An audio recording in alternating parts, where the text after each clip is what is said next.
Well, kia ora tātou. Welcome back to our Strategic Planning and Policy Committee and a resumption of our long-term plan hearings.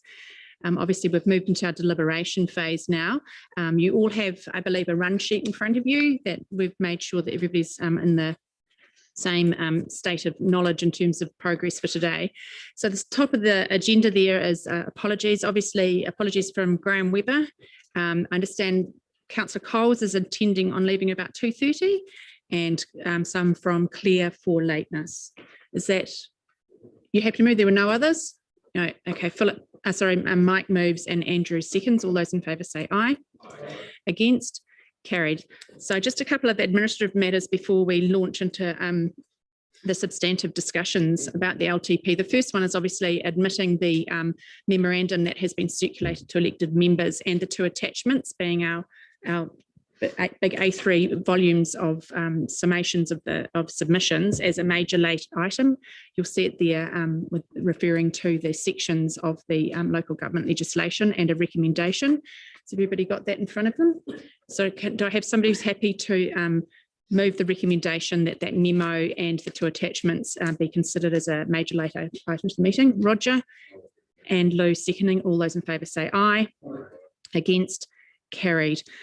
So that moves us then to the next issue, which is property budgets. And I believe, Ken, you're to speak to that. Take it away, Ken. Okay, so thank you, Madam Chair. Look, we just thought we'd just start with this item because I guess this is a bit of a follow-up from from last week when we were talking about the Key town clock, and and a decision was made to allocate $70,500 towards the repair of the Key town clock and associated works on the clock tower. Now, when that item came up, one of my my property team manager very obligingly offered up some money out of the property deferred maintenance budgets, which was very much a can-do, will-do attitude. But I guess subsequently some discussions have sort of indicated, well, that that does significantly compromise the property deferred maintenance budgets. During the lead up to creating the draft LTP, we did have a couple of goes at actually slicing those budgets right back. We kind of had to at the time because there was a lot of pressure on the finances, so we already cut those budgets back.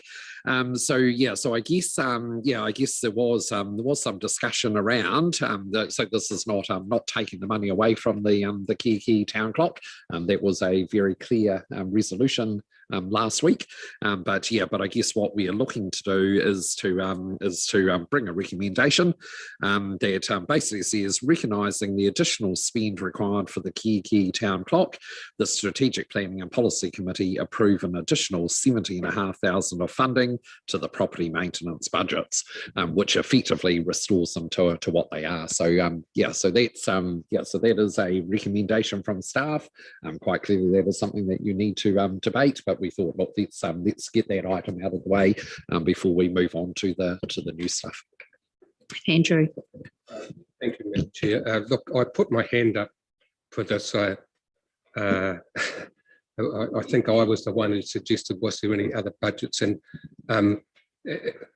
more or less, as soon as I said that, I knew that all these budgets have been cut to the bone already, and it wasn't a sensible course to reduce this. So, that being the case, I support this motion, and sorry about that. Roger. Thank you, Madam Chair, and my apologies because obviously I left before that discussion took place the other day, and it's more a point of clarification that I'm seeking.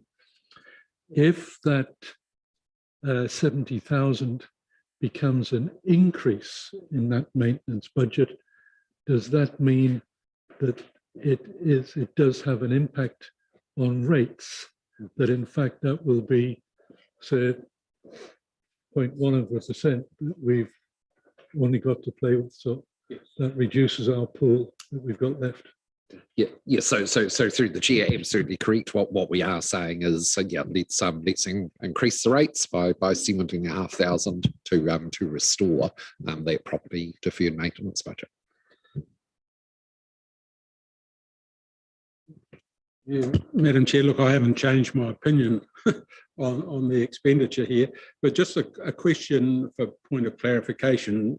We're looking at $70,500 to repair the town clock, but from the discussion, and it was verbal, so I haven't got any details, there was quite a considerable chunk of that 70,000 was deferred maintenance on the building. So what is the I suppose the difference between work that has to be done to make sure the clock tower doesn't fall off the building and the actual clock, because everyone's at the moment talking about it's 70,000 to repair the town clock, which seems an astronomical amount of money, and yet there is deferred maintenance that we should have been doing to the building if there's a big chunk of that needed to be repaired. Have we got is it 50-50 or what is the? It's called Bruce. Bruce, are you able to address that for us? So 40,000 on the clock and 30,000 deferred maintenance.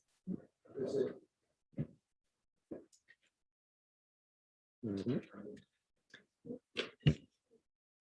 In going through you, Madam Chair, back to the staff, mean that building will be left to crumble before you actually get there to fix it.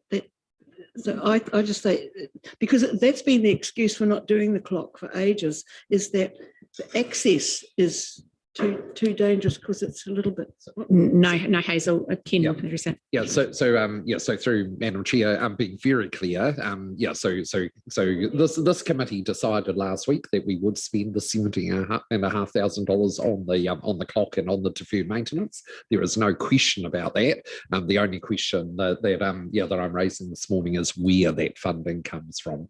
Does it come from new rates money, or does it come from the deferred maintenance budgets, as the decision last week said? Through Madam Chair as well, His Worship the Mayor raises a very good point here. And look, maybe that number could change if you want a very clear-cut split between the deferred maintenance and the actual clock repairs. Bruce has just outlined what those two component parts are. So look, if this needs to change accordingly, then I don't think the staff would have too many problems with making the appropriate allocation. Yeah, well, it does appear to me that the deferred maintenance, the genuine deferred maintenance on the clock tower, effectively, should be coming out of existing property budgets. We should have been accounting for that before this project came to the fore. So look, I'd be a lot more comfortable if it was split appropriately. So the new component is fixing the clock, which is 40,000 or thereabouts, and the deferred maintenance should come out of the property budget. Right, so Madam Chair, if so I think the suggestion is that recommendation in front of you is that an additional $40,000 of funding to the property maintenance budget to replenish the amount that is specific to the repair of the clock. Mike and then Claire. Yep, through the chair. Thanks for that, Ken. My only clarifying question is, can that $40,000 be borrowed money? That's my question to Ken, I guess. Through Madam Chair, sorry, I was in a side conversation, but I believe what you've just said is, could it be borrowed rather than direct rate funded, borrowed over time? It could be. Not sure where Deborah is, or Deborah, do you want to comment on that? Through Madam Chair, we usually do not borrow for operating cost, but at a $40,000 level, it could be, and we could loan it over 5 years or 5 or 10 years aspect. I think it could potentially be put as a capital cost as well, if it's a significant maintenance on the and improving the life of the existing assets. It depends what it project. That to me seems like a good way forward. Yeah, so through the chair, I think actually this could quite easily be seen as a capex item in terms of the actual clock thing, because we're actually looking to put in a totally different mechanism into the clock, aren't we? An automated mechanism rather than something that needs to be wound every 3 days. So yeah, so I would say that could easily be a capital improvement. That element of it, the 40,000, and yes, could be borrowed, and yes, I do support the 5-year term. Yeah. Yeah, thanks, Ken. Apologies for my lateness, and I might have missed this earlier, but it seems to me that if we're digging into the property maintenance budget, does that mean that other work would be sacrificed? And so even though it might be a correct split of the work to have 40,000, out of the property maintenance budgets, it's still actually not going to help us. Like, there's going to be a heck of a lot of other work needed, and it would make much more sense to actually increase the rates so that we can cover it. So yeah, but I mean, the thing is, that's what we're doing. I'm sorry, I thought the idea was to not increase the rates by the 70,000, but only by the 30,000, and use the existing property maintenance budget to give priority to the clock and not perhaps do other stuff. So through Madam Chair, I think what we've determined, if I heard Bruce correctly, is that the actual amount of the actual new clock mechanism is $40,000. So we were saying it's that should come from ratepayer funds, whether it's immediately or whether it's over a term of 5 years via borrowing. Whereas the 30,500, validly does sit in those deferred property budgets. And yes, we're saying that gets the first call on that funding. So that might mean some other deferred maintenance needs to needs to wait.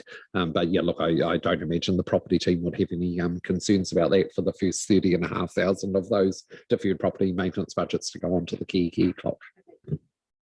Thanks for getting me right with the figures. Yeah, thank you. So Andrew.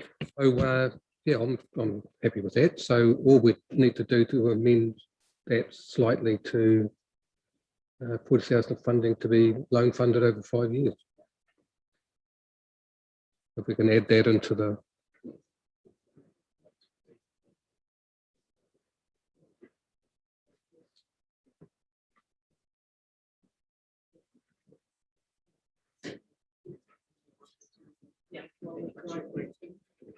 Okay. I think it seems, Roger, do you have something to add to that? No, I get the principle. My question is just a clarification. If it's loan funded over 5 years, 40,000, that's 8,000 a year, repayment of the debt, where does that 8,000 come from? Is that an operational expense and hence then be rates funded as well as the interest? Yes.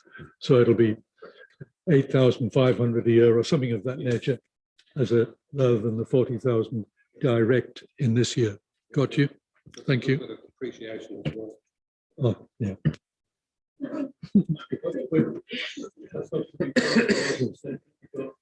So what I'm hearing on the table is that there's an agreement there that we divide that 70 to 40 and 30 to come from the deferred property maintenance budget and 40 to come by way as a borrowed capex item on a 5-year term. Is that right? So we're just waiting we might just wait for staff to amend that recommendation, and while they're doing that, we'll move on to the next item and come back to the clock issue. So the next item is the town hall item, and again, Ken, you're up again. Yep, that's fine. Thank you, Madam Chair.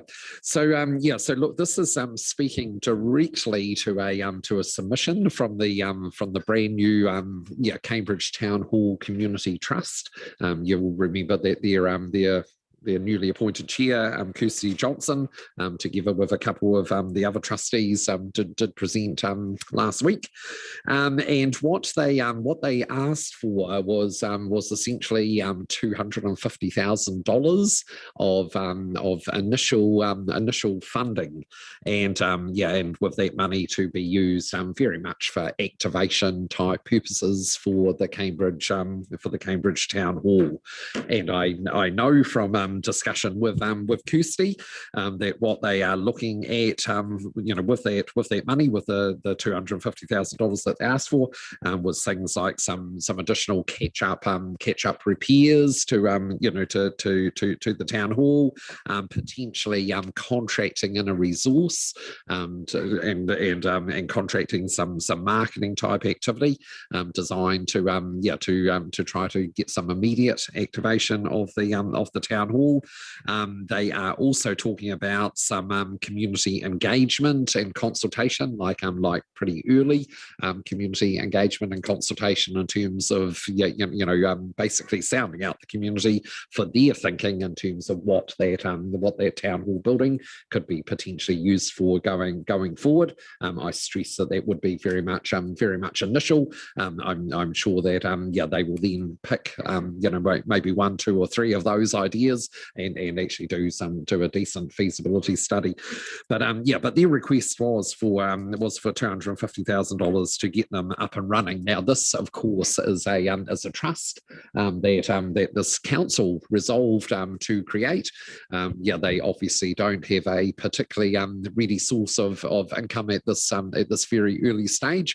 If they do get this, if they do get the town hall activated, of course that will give them better income streams going forward. But in these early stages, if they are to do anything, they really do require funding, and there is no obvious alternative source of the funding other than council. I do understand that the $250,000 is considered by the trust to be a fairly ambitious ask. It was kind of, as I understand it, it was potentially on the basis of pick a number, make it high because it's probably going to be halved. So I think there was a little bit of that thinking associated with it. So I don't believe for a moment that the trust would be expecting us to come back with a check for $250,000. However, like I say, very, very clearly with this thing, being a creation of a council resolution, with council very much wanting that hall activated. I mean, it is very, very, very valid that we do give them some funding. So I have put a figure of $120,000 in there in terms of a staff recommendation. I mean, quite clearly that is a challenge to fund to that level. But like I say, we have got a very, very keen and very community-minded set of trustees here, remembering that these people are volunteers giving up their time voluntarily. They have a passion for that town hall. They want that town hall activated. So look, I think council does need to determine obviously what that amount is. My start from 10 in terms of an officer recommendation is $120,000. Thanks for that, Ken. Roger. Correct. Yes, again, through you, Madam Chair, thank you for that, Ken. Could I ask again for some points of clarification? The 100, I realise that the trustee needs something, by the way, so it's a question of where it comes from. That 120,000, is that an additional funding request, or is it being part allocated from the 3.8 or whatever's left in the existing LTP funding? That's number one. And the second question is, if that is additional funding, as that is the Cambridge Town Hall, is that a designate rates funding from the Cambridge ward or from district-wide? Mm-hmm. Okay, so through the chair, happy to clarify that, and and in fact, actually, I should have been more specific in that regard. So look, so the trust will essentially, by way of their creation and by virtue of the fact that what we're saying is that they will manage the town hall going forward. In fact, they will take a lease on the town hall building, and they will be the one who basically manages all expenditure going forward on that. So they will so already, obviously, in the LTP, we do have some existing operational funding that pays for maintenance, that pays for electricity, that pays the rates, etc., etc., etc. So they will basically inherit that money. That money will, instead of being paid directly to the external suppliers by council, will now go to the trust, and then they will use that money. So we are talking about, or I am talking about $120,000 on top of that. So being quite clear about that. In regard to your question about the very significant sums of money also in the LTP. So look, they are totally different. So that money is development money, that is capital money.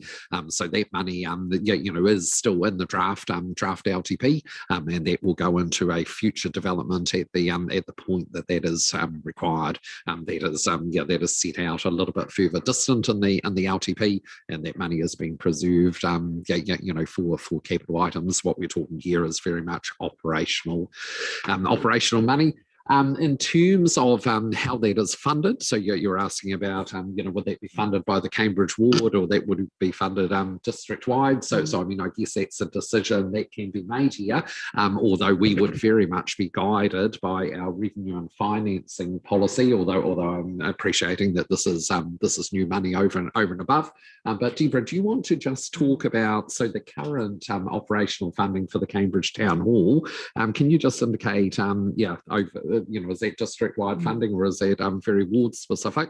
And I think we take our cue from that as to what the additional funding should be. Currently, there's over 108,000. Oh no, sorry, just on 100,000 of operating cost for the Cambridge Town Hall that is charged. Cambridge targeted area rate. So it gets charged back to Cambridge. Under the grant system, if it decided to be a grant instead of under the Cambridge Town Hall, which Cambridge Town Hall is still the better place, its area of benefit is still Cambridge, so it would be charged under Cambridge. Thank you. Could I ask a supplementary clarification there then? If that's 120 of an operational increase, basically, which is Cambridge ward designate, what impact will that have on the Cambridge rates?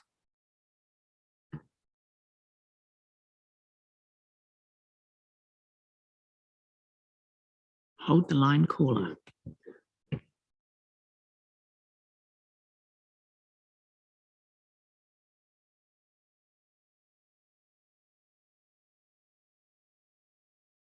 Yeah, but and that is true, and that is of course very, very relevant. But also I'd suggest Councillor Gordon's question is very relevant as well in terms of what is the actual specific impact on a Cambridge rate plan.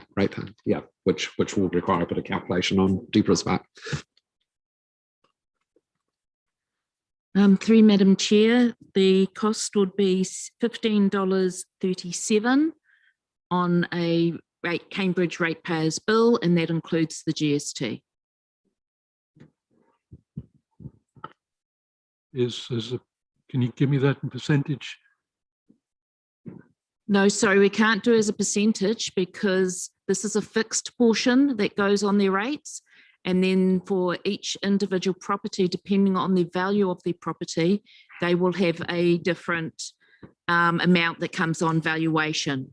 So two properties won't necessarily have the same amount because they have different valuations. It's $15 per household or per ratepayer unit? Per ratepayer unit, yes. Okay. Right, is it just Cambridge, or is it Cambridge and Maungatautari? Currently, Cambridge Town Hall is only Cambridge. Thank you. In the system. Does anybody else have any questions or discussion on this? Liz? Thanks for that. I just had a question just around the existing money, the capital money that's still in the draft LTP. So will that money be available now to the trust and I guess in tandem with the council staff to start spending? Once, I appreciate that it's you know, that it's actually in there, but there are some, I guess, some concerns around immediate maintenance that would need to be, that I guess the trust may decide needs to be started. So I just wanted to check on the availability of that money when it becomes available in the LTP, of course. Yeah, so look, actually, sorry, I will have to defer to Deborah again in terms of when that capital money and what years that is available, because at this stage it is only available in those years unless there was a you know, council resolution to bring that money forward. And I would say as well through the chair, look, I think a very important thing for the trust to focus on over the next year or two is exactly what you know, what the development of the Cambridge Town Hall looks like. So I think I would be as a staff member cautioning both the trust and council in terms of tapping into that money too early without you know, without the wider context. I mean, yes, if there is a significant failure with the roof and we do have water cascading into the building, I mean, obviously we need to address that, and we need to make sure the money is available to do that roof repair, just like we did in the past year when we did have a significant failure of a section of the roof. We replaced that entire section. Now that is a risk that is ahead of us in terms of both trust and council in terms of a significant failure. But look, I would encourage, and in fact, actually, I have encouraged the trust to not rock ahead and do that money. You know, confident that the money will be there if it is required for a failure. But but look to really formulate up their plans for the building. Through Madam Chair, we have 60,000 in year one in the capital, 1.75 million in year two, or 1,747,600, and in year three, 2,108,000. So that's the values against the Cambridge Town Hall upgrade project. And I just wanted to add to that, I'm obviously very supportive of the $120,000 annually. So it is annual? Well, I thought it was just a once off. Were you just being a bit liberal there? Yes. So is it a one-off? Because yes. I don't think that was what they asked for. Yeah. So look, through the chair, yes, the suggestion when the staff recommendation was formed up was that this be initial one-off funding. So what we need to do over the next 3 to 4 months or so is to develop up a services agreement with this trust, which will effectively set the funding going forward on a more permanent basis. So we need to be very clear in our expectations with the trust, and it needs to determine exactly what the ongoing amount of funding is. We are too early to set that at this stage, so no, I certainly wasn't suggesting the 120,000 be on an annual basis. It is a one-off. And actually, just while we are talking about that and talking about expectations as well, you'll notice that the recommendation that has been drafted is very much talking about a letter of expectation being sent by council to the trust, to giving them a bit of latitude in terms of what the $120,000 is, but actually to be very clear in terms of the type of expenditure that be spent on, because that is an important element of accountability, obviously. So that will be quite broad based. In fact, it's fairly broad based in the actual recommendation. But there will be a letter to them indicating what the purposes of that $120,000 is, if $120,000 is the figure we land on, but then of course subsequently that will be replaced by a services agreement that is very clear in terms of what council funding is to be applied to as well. So I just thought I'd give you guys a heads up. Hamilton City Council have passed unanimously creation of Māori wards. And apparently in the course of the debate, Waipa's example this morning was cited 2 or 3 times. So just hot off the press. Roger. Yeah, certainly. And I would support the concept of the 120,000 as a one-off, particularly recognising that the critical thing is to do that community consultation and get out there and find out what the community would like to see the future use of. And until actually we know what that is, then we really have no perception on what the future cost is going to be. I actually think that whatever's in the LTP is going to be kind of scratching the surface of what will be necessary ultimately. But I think the 120 to actually fund that consultation and some necessary immediate R&M would be very valuable. So if Liz is moving it, I'll be very willing to second that. Claire. Yeah, so while I appreciate the reasons for it, I'm just concerned it's a pretty big amount of money considering how much we've got, you know, like in year one, is that $270,000 is the free board now? I don't know, like, so that's really most of our budget going on this one item. It's also, because we haven't even started on you know, that list, which would be grants, and some of them most of them look like they want to be feasibility studies done in the year one. Yeah, so that's all. I'm not feeling happy to, you know, pass a resolution at this point on it. That's all until we've done a bit more. That's, yeah, I mean, perhaps it could be revised down a bit, you know, like how can we give exactly 120,000 as requested here or submitted here when we haven't even started to weigh up the other worthy requests? It's a fair observation, Claire. But Liz, did you want to have a word on that one? I guess just my comment on that is that having looked at all of the other requests for grants, they're all not, a lot of them are nice to haves. This is a must have. This is an iconic Cambridge building that is falling down. That is a real concern right now. And if we look at its history, just in the last couple of years, I think it's probably twice the roof is caved in one of the rooms. This is not a nice to have. This is an immediate concern, and a building that's much loved by Cambridge people. So I think this particular, I'm more than happy to wait till later in the day to pass the recommendation if that's the will of the entire group, but I probably won't be swayed on this. Thanks, Liz. Philip. Just on briefly, thank you, Madam Chair. Just briefly on that too, I seriously believe there's a little bit of maintenance work needs to be done, even if it's just the Victoria room. There's wallpaper peeling off there, and we just used that room as for a public event with Anzac Day and the civic service, and you're having visitors from dignitaries and visitors to town and things like that. They're using that room, and it just looks awful. But obviously that doesn't cost 120,000, but it's just some initial work, some tidying up work there. Lou. Oh, crikey, Lou. Thank you, Madam Chair. Just I've been listening to the conversation with quite some interest. No one's been able to divide up for me just how much of this budget is going for maintenance and how much is going into operational OPEX. So operational expenditure.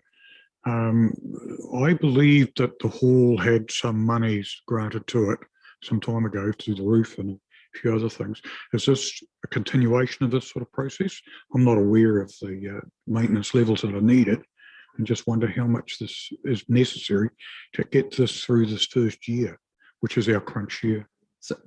So to be very clear through the chair. So as I said before, the trust will inherit the standard maintenance funding, etc., or operational funding for the town hall. I don't have those numbers in front of me, but that's a relatively significant tranche of money that they will take over in its entirety. So they'll definitely have that. What we are talking about is a one-off $120,000 on top of that, with the intention that these new trustees that council has appointed, and like I say, they are volunteers, but they are very passionate people wanting that town hall to be activated. The idea here is that we will basically give them discretion over the $120,000 in terms of what that is best used for, but they will be very, very mindful that that this council, in establishing the trust, trust had a real desire to see that town hall much better activated than it is at the moment. And in fact, they have exactly that same mindset. They want to see that as well. But I think this is a trust that council has asked to be established. So look, I think they do need some discretion over the money. So the intention is not to say that X amount is on maintenance, X amount is on something else. They need the discretion to determine what it is best spent for. Or certainly that would be my recommendation. The thoughts just crossed my mind, Roger. Do you and Philip not have conflicts here? I think we do, but possibly Liz would have the conflict as well. In what capacity do you think that'd be the case? All right, if it's felt that we have a conflict, we'll sit back. Yep. It's on the board, Destination Cambridge. Just a point, it's not Destination Cambridge that's seeking this funding, it's the trust. And we've got absolutely no association with the trust. You're a tenant though, aren't you? No, we're a tenant of the council.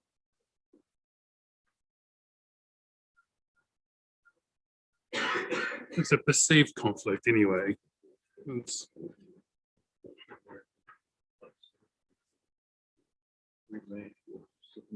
Yeah.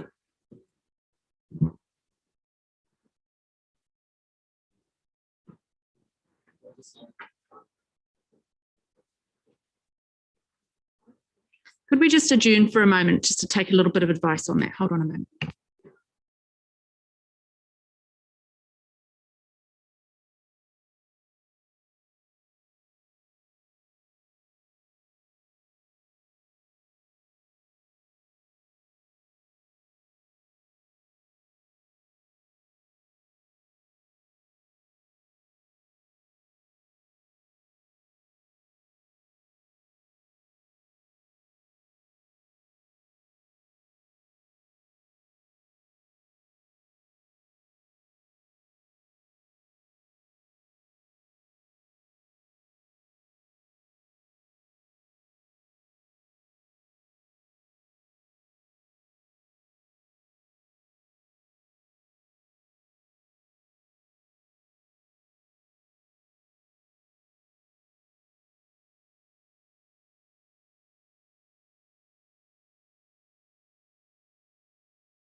Roger, did you have a point of clarification you wish to make? Clarification.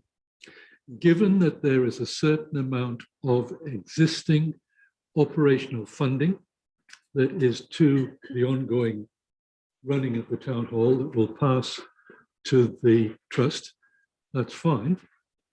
If there is no further funding allocated, is there any facility within that original operational funding that would support the trust's activities in seeking community consultation? I don't believe so. Right. I can answer Ken, that, but sorry. he's having a private choke. Sorry. Private choke over here. Yeah, so sorry, through the chair, I'm happy to answer that question once I can breathe again. Yeah, look, those and I stand corrected by the property team, but look, those the town hall budgets are tight. Yeah, they are focused on, like I say, the Destination Cambridge contract, management contract, etc. They're focused on things like insurance and maintenance. There is not a lot of there is no fat in those budgets. So no, I don't. If we only give them the existing budgets, that they will struggle to achieve anything. Corollary of that is that if there's no funding that's allocated as an additional grant, then the trust would not be able to go forward with their stated intent, which we've already approved. Okay, thank you. Correct. And in fact, actually, the through the chair, the stated intent of council that they activate that town hall. We would have tasked them with something without giving them the resourcing to do it. Andrew.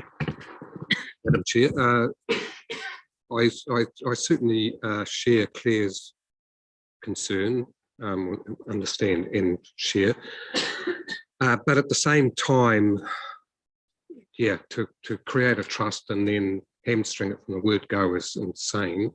So and in terms of the quantum,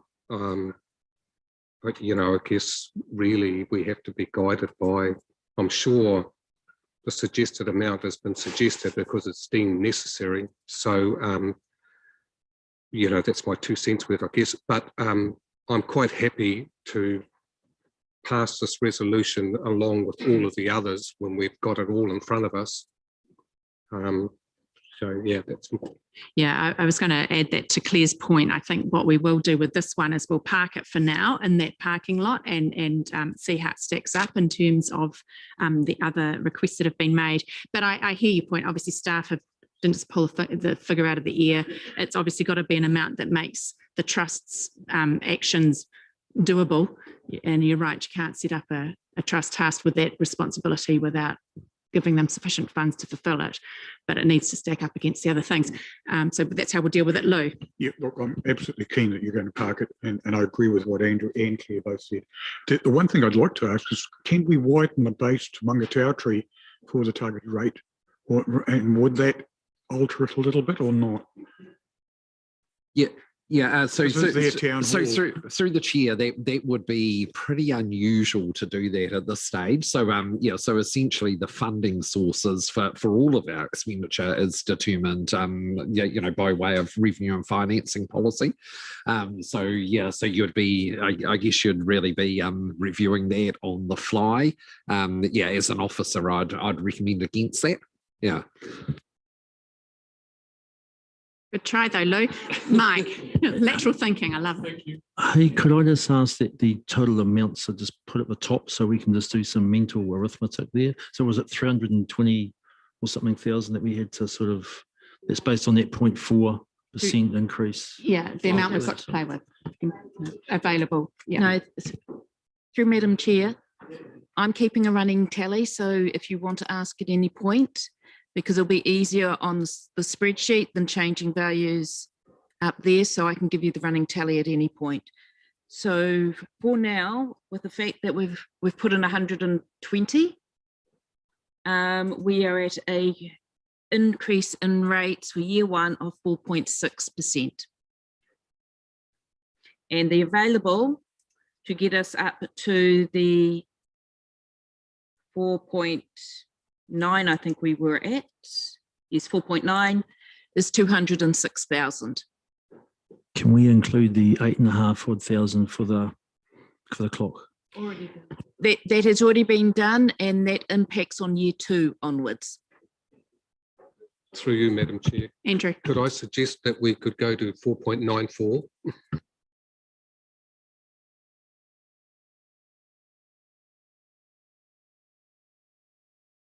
Okay, so we're happy that we're parking that for now, and Deborah will keep us abreast of that running total. So we can skip through that one. We still haven't got our resolution yet in terms of amended resolution yet in terms of the kihi clock, but we will come back to that when it appears. So our next item on our list then is Dawn, who's speaking to us on the Urban Mobility Business Case Working Group. Dawn. Kia ora. Good afternoon, everyone. Through you, Madam Chair. The urban mobility business case is nearing completion, so it is a work in progress, and the final business case will be brought to a council committee within the next month or so. From there, it goes to the Transport Agency for formal endorsement. Because the National Land Transport Plan is not being published until August this year, it won't be until then that we kind of know exactly what is being funded in terms of the agency contributions. So just to give you a little bit of background in terms of where it's at. However, listening to the hearings and the submissions received, there are groups within our community who are expressing interest in being a part of this on an ongoing basis. So hence the recommendation in front of you this afternoon, which allows us, once we've got that business case formally endorsed and can move into an implementation phase, to ensure that we bring the community along with us, and particularly those interested parties who have put up their hand and said they want to be a part of this into the future. So particularly the groups to start with would be Bike Waikato and the Bicycle Revolution representatives who came along. So that will allow, you know, those groups to participate in the implementation and help guide us. We are suggesting in terms of this draft recommendation is that group will be a working group rather than a formal governance group.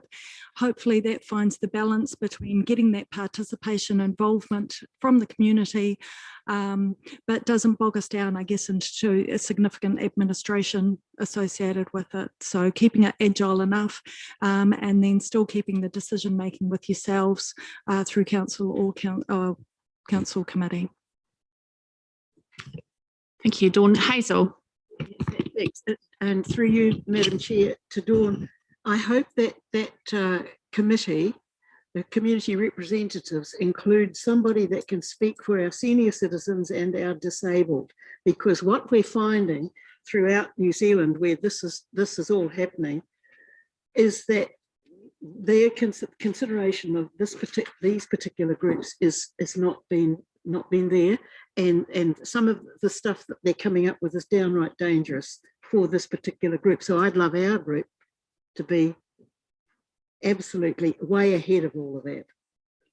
And whilst I guess we've kept it fairly broad in terms of the membership of the group through you, Madam Chair, what we're anticipating is that when we get that final endorsement of the business case, at that point we will look to formalise who wishes to be represented in this group and start to seek out some of those things. So we have got some connections, you know, through previous work done with the disability group, but yeah, we will certainly do that. Yeah, thank you, Dawn. Then Roger. Thanks, Dawn. Look, I really appreciate the efforts that we're making to start something here. For me, this isn't quite hitting what we wanted. I think that a Waipa group isn't going to get down to the nitty-gritty about what streets and getting down to, you know, a lot of the what Cambridge people are looking for in terms of how we might pursue urban mobility and streets for people, because those are the specific things, and for Cambridge we're looking at getting right down into the nuts and bolts about which street, where's the footpath going to go. I don't think we can achieve this with a working group Waipa centric. That's one of my concerns. I think that we're looking for a lot more engagement and getting down to the grassroots. So I just wonder what I just don't know. You tell me, are we going to be able to achieve this with a working group? Because what I do know, the Te Arawai Committee, it is a set agenda, it is minuted, it is accounted for. And working groups tend to be a little bit more flexible. They might meet every 6 weeks or so. They're not minuted that, that frequently. And I guess I just don't want this to go by the by after a little while. We've got to stay really, really focused on the subject. And the best way to do that is to be, is to be really accountable as we're going along. Through you, Madam Chair, I think that the working group absolutely would be getting down to that detail. It's through the LTP consultation, we released the maps of each of the Te Awamutu and Cambridge areas with indicative areas for treatments. So moving through into the implementation phase is starting to absolutely get down to that level of detail in terms of what does that look like? What is the infrastructure required in each of those locations? So absolutely, and I see the working group as our key group who have connections into the wider community, who will bring that knowledge and experience to the table. My concern being is that the formality associated with forming that governance group is that it starts to become a very administrative load on the team, whereas I think that level of flexibility and agility is something that we're, this is a 10-year program. It's not our Streets for People, which it is a trial. Our urban mobility business case is something that we want to be able to work with this group over time and build those strong relationships. But yeah, I think that through the working group mechanism, we can achieve that if we get the right people at the table, bringing those networks. Yeah, thank you. Roger, then Mike. Through you, Madam Chair. Yes, being a member of the existing urban mobility working group, I can say that some of the stakeholders that you've mentioned are in fact a member of that group currently. And the manner in which through a workshop we actually get down to the actual nuts and bolts, and it's a far more informal network with actual plans in front of us that does go down to the street level. Having said that, though, I do agree with Liz when she says there could be some value in actually having groups that are specific to the centres, even if it's, parts drawn off from that working group. So certainly support the concept of the working group, as I've felt that it's worked quite well in terms of the initial stages of that. And Hazel, there are some oldish people on that group. Oh, sorry, I'm senior then. Goody. Yep. Consider yourself told. Mike. Yeah, a couple of things. Part 3, can we consider that there needs to be a balance across the district that this thing's made up of, because it could be hijacked by just one, this is effectively a new committee to be considered. And also, once this, picking up on both what Roger and Liz have said, is that to me it would be up to the committee, because this committee could easily form subcommittees within it to work with Cambridge and Te Awamutu and that sort of thing, and then bring it back. Because what I would want to do is sit on the committee and have my time not wasted but not vested in half the conversation. So that'll be up to that committee of how it sets itself up to make itself most efficient. But I do think there needs to be something just to guarantee some balance in there of the makeup. That's a fair observation. Lou, and then Claire. Thank you, Madam Chair. I'm the other side, the Te Awamutu side of your urban transport, so we are a little older. So we do represent that. I feel that what Dawn's done here has actually got some merit, and I do agree with what Mike was saying too, or Councillor Pettit, in that it does need to not be hijacked with one side or the other. We tended to go to our own areas anyway, didn't we, Roger, in our discussion? So at many times I was in Te Awamutu and you were in Cambridge.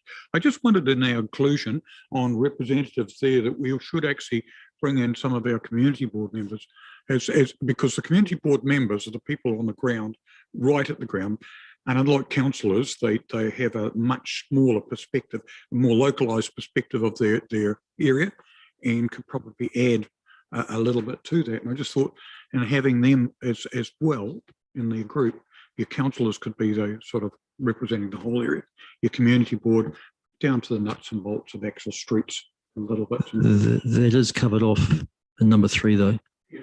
Elected members.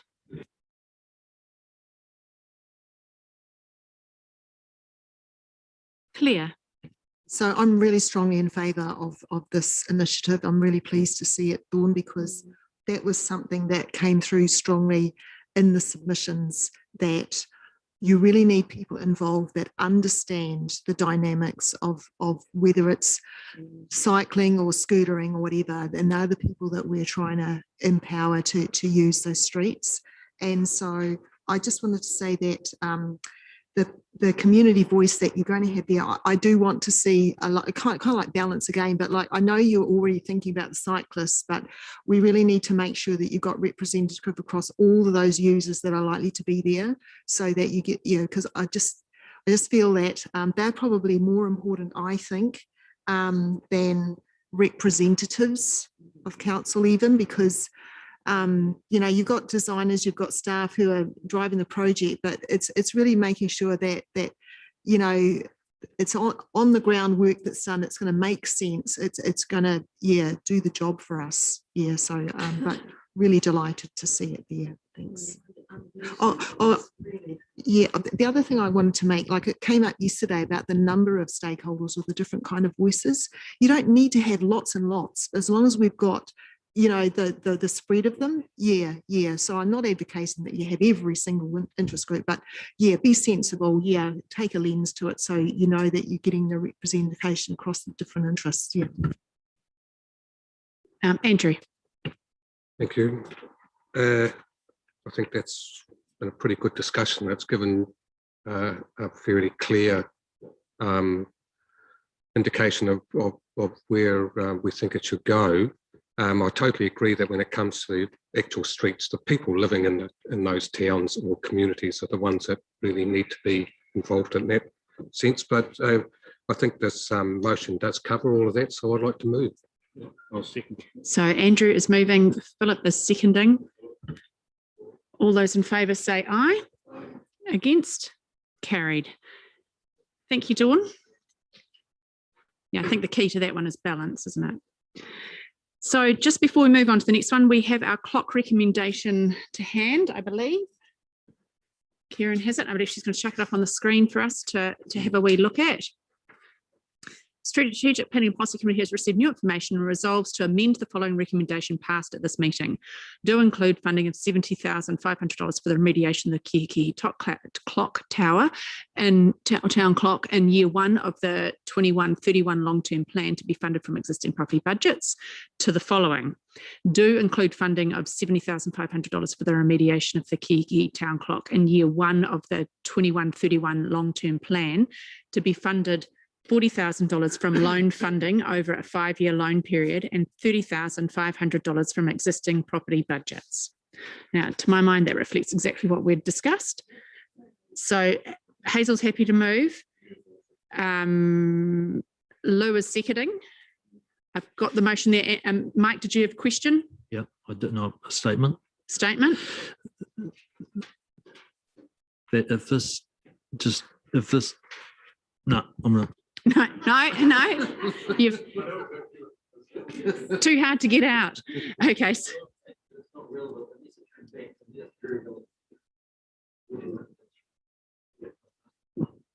Okay, so we're all comfortable with that. We have it seconded and moved and seconded. So I'll put the motion. All those in favour say aye. Aye. Against? Carried. Fantastic. So that takes us to our next session, which is a session on growth with Wayne and Richard, C4/Ohopo. Welcome, gentlemen.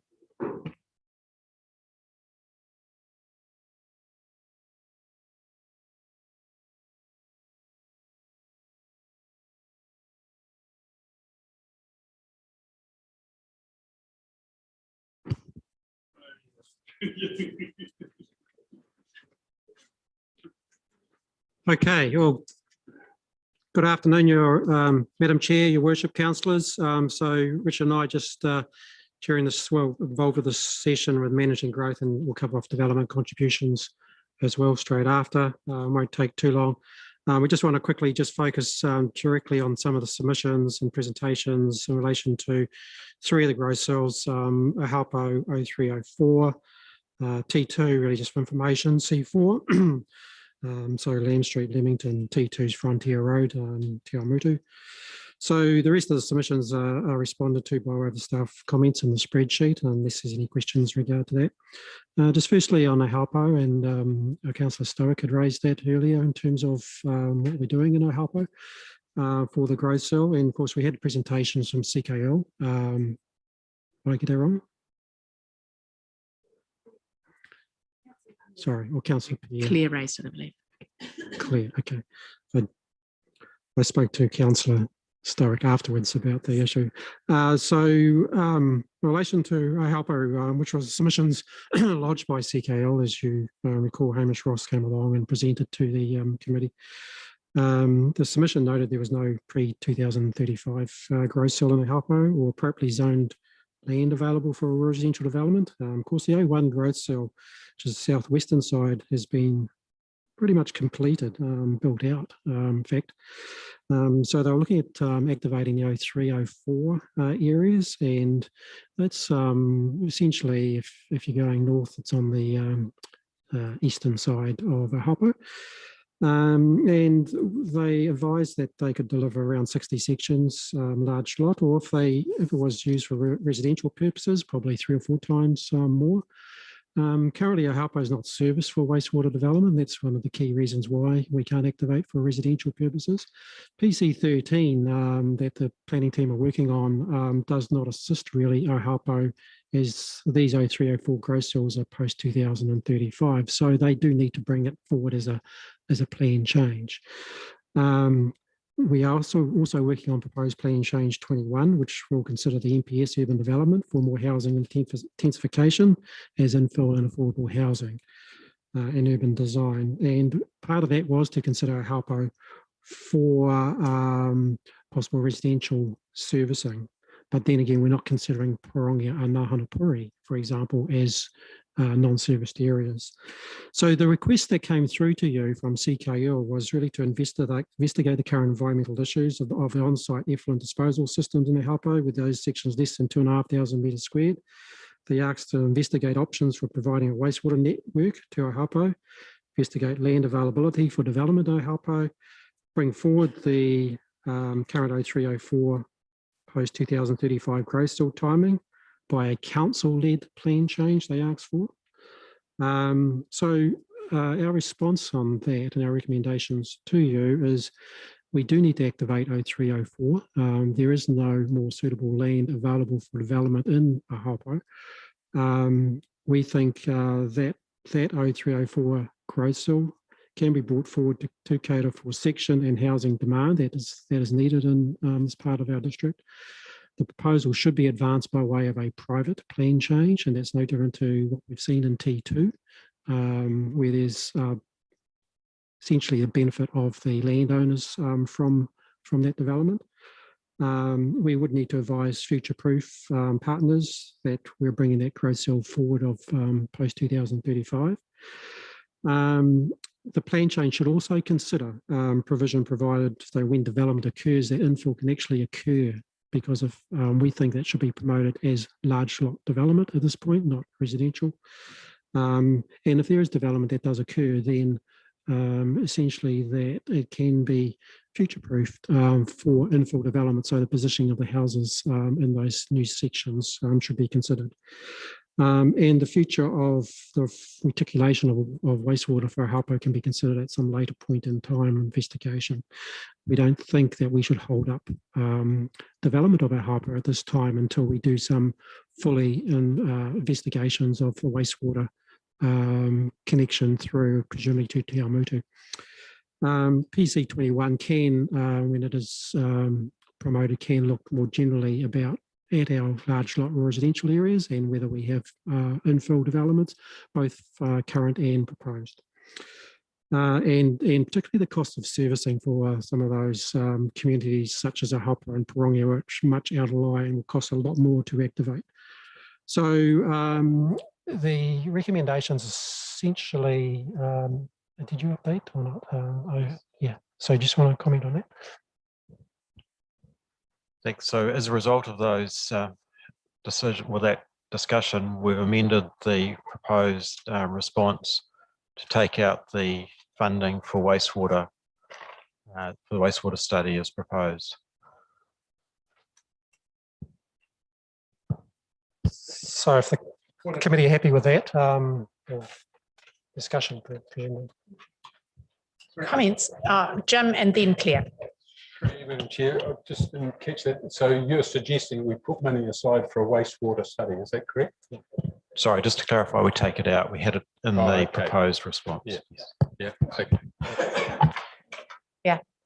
Yeah, so I'm a bit surprised about that because I was happy to see that money in to look at wastewater solutions or options for those rural villages, and we're going to have to look at it sometime. So what's your rationale for actually taking out it altogether from the LTP? I think it's just following on from Wayne's comment earlier about Plan Change 21, which will relook at what, or partly will look at what areas are large lot and what should be more intensive development. And I think it should be something that falls out of that process. And then we can look at when, if and when we do that. Yeah, Madam Chair, if I could just make a comment, and it's a little bit contrary to Councillor St Pierre's, and in that when we look at the development of this district, by focusing on our pretty much our two large residential areas for serviced areas, it's cost effective to provide sewerage.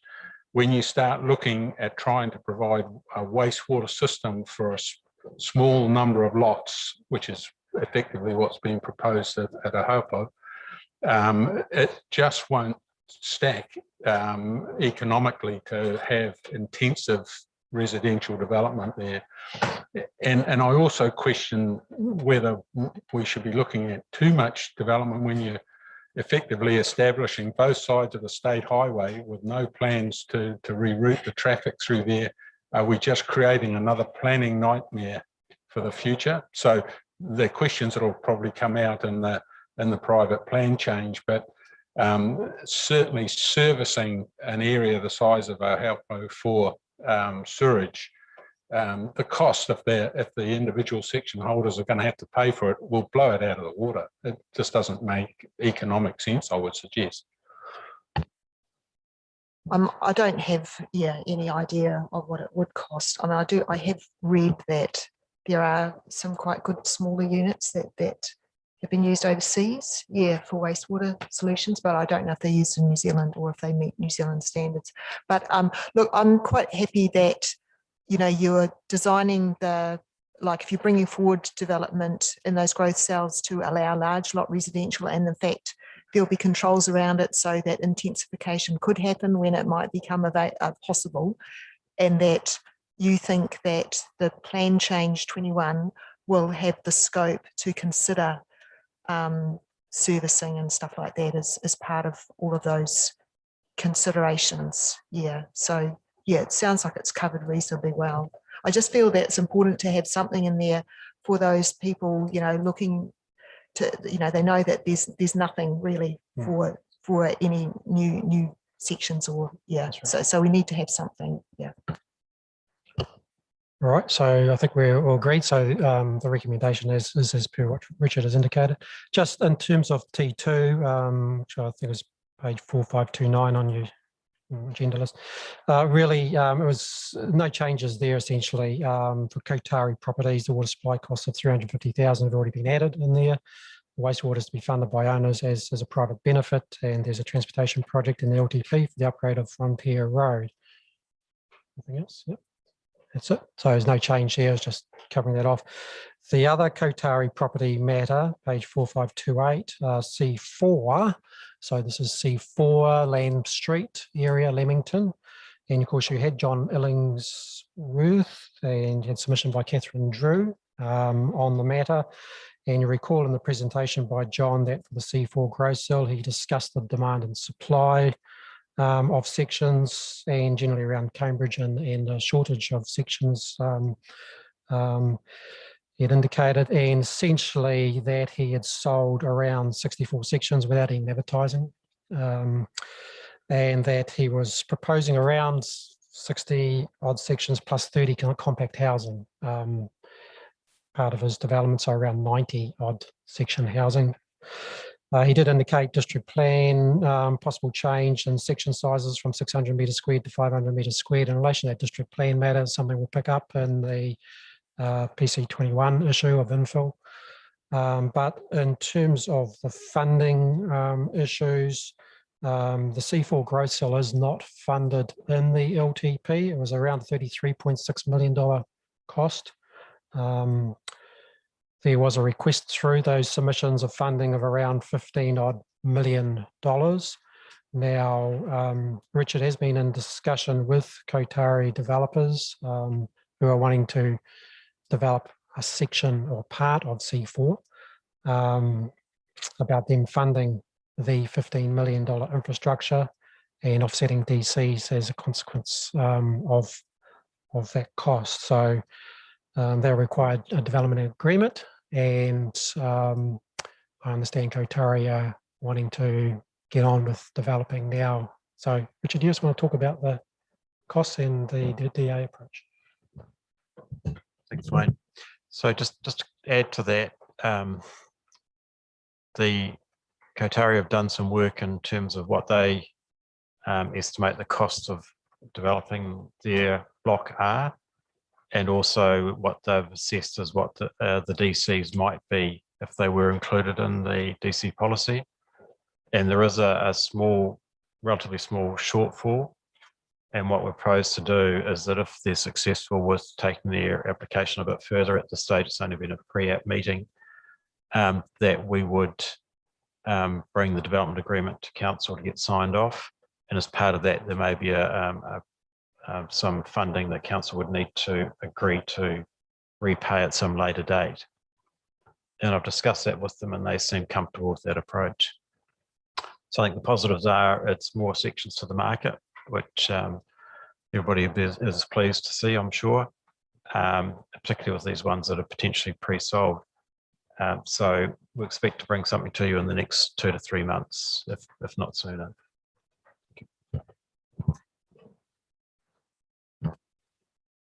Thank you for that clarification. Do you want any questions to what we have here with us? No. So we have a slight change then to the recommendations, which we're going to address, and they're going to be put up on the screen, please, Kieran. There's a slight typographical on one of them for Karapiro. And a missing dollar sign. Madam Chair, that would be the DCs. It's the next Oh, item. sorry, I'm losing my mind. They came and told me to scribble out the bit at the bottom here, so we're pretty jumping much ahead.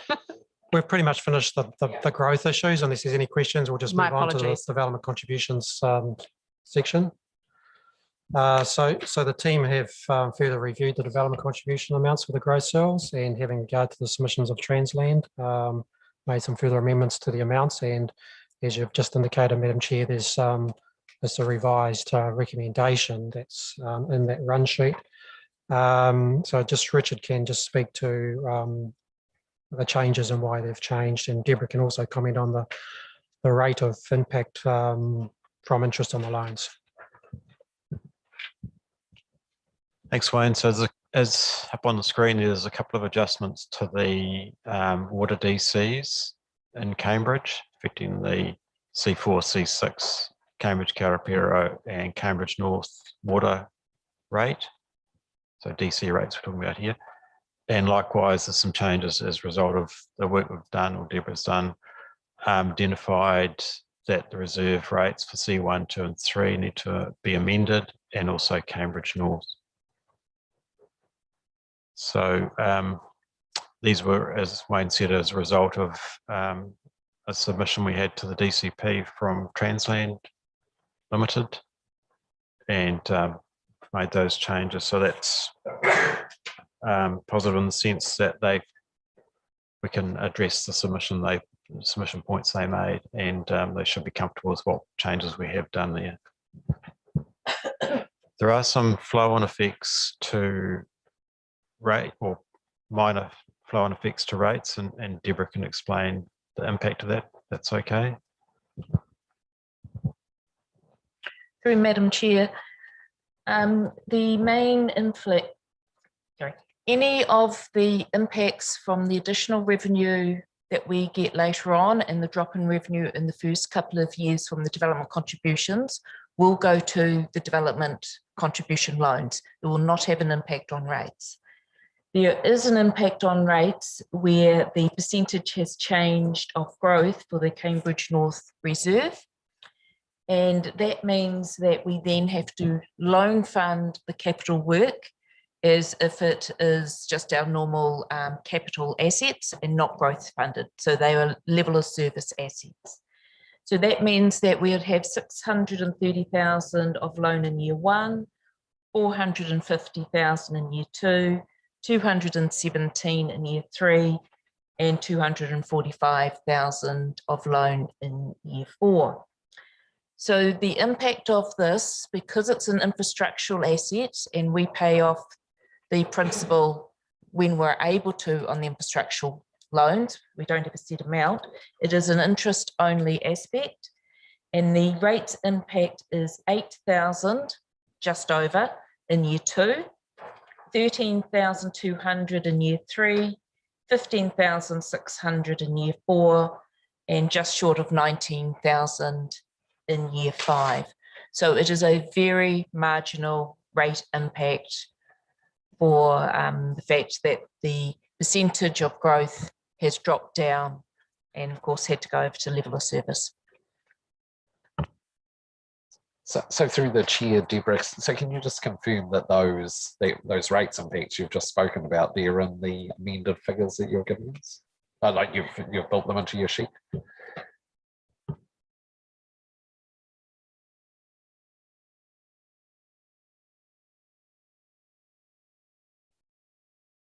Sorry, through the chair. I built in the rate impact into the sheet, and it was part, I gave you year one before. There is no rate impact in year one because it's loan funded.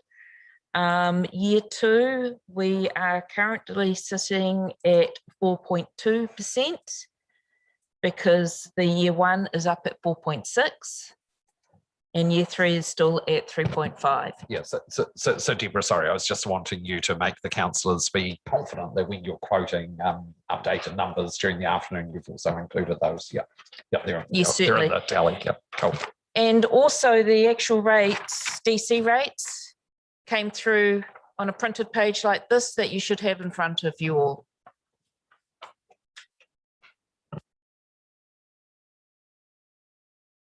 Madam Chair. Claire, then Roger. Richard, you gave us the changes, but you didn't really explain what's behind the changes. So was there more, like was there a split between growth and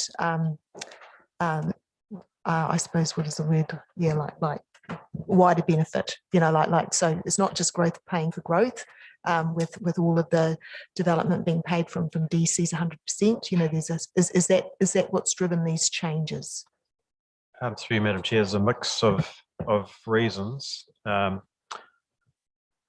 was some HEUs that hadn't been included in the count for water supply, so we've added those in, and that's resulted in those different changes for Cambridge. Excuse me.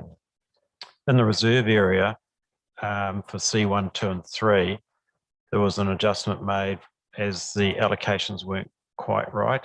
They weren't across all of C2. So we've amended those. And the other one was Cambridge North, where the costs have increased for some of the projects there. And so that's resulted in an increase in those DCs. But we've also, with that, recognised that there is some wider benefit to those, to the playground in that Cambridge North area, and it picks up the existing ratepayers through that rates component. Thank you. Through you, Madam Chair. And again, a point of clarification for me, and that is I'm very interested in Cambridge North, and you've got a reduction in the DC from 62k down to 56k. My perception is that Cambridge North is actually quite full. and there's very little of it undeveloped. What happens with the application of that reduction in DC? Through Madam Chair, so part of the response to that is the comment I just made about the level of service allocation. And we have over 500 lots still to develop in Cambridge North, potentially even more depending on intensity of the government's land, just what was NZTA's land, that corner of Laurent Road and State Highway 1. So yeah, it doesn't feel like there's much land up there, but there is when you start looking at it from a plan perspective. Well, the question also applies, that only applies for future lots. There's no application to any historic lots. Well, the historic part goes to level of service and to rates.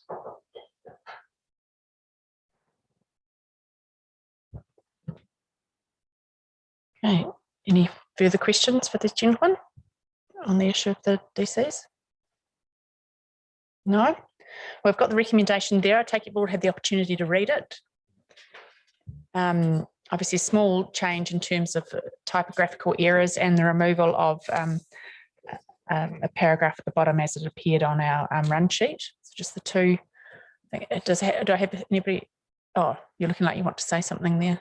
Through Madam Chair, no, certainly the recommendation that's in blue in relation to the development contributions, absolutely pass that. But I also just point out and perhaps put on record too the next recommendation as well, that's in red, which directs the policy, the committee directing the staff to liaise with council's external legal advisor to amend the DCP, Development Contributions Policy, to improve the clarity of the policy in response to matters raised by submitters in the draft 2021-31 long-term plan. So just make it clear that there is some amendments that will flow through into the DCP as a consequence of that resolution as well. Thank you for making that, emphasising that point. Are we all comfortable with that? Yep, a lot of nodding heads. Andrew, you happy to move? Mark, you happy to second? All those in favour say aye. Aye. Against? Carried. Thank you, gentlemen. Yes, yes, both together.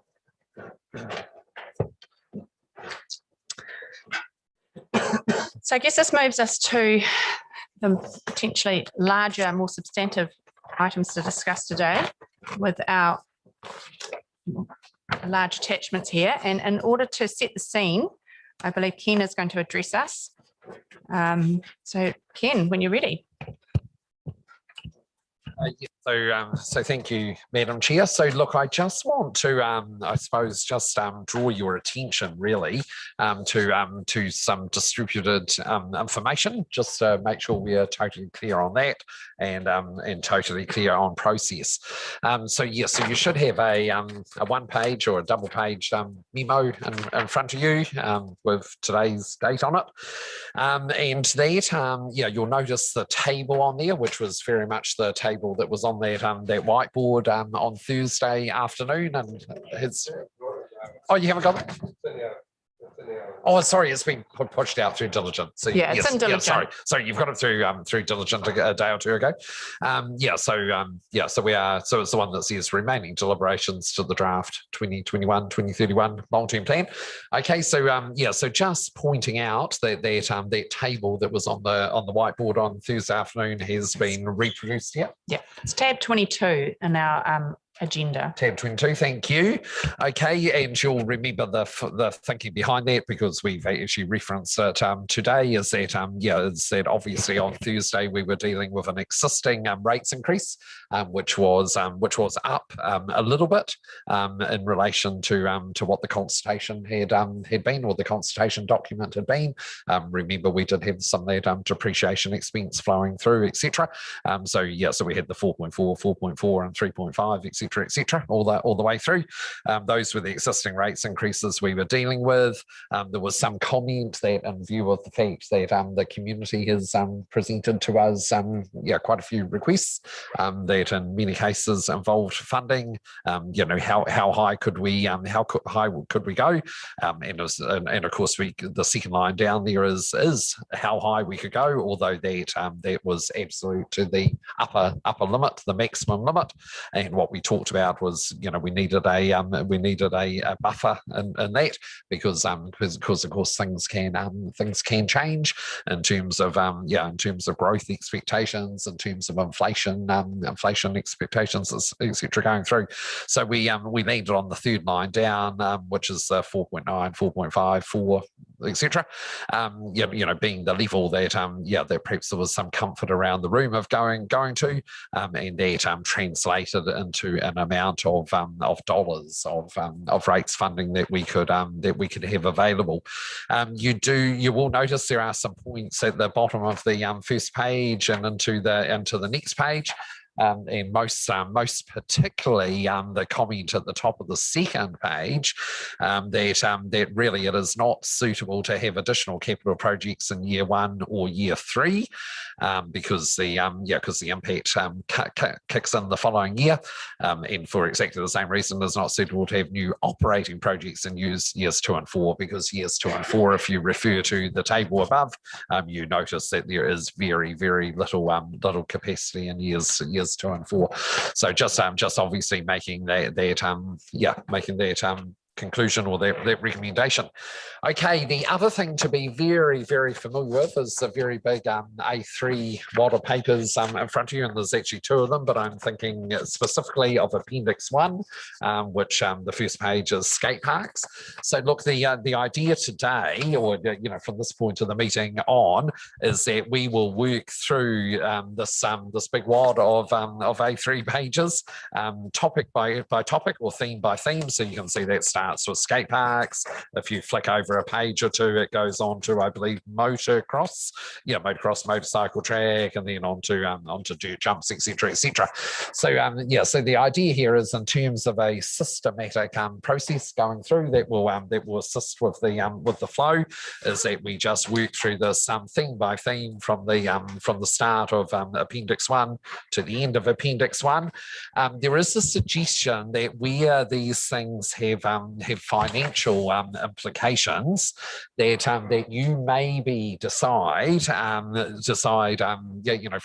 the get-go as we come to each one, as to whether it's a clear no, in which case kind of gets eliminated from the process, or whether it's a maybe, and just a maybe at this stage. And then I believe the suggestion is that Haven is going to be secretary in this regard, in terms of writing all those maybes up on the board. But this is because our finances are obviously constrained.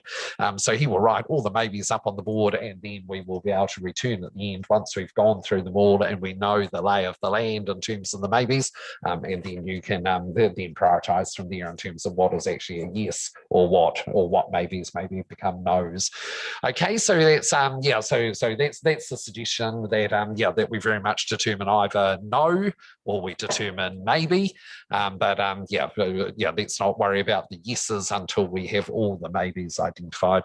So that was the suggestion by way of process.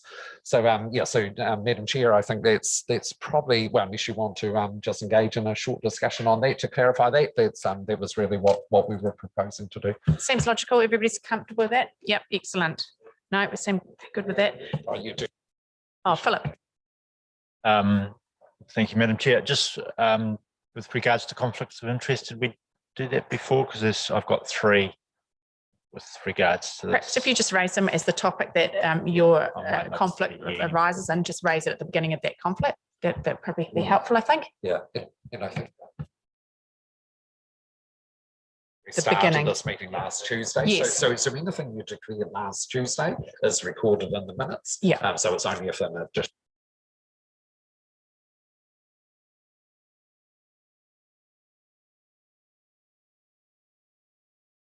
Excellent.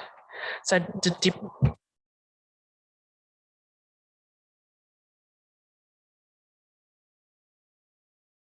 So I guess that takes us then to getting our attachment number 1 ready. The first cab off the rank then is skate parks. Sally, is this your baby? And Debbie?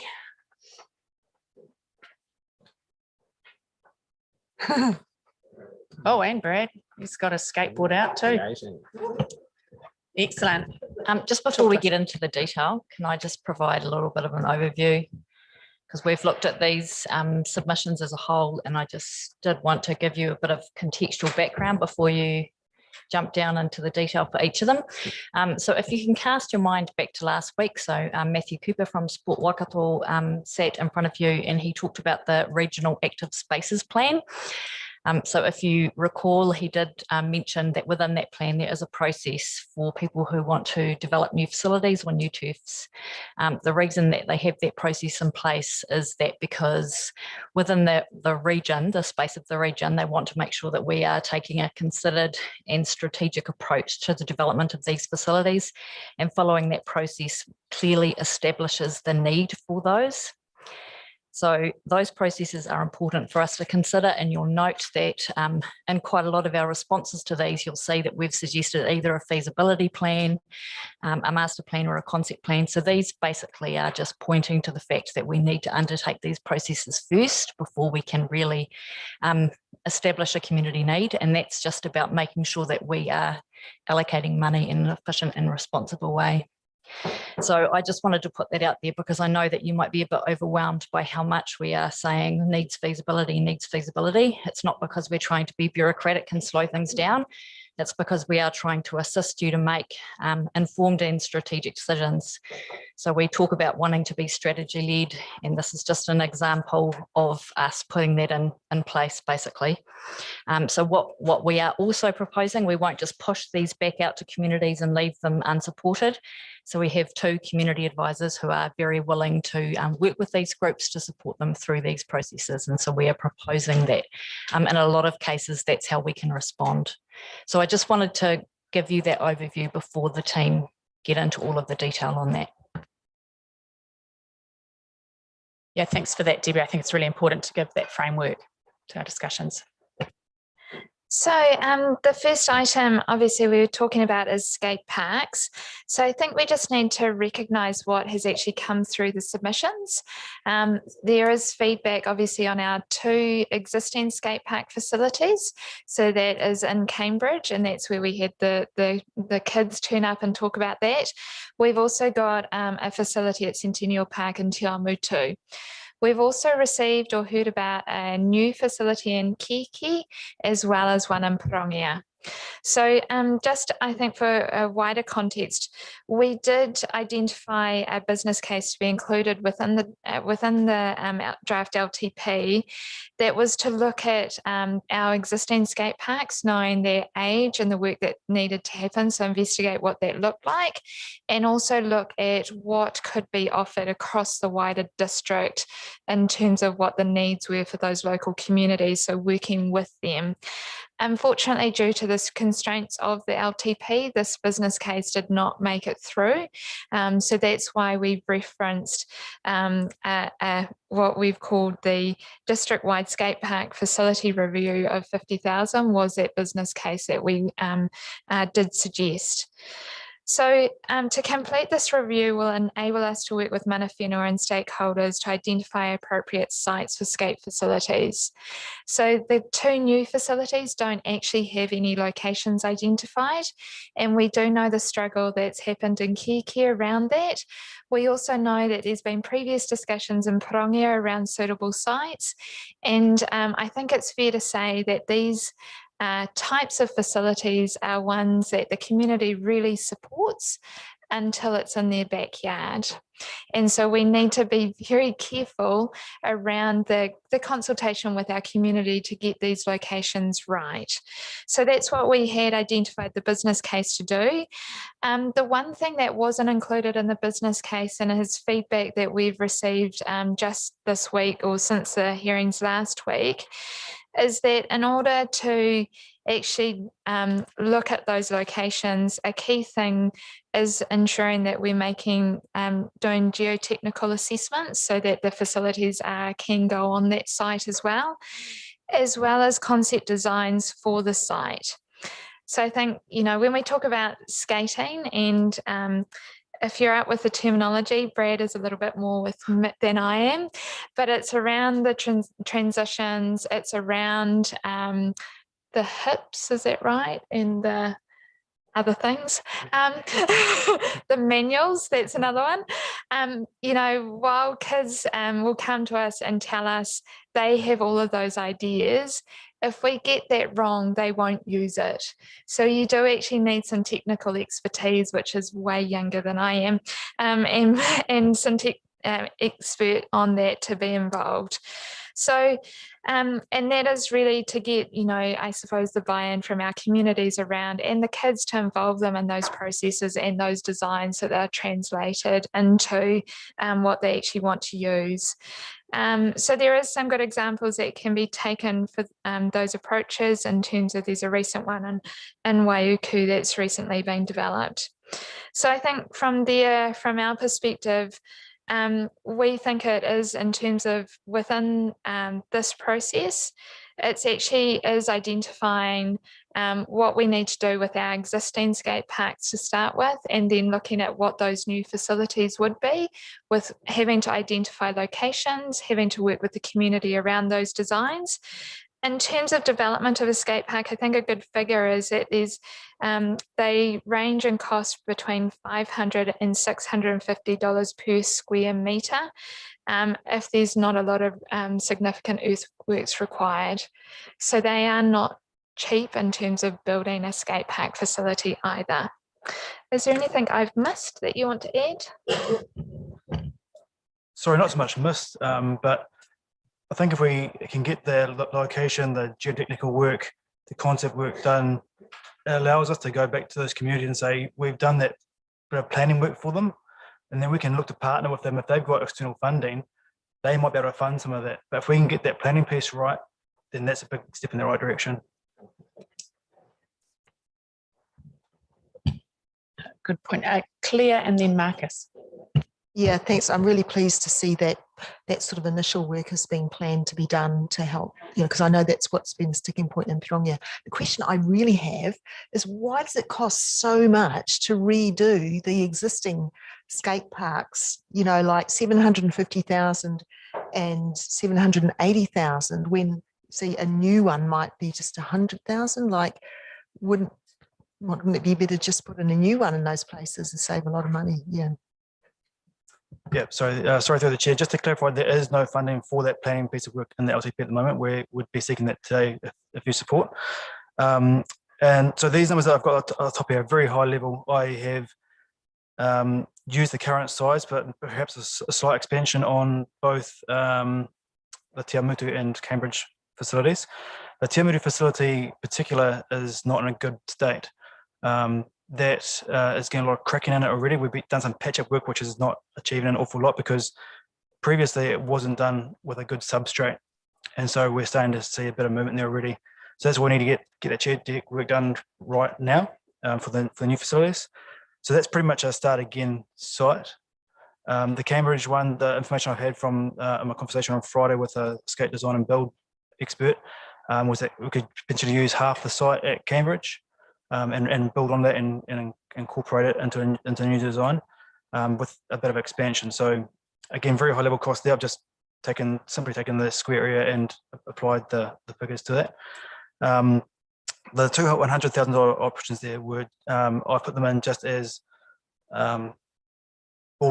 placeholders or seed funding to help contribute towards those costs. If the community were going to externally fund it, then perhaps we would like to give something. So the Pirongia and Kiki facilities don't reflect the full-size skate facility.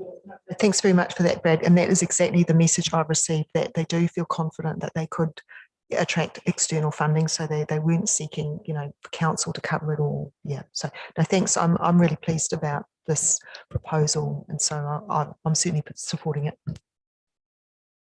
Yeah, and with the Centennial Skate Park, I know it's there wasn't a submission on it, but I think there needs to be working in there with Regan McFall with the pump bike track as well. And part of that skate park review needs to work with them as well about getting the right redesign of the pump track and getting the thing there, because it's a group that can also externally fund it. They just need the support from council and backing this, make that happen. Yeah, thanks, Councillor. Through the chair, in my conversation with Regan of recent times, he's very keen to look at the pump track side of it, which is separate to the skate facility. He said he'd like to cut his teeth on that before committing to the skate park in terms of funding, but definitely there's those groups there. The whole Centennial Park should be one project, not just bits and pieces, because I mean they've got a lot of backing behind them, and so need to work on that as one piece. Jim. Through you, Madam Chair. Deb, thanks for the introduction, because it's one of the issues that blows me away every time, the amount of money we're spending on reports and not actually getting anything built. And as far as the communities are concerned, they really probably don't give a toss what the Sport Waikato are suggesting. They know that they've got a need and they really want to get on and do it. But that being said, certainly don't want to be putting them in the wrong place and wasting time, but actually trying to get some work on the ground. But the question I really had was, in terms of the Centennial Park, it's an operation now. Obviously there's some problems, but has it got a life expectancy that we can push that one out and enable the Kihikihi and the Pirongia one to get going, because they've got nothing at the moment and they need to actually start to make some progress rather than invest that amount of money on Centennial Park straight up. Yeah, thanks, Mayor Jim. So we're just going to keep on spending maintenance money on that site, really. So we just in the last year had some patch-up work done on it, and the designer builder said it's going to last 1 to 2 years, maybe 5 if you're real lucky, before we go start patch up again. Yes, just keep on throwing coin at it. I mean, it is a big investment, but we are also getting quite a bit of complaint. I've probably had more complaint about Te Amuru than Cambridge, to be fair, of the different, because there was originally the bowl, then they increased it to some more street elements, and now they've just tacked on a little hollow bits to the edges, and it's just not done right. And we're getting complaints because people can't use it as a nice space, I guess. Yes, it is usable, and as the designers told me on Friday, you provide them a bit of concrete and they will use it to a certain extent. So to take on the point. And the other question I had was, with the amount of these facilities getting built around the country, we surely don't have to spend a whole heap of, I appreciate they need to be properly designed, but I've heard comments in Tamahiri's got a recent one, and that's really popular. And I know that there's one in Ngarawahia as well. So surely we can go to other places that have had these things designed and say, give us your plans and we'll build one of those. So if I can, through the chair, just a couple of things there would like to respond to. So the community, or the skate community, doesn't, if I can just be blunt, don't like cookie cutter approaches, which is where you cut and paste from one area to another. They do like to have different experiences, and there's different styles of skate that you can do. So while yes, we can go and look at and see what other councils have done, they're not generally replicated as a whole to another site. The community wants something different. So I think we just need to be aware of what the community will expect from that. There are recent ones. So Raglan recently has had significant, or their skate park has been developed, but they've also had to go back and do other works on that site due to the sides eroding and that sort of thing. So I think we'd be, take on those learnings. I think also for the community, and this is very much for your decision, councillors, is that we do have existing skate facilities that are not providing the community the value and the use that they want, and that's what we heard from their submitters. We're also being asked for new facilities, and when we think we currently haven't looked after our existing ones, if we add in new ones, we need to also look at the maintenance and the ongoing management of those. So that is a decision for you to consider. While yes, we can say For our existing facilities, they may last another 2 to 3 years, and it gives us some more scope around timeframes for you within the 10-year plan. We still need to, I think, look holistically at what the district offer is and make sure that we're providing these new facilities in the right locations, because we don't want other towns or smaller villages within the district to be wanting that new facility as well. So that's why I think we're still talking about that review to make sure the locations are right for those new facilities. I think it's something that, yeah, no, I support your comments, but as we also need to be careful and activate like our volunteer people in the groups as well. And this is where we need to, work on that project of working with volunteers and groups. But also it is something that we need to hurry along a little bit, because it's the second time Joe Sheridan's been here with her kids, and they'll be adults next time round and they'll miss out. And it's something that's hot now. And, the community, we've got the right community groups together. They're talking about it. They're activated, they're engaged. They want this to happen. So yeah, we can't push it out for 3 to 4 years. Thanks, Marcus. Can I just comment on that? So we are seeking direction today to start that piece of work in year 1. We will need 120,000 to undertake that district-wide review, which will look at the existing facilities as well as potentially the new facilities and do some geotechnical work within proposed locations. And just to be very, no, it's not. And just to be very clear, though, we will be using our community advisors to work up designs with parts of the community. So it's very much intended that there be a co-design process. Can I just get clarification, Debbie? So the not approved business case of a district-wide SCAPE facility review, OPEX year 1, you said 120? So in terms of what I highlighted earlier, the 50K doesn't include geotechnical advice, and it doesn't include the concept designs with the community for those locations. So the 50K was to work through, and because also noting in new locations, depending on the reserve management plans for those sites, there is most probably consultation is going to be required with the community. So that that is what that original 50K included, was including some consultation requirements as well. Okay, thank you for the clarification. Liz and Bruce. Yeah, hey, look, very, very, very supportive of this. I guess that community consultation with people who actually skate is absolutely critical to this whole thing. I can rummage up a whole bunch of kids. I'm forced into these places all the time, because if it's not the coolest, newest thing, they won't use it. And that would be an absolute disaster for any of our communities if that was the case. So yeah, happy to, I just think that community consultation is just critical. So just can't emphasize that enough, and very, very happy with the numbers that I'm presented with. Thanks. And I think through the chair, definitely in terms of the process, that community is essential for us to get this right. And if we don't involve them, we just won't get that buy-in. And it's also essential for the next phases if these communities are going to fund and help fundraise the actual development, then we definitely need to do that. So yeah, 100% agree.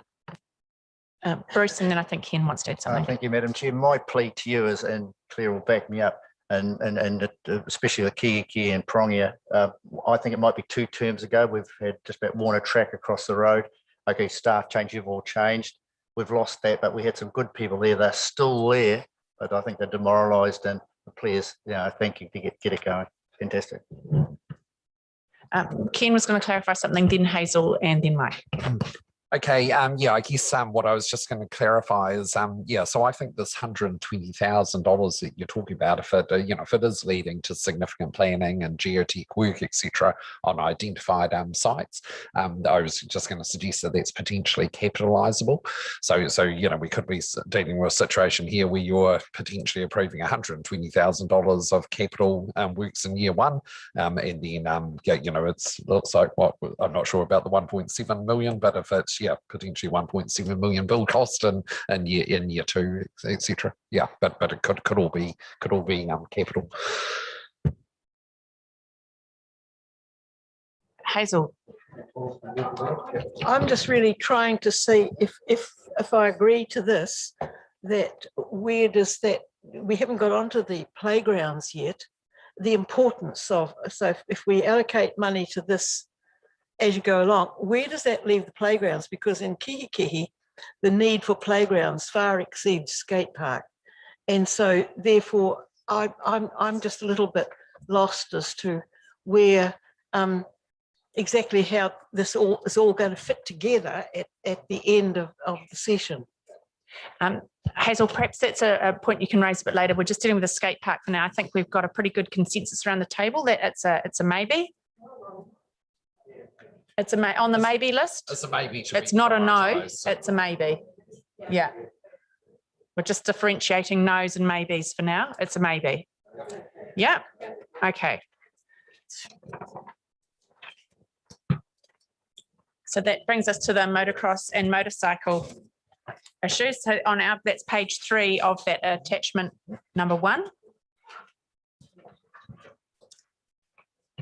So in terms from our perspective, there is no change in terms of what we've previously provided in terms of a response to the submission.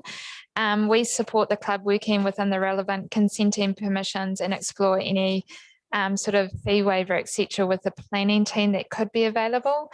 But essentially for this, this facility, it does still need to go through the planning requirements under the district plan for the facility.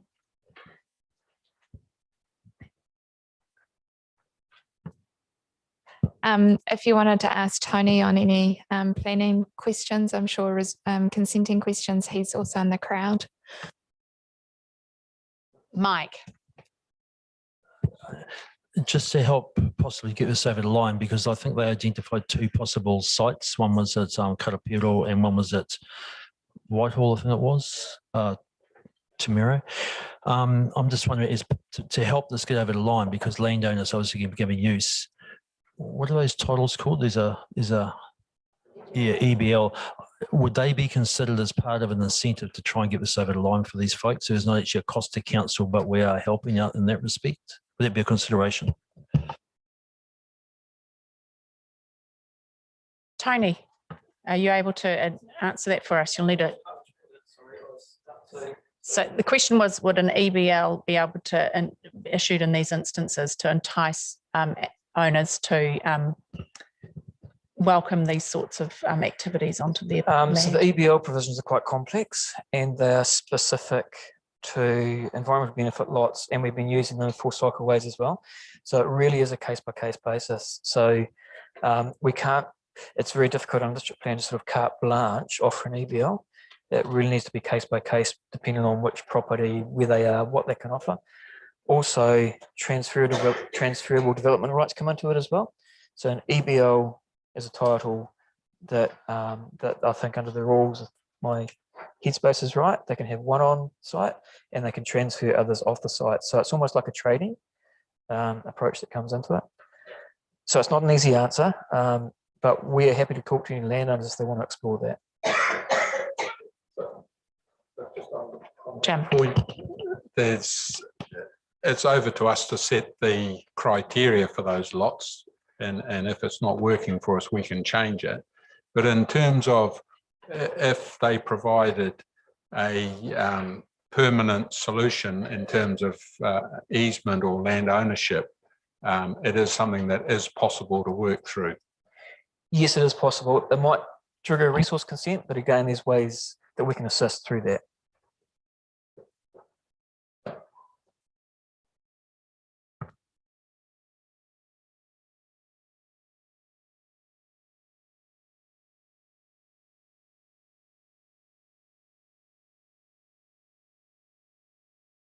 So do I just to correct my head and thinking here, their lease expires November 2026, but the plan change being made operative may trigger that early departure as early as 2022.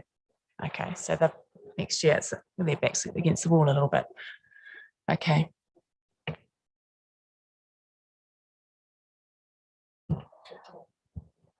If I could, just to the chair, I know that the the club do have aspirations to try and prolong their tenure on site. And to the point that perhaps going into the next topic of dirt jump, where we suggested last week that there could be quite a good site. And this is where one of the supporters presented across multiple topics last week. So the Muracross people are looking to work through with their independent planner, potential to explore that further. I know that Tony's team have provided advice that they don't want to preempt any of that at the moment, but there's that complication as well. Lou. Out in the cold for a couple of years. It's a mighty sport. Lou. Yeah, I can probably speak to it a little bit. I've actually competed in it quite a bit. I'd just like to make a point. I like what you just said, Brad, and perhaps just extending that use. Have you had any problems with their current location with noise, dust, or anything? I'm asking this question because obviously when we're considering as commissioners an application to extend, we would have to consider that, obviously. So just through the chair, I think that's best for Tony to respond to. I can talk generally, so I'm not specifically aware of any complaints, but I guess the way I would answer that, and if those complaints come through, often we do see them. So we've got the enforcement team, which is Carl's team, but often they come through to us because they are triggered by a consent condition normally. But I guess the way I'd respond to that is that probably the reason that there haven't been a lot of complaints is because people are relying on the consent that's there, and it's got conditions of consent, and they're probably aware that those conditions have the expiry that's linked to the C4 growth cell. So, I mean, they're reasonably able to rely on that. That's possibly why we haven't, the motocross park is operated as it has. It's a community, it's seen as, I guess, quite supportive, but probably why we haven't had a lot of complaints around it. And again, as Brad said, I guess just a word of caution, if you're looking at addressing their submissions through the LTP, it's just to be aware that we do have a plan change which is going through a process at the moment. That's plan change 13. They have submitted on that. And also there is a resource consent which has an expiry clause on it, which is linked back into plan change 13. And so if you were to make decisions, I guess, around the duration of the existing consent here, that could lead to a bit of a problem around process, because the consent has a definite expiry. And under the Resource Management Act, they're actually prohibited from extending that expiry date. They just can't do it under Section 127 of the Resource Management Act. They can change other conditions, but they can't change a duration of consent. So they actually have to apply for a whole new consent if they wanted to keep going there. So the word of caution, I guess, from the RMA perspective would be, let the RMA process probably play out and plan change 13. You could signal something, but in terms of extending it, I'll just err on the side of caution around that. Okay, Madam Chair, and then Andrew. Historically, there have been a lot of complaints there, and that's why the conditions are so constrained in terms of the amount of time that they can operate, and obviously the length of time that they've got. So if they were looking to try and go and do a fresh consent there, they'd be a lot better investing their money on a new site, because I would suggest there would be significant resistance from the locals. It's a fair call. Andrew. Thank you. Look, I think there's quite a lot of support for this group round the table, and they were very passionate about keeping Cambridge Motocross Club going. But yeah, in the present site, the time has come, and they need to look. And look, motocross, they actually want a pretty scruffy piece of ground, really, to ideally, although they do need parking from, intermittently. It's not all the time. So yeah, if there's some way for us to assist them, whether it be an EBL or whatever, I'm all for it. But I think we need to send a signal that they're going to have to move quite reasonably quickly. Liz. I think, Andrew, that they know they have to move that part. But what they're really trying to avoid is $53,000 in resource consent costs, because that's what it cost them last time because of all the drama that was occurring in the town. So they're on the right track and heading out of town. I think, that's to their credit, they've been doing a lot of the work themselves. And it's the resource consent costs that they really want to have covered. And maybe won't get anywhere near that anyway, because hopefully the objections won't be so high. But anything we can do around EBLs, but also covering any consent costs. And I think we have that ability now to do that. But they just really want to avoid that 53,000. I'll just respond to that if that's all right. So I had a quick chat to Wayne about this morning. So he is of the opinion there is a small fund available to help community groups cover consenting costs, but he is of the opinion that we wait until they have their new site and then we can revisit that decision because consenting costs can vary hugely depending on the site that you select. So I take it from the discussion we've had on this subject, although we have enormous sympathy for them and their particular predicament, we're actually not in a position to help them in any monetary sense right now. We've got a response there that the staff have provided in the second column, headed advice. Just want to see if you're comfortable with that and lock that in as the formal response. Bearing in mind, of course, that the dialogue on this subject isn't over. Obviously, it's a moving target. We want to help them where we can and potentially in some of the ways we've discussed today. So are we comfortable with that, Mike? So is it opening up a can of worms to put something about these EBLs in there? Is it opening up a can of worms? Is it? Yep. I sense Tony's grimace suggested yes. My feeling. Yes, it is. I'm not a mind reader, but I'm picking that's where that was going. So, Claire. Is there scope to alter the staff advice just to say that about the waiving the resource consent fee, there's no money at the moment, but this could be reviewed at a later time or when a suitable site's found or located, identified. Yeah. Yes, Tony. So Deb and Wayne exactly right. There is a fee in there, but just a reminder, it's now fees and charges, and it's a public good offset. I think there's $10,000 in next year's budget for that. That's all public good offset. So this is one community group, and I'd probably again err on the side of caution about signalling to them an expectation of a waiver of fees. I think that's a separate discussion that they could come and talk to us about, and we could message that to them then. Because if you think of all the applications that might have a public good, does this one stack up, and what else isn't going to get funded? A good caution to sort of sound, I think, in the circumstances. So on that basis, are we happy with that response? I think it pretty much encapsulates our position. Great, so we can tick off motocross and motorcycle track and moving closely related, of course, dirt jumps. I think we'll keep going. Yeah. So this is on page 5 of that volume. You with us, Hazel? Sally. So just through the chair, in terms of you can see our advice within your document in front of you, we believe that it would be good for this group and the supporters to work with Bike Waikato to establish a partnership to develop a site, and we are suggesting that that location is the Cambridge Motocross track site.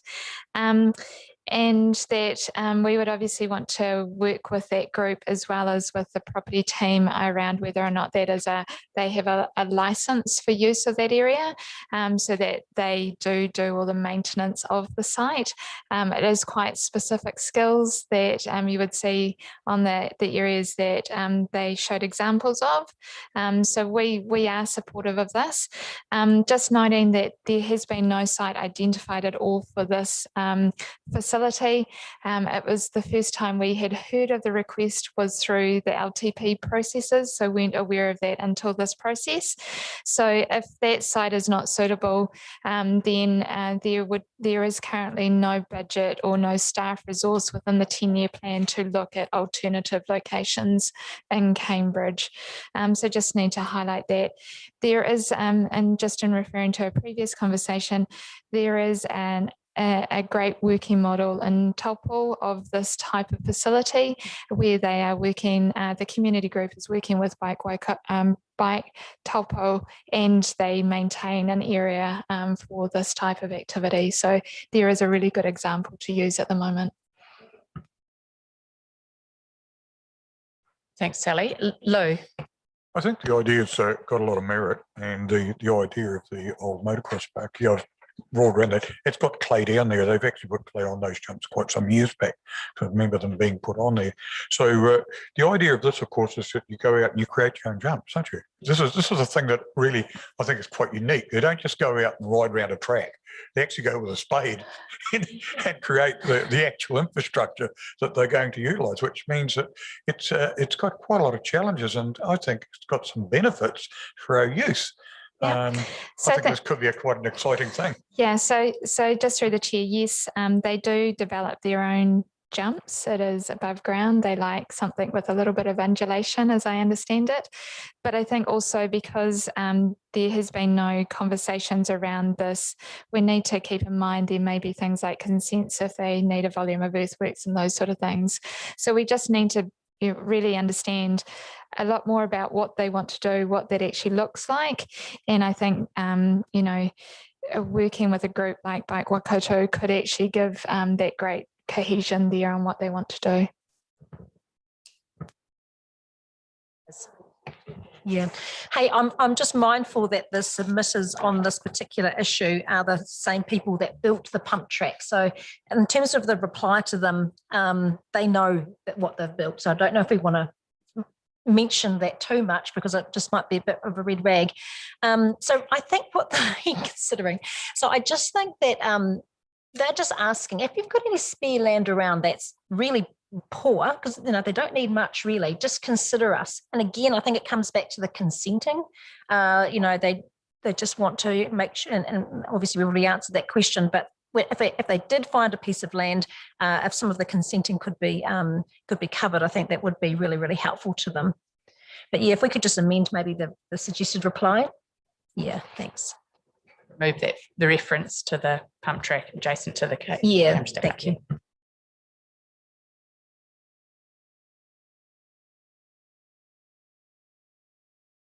Does anybody else have anything they want to add in respect to this matter?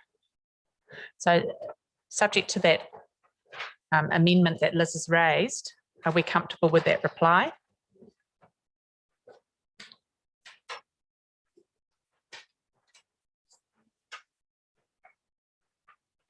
I don't hear anybody dissenting, so shall we move on from that one then?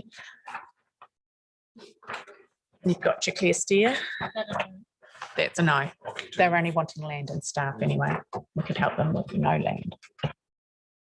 So the hockey turf, so starts on page 6. Sorry, can I just, a few points up. There's a Tiamani Community Board submitter, but it's not about the dirt jump. It's about the bicycles park in Centennial Park. So it's in the wrong place. But I'm just saying that, you know, that we should, there's no funding allocated, but I think it should be tied in and supported with that money with the whole skate park thing at Centennial Park. So that one is part and parcel of the skate park. We've put on the maybe pile for now. So if we can pick that one up when we address that topic later. Excellent. Good spotting, Marcus. Mike. Just going back to that last topic, just when we go back to these folks around the dirt track, I just visualising back to that picture, and it didn't look like it actually took up that much space, but it does. So just through the chair, the Gorge Road facility within Queenstown takes up quite a significant area. It's, what could I refer it to?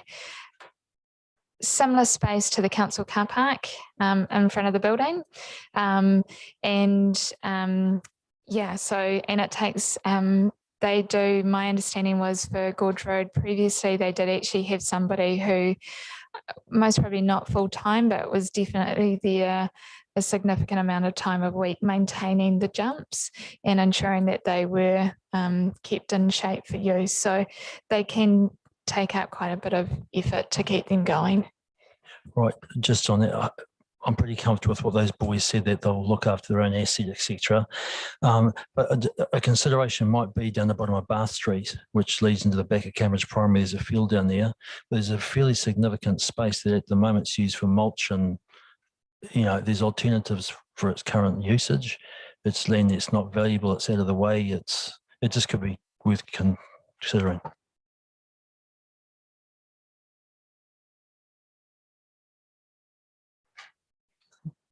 Did I hear that right, Liz?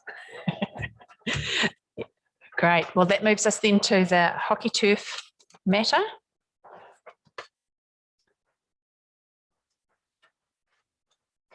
Brad. I agree with the comments that's been made on the thing. So we need to go out there with Sport Waikato and Yeah, I think it's pretty clear from this the comments made there around the lead being really resting with the Waikato Regional Facilities Plan, doesn't it? But it does later on say that staff would recommend funding to prepare a feasibility study. And there's 50,000 there, another one of your feasibility studies. So does that find any favour with elected members at this point in time?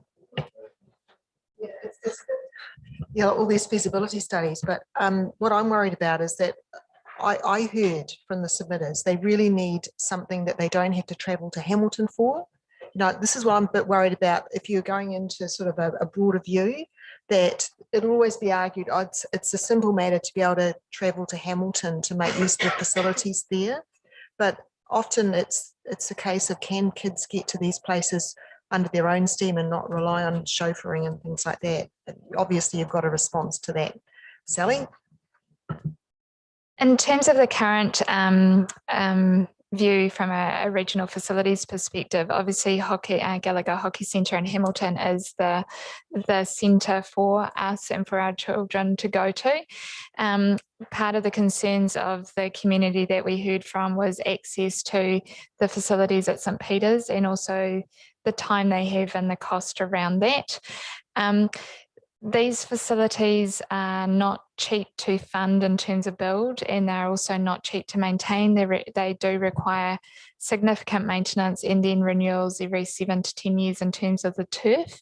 So the key thing in terms of talking to Matthew Cooper as well last week and hearing from him, you do need to go through the feasibility to see where the best location is for it based on the number of users and how well used it can be. In order to get to the return, you need a high level of use of these facilities to get the return from your investment. So I'm not confident, and I don't think Brad would be confident of starting to say that we need one in Waipa without having those stats and that information. Through you, Madam Chair, you've really got to know, being a hockey player, of course, and having grandchildren that do it, you've got to go to where all the competition is. And I fail to, on Saturdays, to see where that competition is locally. If you really want to have a good game, and that's how it's played. It's only Inniscommon, which is this side of the city. It's a 25-minute drive to a good facility. So I agree with you that we just need to get a lot more information on this. We're not restricting them in their ability to play the game, because we all provide the transport to get them over there, but because we want to see our Waipa teams doing well. There isn't enough competition locally. Yeah, look, hey, I am in favour of this, but I'm not in favour of starting a game, because to me, and I know it might mean adapting something, but that $50,000 that was given by council to Hautapu and Kenmore and etc., that group, and I know it's sort of towards its final stages, but that is the vehicle that I think we should be tapping into, and if we're going to go backwards a little bit to come forward, we should be doing it. But I just talked to the sports coordinator the other day for Cambridge around hockey, and I think she said 83 just junior teams. That's just the year 1 to 6s. That's not. So there is but it's not just hockey. You can't just think hockey here. It's a multi-turf, not soccer, not football. It's different different turf, I understand that. But I just think, is there a possibility to go backwards to come forwards and we put some money into extend that study? Through the chair, yes, I do believe that there will be some base information that can be used from that study. We wouldn't regurgitate or reinvent the wheel. But in terms of the outcome of the study for Hautapa was quite different to a turf. So there would need to be work done in that space. Jim. Madam Chair, look, I certainly support the all-weather playing surfaces, and as you provide them, then they'll get the use. I'm sure once the initial study has been done. But the question I've got, and we're talking millions of dollars for a water turf, but then Matthew just made an aside comment when he was here. $100,000 for a sand permanent surface, and I don't know whether there's a huge difference, and are we looking to provide a gold-plated standard where we could have a number of sand surfaces that provide maybe a practice level surface and not a competition level surface to start with. It just seems to me that we're going to run out of space if after 3 or 4 wet weekends you can't use the grass facilities for playing sport, whether we need a number of maybe the cheaper version, if you want to call it the cheaper version, but it's still a permanent surface that can be set up around the district. So some comments from the experts. What are the various standards and what's the difference in cost would be helpful. Brad. If I could speak to that, please, through the chair. So I touched on this a little bit last week in my response to the Cambridge football submission around their request for all-weather turf as well. There are multiple solutions from a sports field point of view. I not just speak to Matthew Cooper, but his goal of 100 grand for a sand carpet was quite way off. Yeah, so as I said last week, we do have an improvement program in the draft LTP, which will cater for up to I think eight fields, and we're looking to do primary drainage, secondary drainage, and irrigation, which is a big step in improving the winter fields to what we've got now. It increases them from 8 hours per week to 10 to 12 hours per week. If you go to a sand carpet, you go sort of around 15 hours per week on a field, but then you're looking at it'll be $500,000 at least for a sand carpet. To go to the next level, where you start to get around that 20 hours a week, 20 to 25 hours, you're looking at a hybrid model, which is probably the more favourable option at the moment in terms of where Auckland City Council, with all their usage on their winter fields, is going. That's a combination of artificial turf, but growing real turf through it. So you still got that sand carpet through there as well. To go to the artificial turf, then you're not going to get any change out of sort of 1.5 mil these days. And that's just the capital cost. You've got to make sure that, again, all the geotechnical stuff around the drainage to make that the right location as well. But then there's the ongoing significant costs of renewing those assets and maintaining those assets. So, yeah, with different levels of sport, if you do get the different use, I'll just be quite clear to make most use of an artificial turf or with a turf like an artificial. You need to be playing around the 80 hours a week. So you're looking at 7 days a week, sort of 9 o'clock in the morning to 9 o'clock at night to get your investment back. It's a lot of hockey. A lot. I'm puffed even thinking about it. Mike. One more comment on that, in that if we follow the same model as some other places, because we can't get trust money, but trust can, and if this ever happens one day in this LTP or another one, that putting this thing under a trust gives the ability to offset some costs, because I agree the ongoing costs would be significant if we just at some point own this turf ourselves type of thing.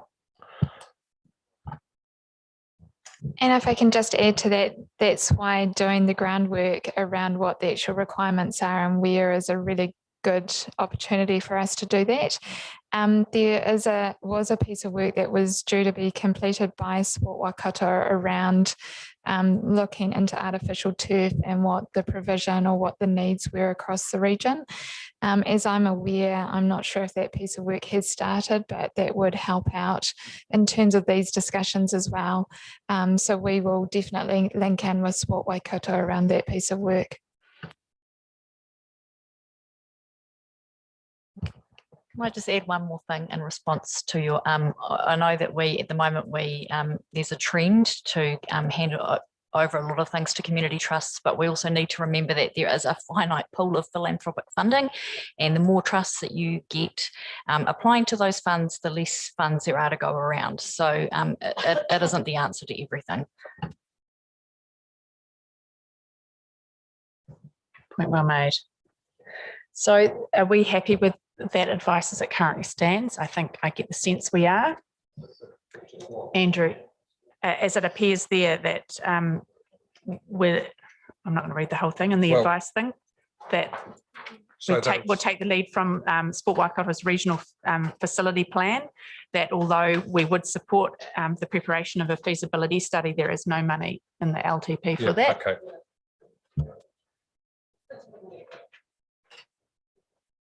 So that's a no then. Yeah, we're comfortable with that.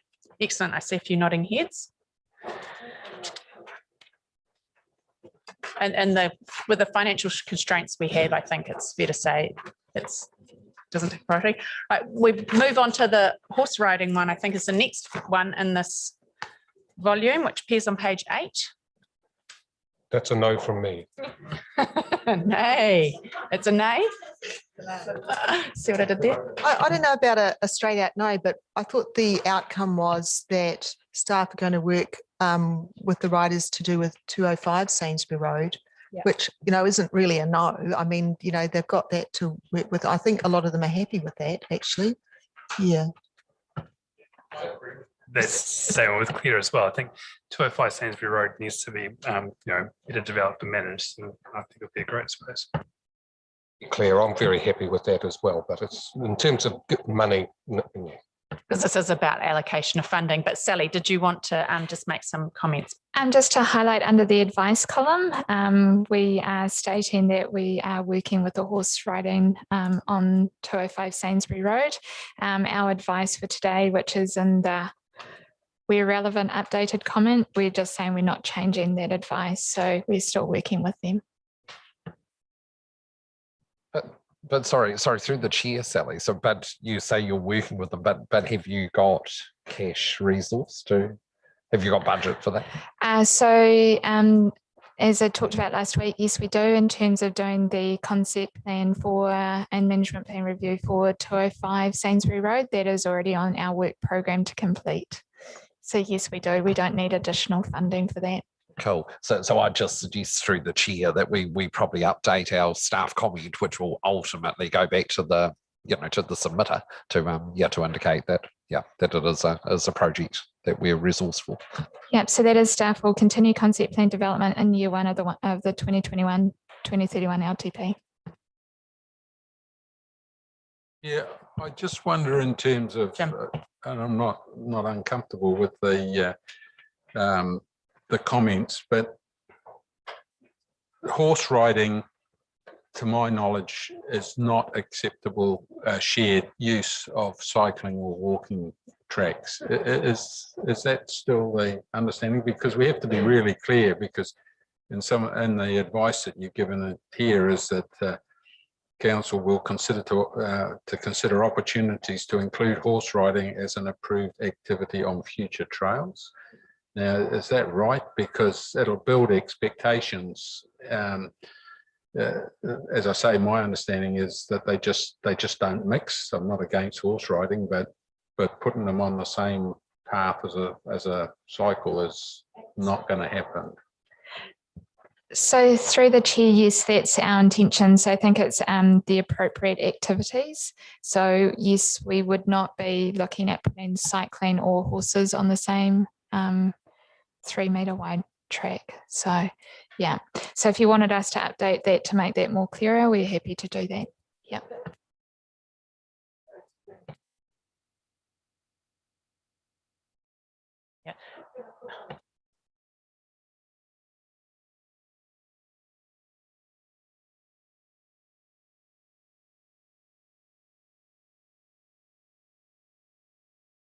Mike. Can I say just a point of clarification, really? So we're funding another concept plan. Is there any money anywhere to actually implement the concept plan? Have we got money aside for that? So the development of the 205 Sainsbury Road work was a resolution of council back in 2018. So that's on our current work program, and that's why it is included. In terms of we haven't identified any implementation of that without having the document to be able to look at that. So that would be a consideration put forward to the next long-term plan process. I guess, I mean, that sounds, I mean, oh, hey, I've got a horse, but that's as far as it goes. But I mean, and I've never been on it. But it just seems 3 years to still not quite develop a concept plan, and then 3 more years before there might be $1. 6 years, I'd be, as a ratepayer, I'd be pretty bloody annoyed, to be fair.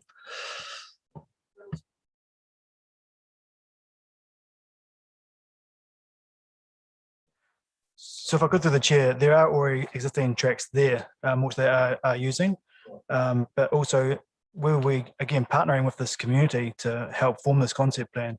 And I believe, Councillor St Pierre might back me up here, that the community are quite passionate and they're quite keen to help out where they can as well. So in terms of planting in the future and restoring some of those waterways and things, I think from my limited involvement in the project to date, is that they'll be quite keen to explore that with us.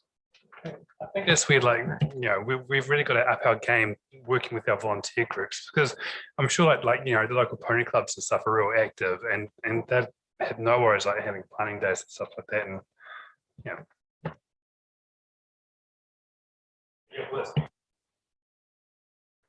So can I assume then we're comfortable with that response? Were you just going to clarify the wording at that on that last sentence there, but council will continue to consider opportunities to include horse riding as an approved activity on future trails? Okay, so you're looking somewhat I agree with perplexed. Jim, actually. I don't think it's a compatible one, but I do think it should be open-ended and not sort of be close the door completely. But yeah, some people have said it's okay when you've got a wide space for everyone to move in. But yeah. Yeah,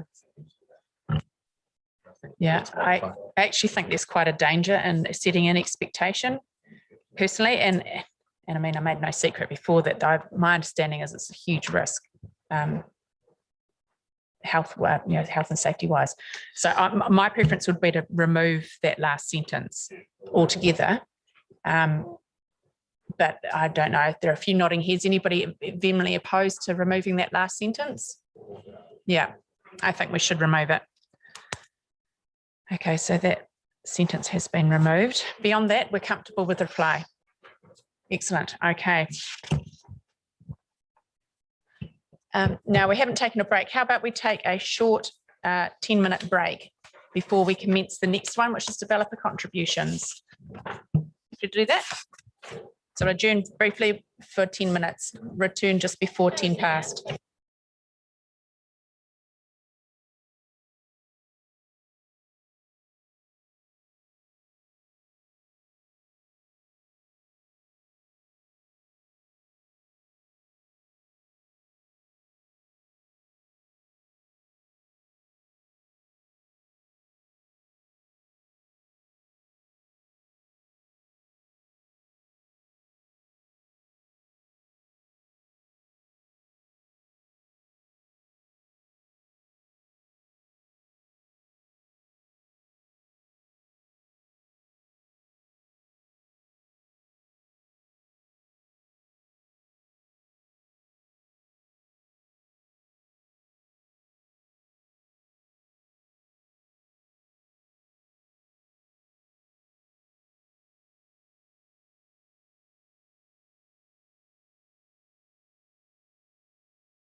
Right, I guess we'll get back underway again. We're now on page 12 of our attachment 1, and I misled you when I said we were doing DCs because we've already done those earlier. Really losing my mind. Actually, it's page 13 when the substantive submissions appear in respect. They're grouped together under a heading other environmental. Now, because these are all a little bit different from each other, we have to deal with them all separately. So we'll just swing through the advice column in reference to each of those submissions. I don't think we have any staff speaking to these. I think it's pretty self-explanatory. So the first one there from Go Eco Waikato Environmental Centre. I think it's probably good use of our time if people raise with the group any issues you have with the response that's provided, and then we can discuss it rather than going laboriously through. So we're comfortable with that response. I have to say that the food waste curbside collection was a recurring theme that was asked for, just something that we need to be mindful of at some point in time. And I know that Sally is doing some background work in that space. Marcus. I'd like to have a look at Hamilton and see how it's going and stuff, and continue the study of it to see if we can roll it out here. Okay, so we're comfortable with that response to Go Eco. And okay, moving down then, there's actually no formal response to Sarah Fryatt in respect of drinking fountains and bottle refill stations. I wonder if Haven, have you got a, okay, Haven can explain why that is. You'll need a microphone, Haven, sorry.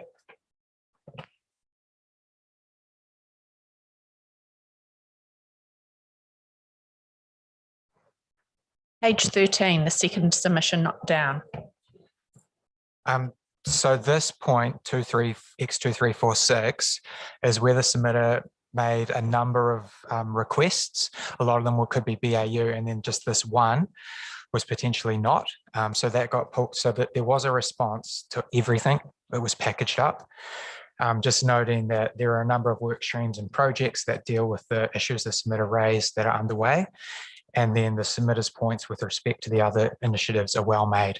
So it was just a sub part of a wider package of initiatives that the submitter proposed. Excellent. Okay, thanks for that clarification, Haven. Roger, did you have a comment? Yeah, I mean, there is currently a drinking fountain point outside of my site in Cambridge. Okay. So that might be worthwhile noting, because it meets the request. Right. We have no knowledge whether the person is Cambridge based or not, obviously. So if it was somebody from Te Awamutu, it might seem a little bit. Yeah, it's probably a tap between here and there. So everybody's comfortable with Haven's explanation? Pardon? Yeah, okay. We can note. Did you want to note that there are public drinking fountains available? Incorporate it into the response. Yeah. Yeah. Fantastic. Great. Thank you, Haven. Next one, submitter 93. People comfortable with that response? Project to green Te Awamutu's town and suburban streets by systematically increasing the street tree plantings over time. Could I just ask, with the environment strategy, is it likely that we're going to have more work done on greening our towns generally? There's a guideline that we should have 10% of our urban space in vegetation. And I don't mind the response here, but I just wonder whether or not we are going to have a plan in the next 10 years to try and get a lot more planting done in our towns. I'm looking around and I can't see any staff jumping up to want to answer that one. Tony, might be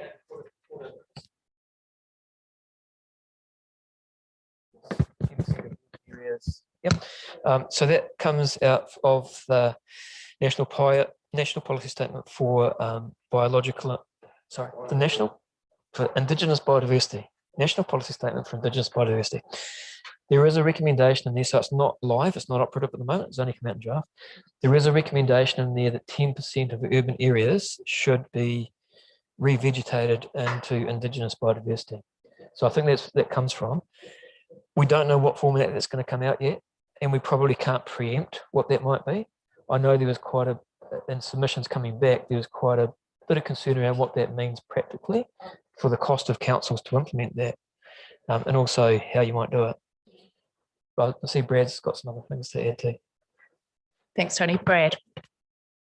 Kia, just to add to that, in terms of that greening, we do have a project in the LTP throughout the whole 10 years to increase street tree planting to address the inequity, I guess, between Cambridge and Tamutu a little bit. So there is, yeah, can't remember, I think off the top of my head at the moment, but we do have every year some funding to address that.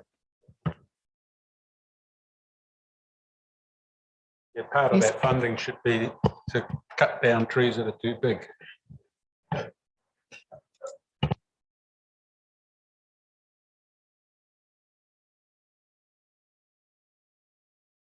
Okay, so we're comfortable that that's captured in that staff response. I said it does appear there. Fantastic. So we're moving on then to the next one, which is a Waikato Regional Council submission. Considering sufficient level of funding to support planning and delivery of other local biodiversity programs. And then there's a council response there. Comfortable with that? I believe so. Yep, nobody's jumping up and down and saying no, so we're comfortable with that response.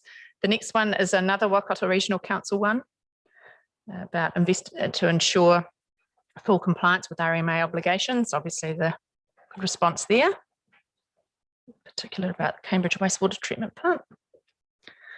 And comfortable with that? Yes. The next submitter then is another reference to food waste collection. And that just replicates the advice provided to the earlier submitter and raising that issue, which we're comfortable with. So that's another fine one. We can tick that one off. Next submitter is about a weekly rubbish collection. And obviously the obvious response there about it not being a rated service for council. So that's that page done. Last one appearing in this section then also relates to mention, because it specifically says rowing regattas in that one there. And there is a food waste service already in place during all rowing regattas, just to make that point. She obviously hasn't noticed it.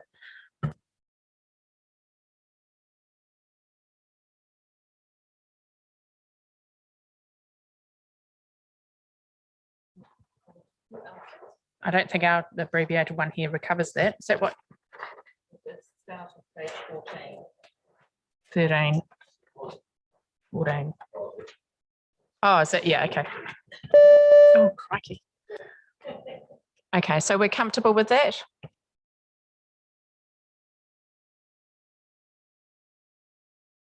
Oh, everybody looks happy. That's great. And then the last one then is about wastewater upgrade for Cambridge. And then obviously the answer there is in terms of our investment going forward. So that space. Excellent. So that moves us to the next pithy section on community facilities. Debbie, come talk to us.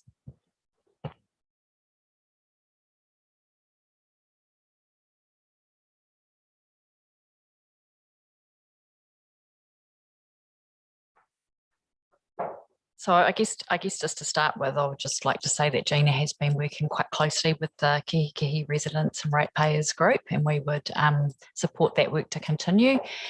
We do think that a feasibility study would be required to establish the need for a community centre in that part of the community, which we would be happy to support if council were to agree to provide some funding for that. And our community advisor would continue to provide some very hands-on support to make sure that that took place in the right way. But happy to take any other questions. There's a range of things there. We also, I guess, also to draw your attention to, just to remind you that we have an urban development plan underway for Kihikihi at the moment. And so we are expecting that there will be some outcomes identified from that process. We also have a spatial plan, which is about to get underway, and there is an opportunity once those two processes have come to a conclusion to allocate some further funding for priorities identified through those work streams from asset sales in Te Awamutu and Kihikihi. at this stage, I'm suggesting that we progress with the feasibility study and continue to support that community through community advisory services. Thanks, Debbie. Hazel. The community have already sort of recognised that process, and that certainly as far as the submissions in here go, realise that there's quite a lot of work to be done. There's already over the Tūrata Reserve one, the first community facilities one that's there from Kiki, already iwi have met to discuss about, you know, there's quite a lot of underlying tensions about what the Tūrata Reserve could be used for. And so we need to, we've got a lot of work to do to work into that feasibility study to actually have some understanding of what's needed out there. So it's all quietly, well, not too quietly, but getting on with it. So I take Debbie's point of view that we get that urban development plan, which is due to be, I believe, tabled next month, and then we can get on with it. Just another point for you to be aware of is that facilities like community centres, when they apply for external philanthropic funding, those funders will require a feasibility study. So it is an important first step that these community groups need to go through. Mayor Jim and then Roger.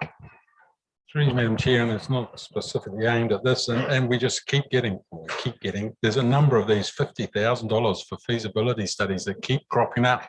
And I'm just wondering, is it $50,000 or is it wet finger in the wind? And I appreciate it has to be an estimate, but they all add up every time. It's 0.07% increase in our rates. And just how much can we do in-house, or should we be looking at providing an in-house service made up of all of these figures that we've got here, because I can't see that it's half a year's work for somebody. So look, I'm just really mindful of the fact if we want to do anything, we do need feasibility studies, but do they have to be externally funded, or is it something that we can actually pick up in-house? GB. Just to speak to that, having been involved in a number of feasibility studies, not having done them myself, but having been involved in the formulation of them, they are a reasonably specialist service. So there's quite a lot of research is undertaken to come up with the conclusions in those reports. That's not currently we wouldn't have the skill set within our existing staff to provide that service. And if we were to employ someone, I'm not certain that we would have full-time work for someone ongoing. So just my... Yes, through you, Roger. Madam Chair. My question was probably exactly the same as Jim's. What's the...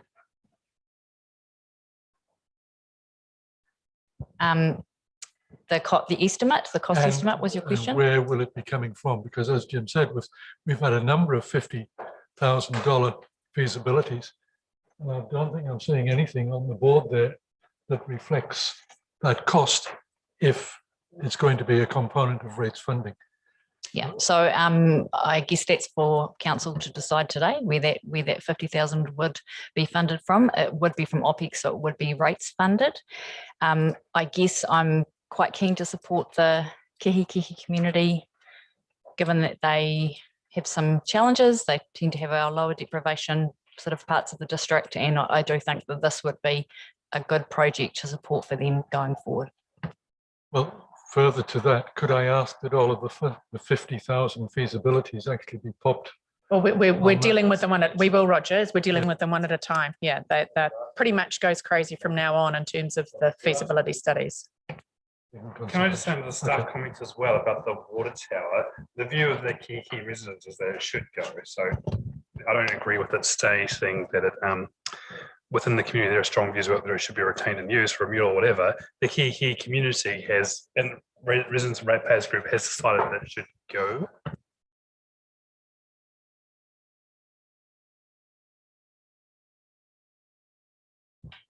Yeah, kia ora, Councillor. I can't recall Anna McElroy, our senior plan's been working with that community on Tūrata on that particular project, but there was very recent feedback that came back that there was to be a mural on the site. They don't want it to be deconstructed. So I'm not sure who that was in the community, sorry, but I did see the report, just can't remember who it was from. Yeah, so the community has said that they prefer it to be gone. So I think that statement, that sentence could be taken out. Yep. So I think this probably just speaks to the fact that we keep sending our community advisor out to this community to gather their thoughts and draft a range of the list of priority areas that we need to address. And then through the urban development plan and the spatial plan, we can then decide how we will fund that list of priorities.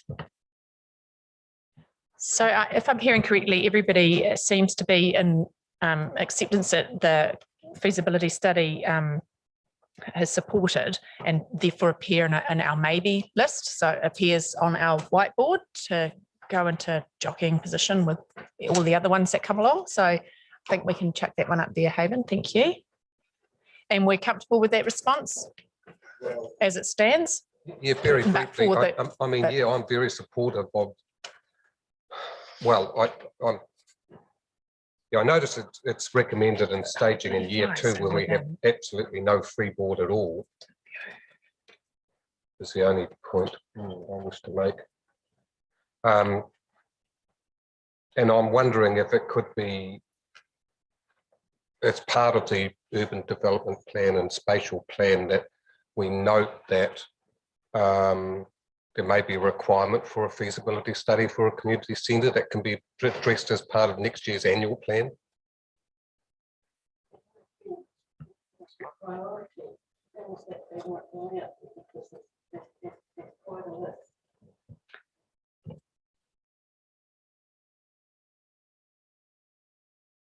So enough room out there for hockey turf too, FYI. So Marcus, are you wanting us to remove the wording from within the community there are strong views down to enjoy the views? Because we're basically telling the community what they've told us. Within the community, there are strong views about whether it should be retained and used from you or removed. And here, if that sentence could just be taken out, because the residents ratepayers group have said that they would want the water tower to be removed. Yeah, it's like us telling them what they want. Yeah, they've already told us that. Okay, yeah, so we'll remove that. But beyond that, and obviously the question mark over the feasibility study itself, we're comfortable with everything else. Okay, so turning over the page then, another kihi and residents and ratepayers group. This is the demolition of the grandstand at Kihiki, the domain there, and a variety of other matters. Sally. So thank you through the chair. So in terms of the what we've identified there is that if there was to be a facility at Kiki Domain, it would need to follow through the same process that we've already mentioned with Sport Waikato around that. And I think also in terms of the site, I think it is key to note that we do already support the Kihiki Domain user group with funding for a caretaker. Now that has been in place for quite some years before I started in the role. And we also do support the Polo group there with a mowing subsidy as well. So there is funding that does already exist going into Kihiki Domain. However, in terms of this, if they do want a new sports centre developed and any other things done on site, there would be a cost to that because it's not included in the 10-year plan. Thank you, Sally. Any points of discussion around that? Or Liz? It's got a question around the reserve management plan for Kiki. Whereabouts is that at? I kind of get the feeling it's a little overdue. Yeah. Yep, so the Kiki Domain Strategic Plan and Reserve Management Plan was completed in 2009. So part of the work that is identified in the draft LTP is in year 2, we'll be starting to look at a review of our documentation and what the requirements are around reviewing of that. So that is from year 2 within existing budgets identified in the draft. Thanks for the clarification. Any other comments? People, are we comfortable that this should be another one that should go onto our car park up there? Another $80,000. This one's a concept master plan. Okay, well, we've got to pop them up there unless you're wanting to discredit it, and I don't think that that's where we're at. So we'll pop it up there as a maybe. That moves us on then to the Te Mutu Croquet Club Incorporated.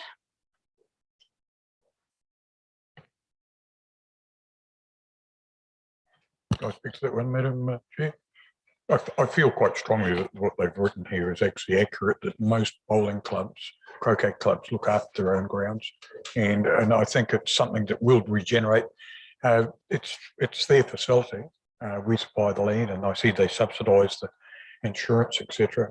So I would suggest that that is quite an appropriate response. Yes, certainly the community board looks like an appropriate place to be seeking modest sort of funding from. So I think we're all comfortable with that one, are we not? Yes, excellent. Right, moving on then to the Cambridge Rackets Club. Got the comments there and the staff proposed response. Don't have anything further to add to that, guys? No, it's, elected members, we're comfortable with that, or is there some discussion to be had? So we're saying that's going up as a maybe.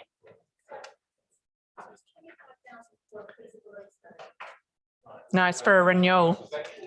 It's to renew the tennis court. But it just says in the comment there, pending a feasibility study to determine the strength of the club. So where's the money for the feasibility study if it's not 25? Good point, Liz. That's what I'm questioning. I'm wondering, is the money in the wrong column, or is it currently funded somewhere else? I don't think it's a Brad. it's just We obviously need to sit closer together. So in terms of what we would support in terms of giving the club the funding is just to understand their numbers. So we can work with one of the community advisors in Sport Waikato around that. So it isn't a full-blown $50,000 feasibility study. It's just understanding the strength of their club and getting that feedback from them. So perhaps the wording feasibility study should be toned down a little then to ascertain the strength or size or whatever of the, yeah. Because the last sentence is there's currently no funding allocated to support either a feasibility study or court renewals.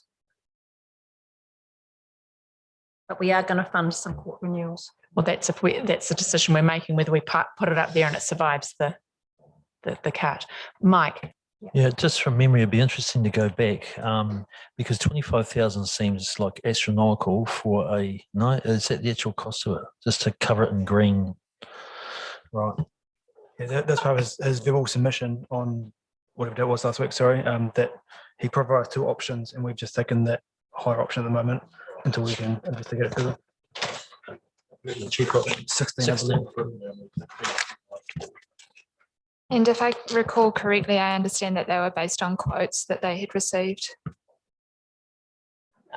It seems this is a court facility that's a council responsibility alongside of a club, and we need to be making sure that it's at least playable, that's for sure. So I haven't got any problem with this recommendation. So we'll put it up as a renewal as a maybe for now. Excellent. Rolling over then to the Te Mutu Association Football Club. So we're on page 16.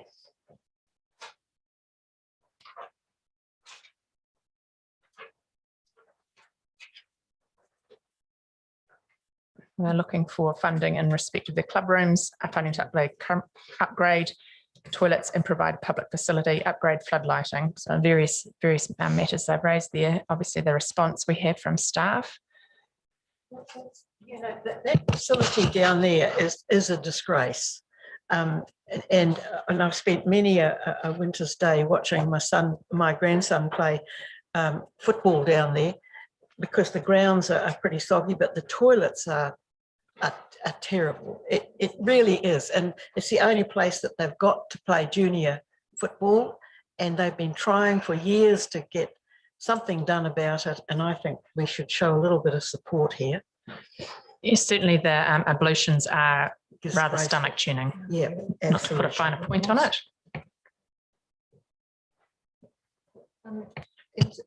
Who's responsible for the building? Like, is it a club asset or is it a council asset? I think Bruce can help out with that question.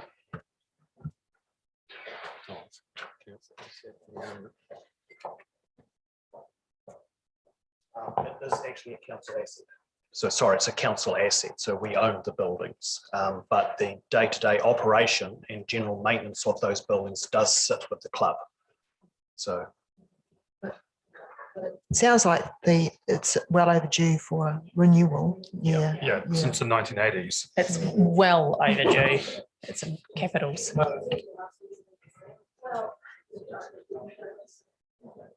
Chair, is that a health and safety issue if the toilets are not up to standard?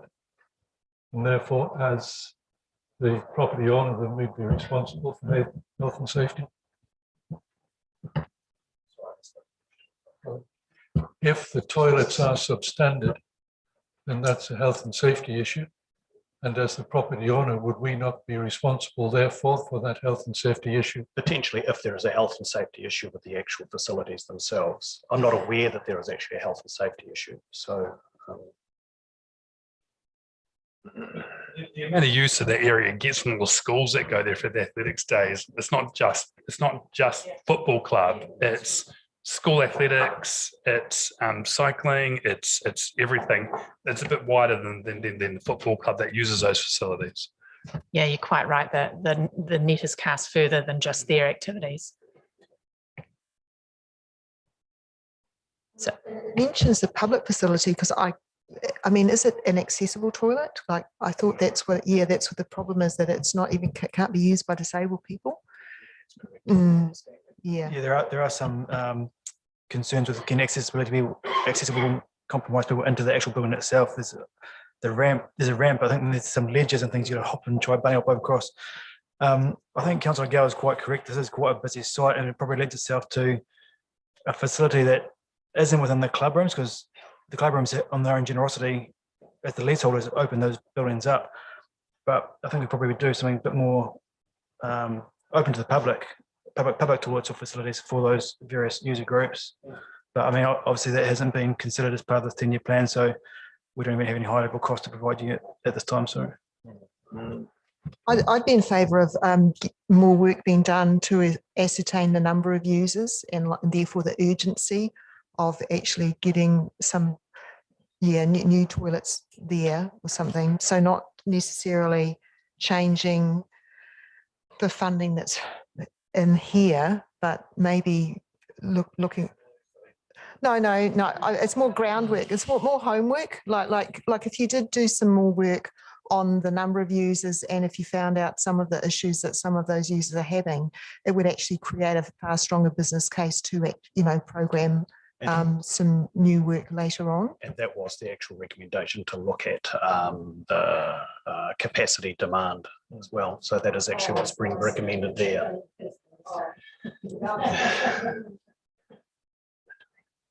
Quickly through you, Madam Chair. I just noted in reading the notes here that it says that there's a part of the budget is Castleton Park budget to prepare 2 fields, but they don't play down there, do they? They don't use Castleton Park at all for football, as I understand it.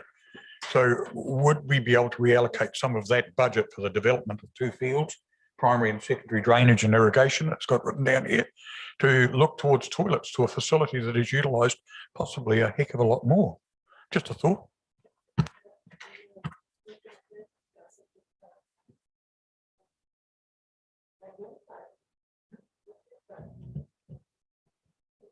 So, sorry if I could. So the Castleton Park project is partly land acquisition to expand it, and then there is the 2 fields there as well, which are deemed quite wet.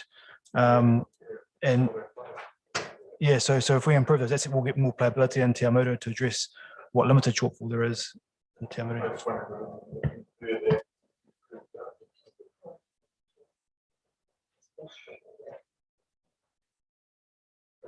So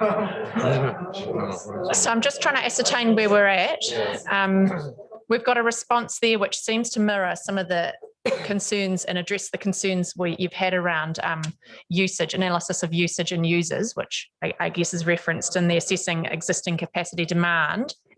So does that response there fully address what you're saying? I didn't really want it to be tied up with a lot of other analysis, like the recommendation is to partner with Sport Waikato to do it. I just thought it was probably pretty much cut and dried. Yeah, and that perhaps we'd get a faster outcome. Yeah, but I can appreciate that you probably need to work with Sport Waikato. I don't know. And what about Councillor Brown's suggestion that you rationalise some of the sports field work, and maybe there might be some budget to do some toilet improvements?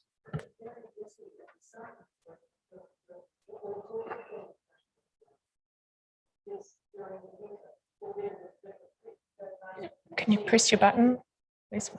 You have to press your button, Hazel. Yeah. So if I just if we just go through and just I think refer some of the context setting that was done earlier on around the existing budgets.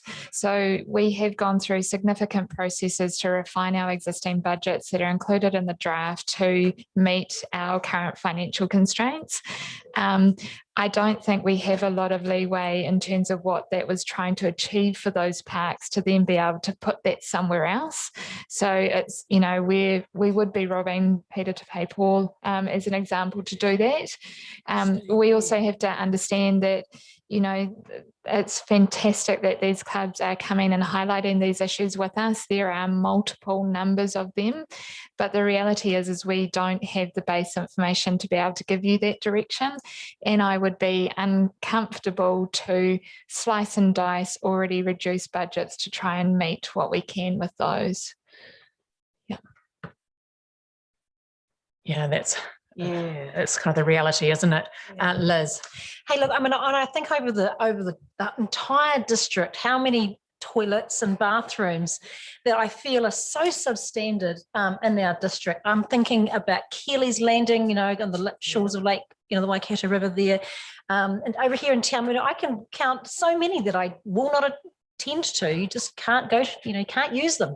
So is there some way we can develop a master plan? And I'm not talking about in the next few weeks, but a master plan for the whole district around, just feels that our bathroom facilities are really substandard across the board. That block concrete look that we have, it's just quite prevalent throughout the whole district. So it just feels like we just need to kind of knock this one on the head a little bit and invest in our public facilities. Kia ora, Councillor. Through the chair, we do have a project in the LTP to look at condition assessment and structural assessment in, I think it's year 2 of our public facilities. And then we do have renewal money to be able to start to work towards some of those, improving some of those spaces. So some of them we're looking at replacing whole toilet blocks, some of them that are pretty disgusting for a better word, and then other ones of keeping the shell and then improving the assets that are inside it. So would that capture these toilets?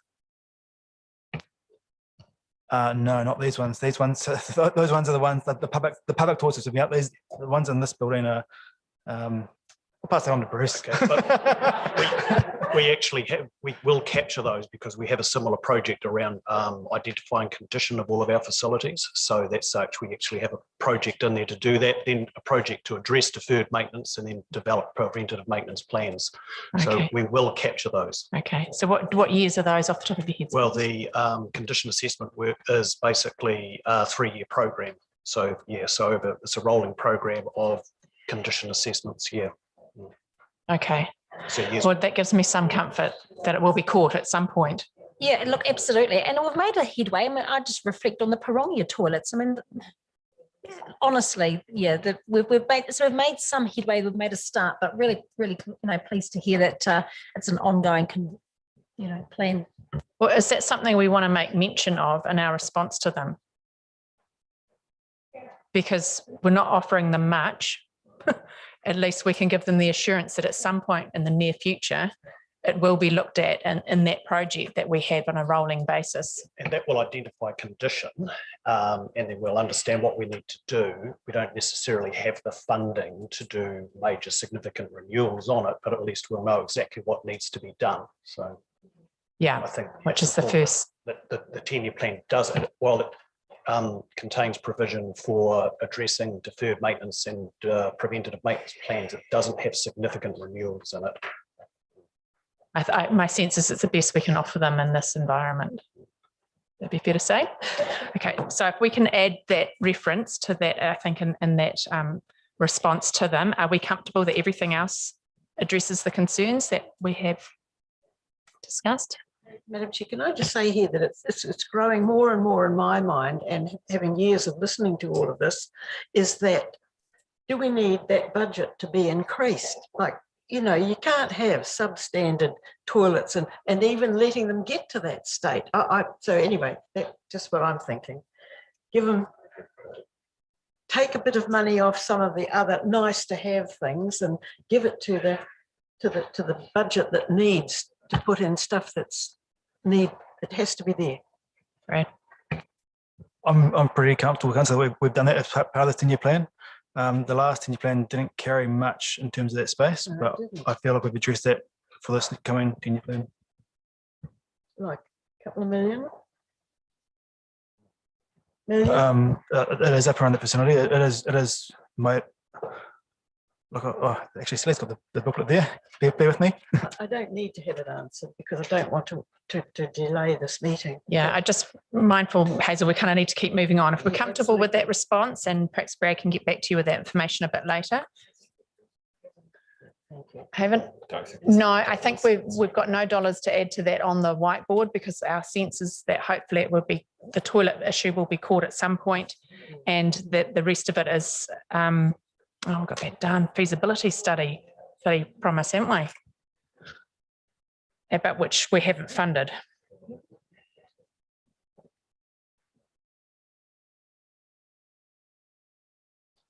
Hasn't been provided there, and although we've recommended it. Sorry.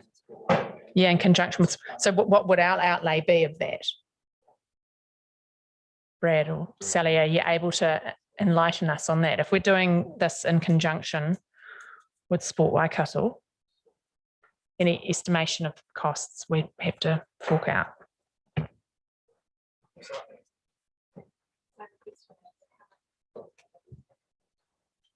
least on this one.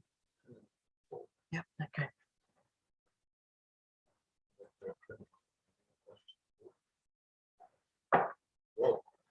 So I think this is quite different to the works that we've identified for other areas, and I really do believe that we do need to work with the club themselves on what their aspirations are going forward, and how that can be met in terms of also the condition assessments that we need to do. So I think this is more of a kōrero with the club to talk about those numbers, and looking forward and working with Sport Waikato on what else could be accessed for them. I don't want to put a figure on it, because I think we need to have that discussion first to understand the scope of it. Is that fair? Through the chair, one of the aspects then we support the inclusion of renewal costs of the building and toilets. We do not have any dollars for the building costs and toilets, so therefore we'd have to remove those last two lines. Yes, we support them, but we've not got no dollars in the LTP for the renewal.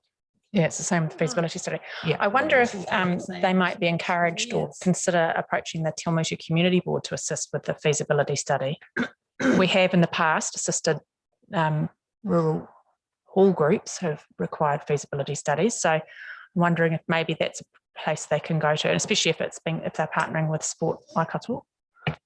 I think that would be a great idea. And I suppose the concerns that I have around trying to define this, their request was over $400,000 in terms of the cost of things. So I think that's why there needs to be a little bit more of a conversation with them around what we're actually trying to achieve here.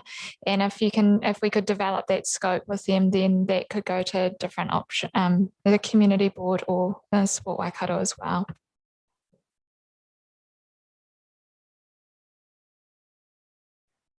So I think keep going. We remove that one. So we're comfortable then with the advice that we've got in that column. That is what it goes back to the submitter. And I wonder if maybe, is there any merit in just saying, you might want to consider approaching the Timutu Community Board to assist in any, I don't suppose we've made mention there of a feasibility in the actual response, have we? We can rewrite that to consider that they go ahead and that we can work with them around what that scope is and go into the community board. Yeah, I wonder if the column on the right-hand side that starts community service supports, if we can perhaps include that top paragraph somehow, some way, and then because it makes reference there to being in alignment with the, or, being involved with Sport Waikato and the alignment with that regional activity sports plan. And then in terms of that feasibility study, if they need financial support, maybe that could be the Timutu Community Board that may be able to assist.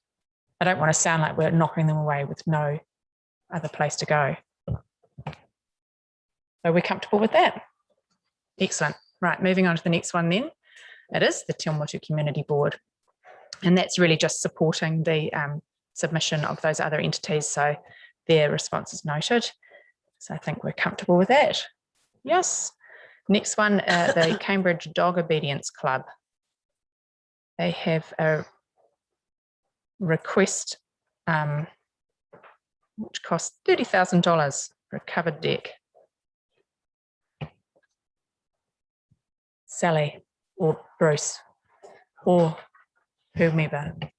We don't actually own that building, so it's and we don't have that included in the plan either. So we have been working with them around.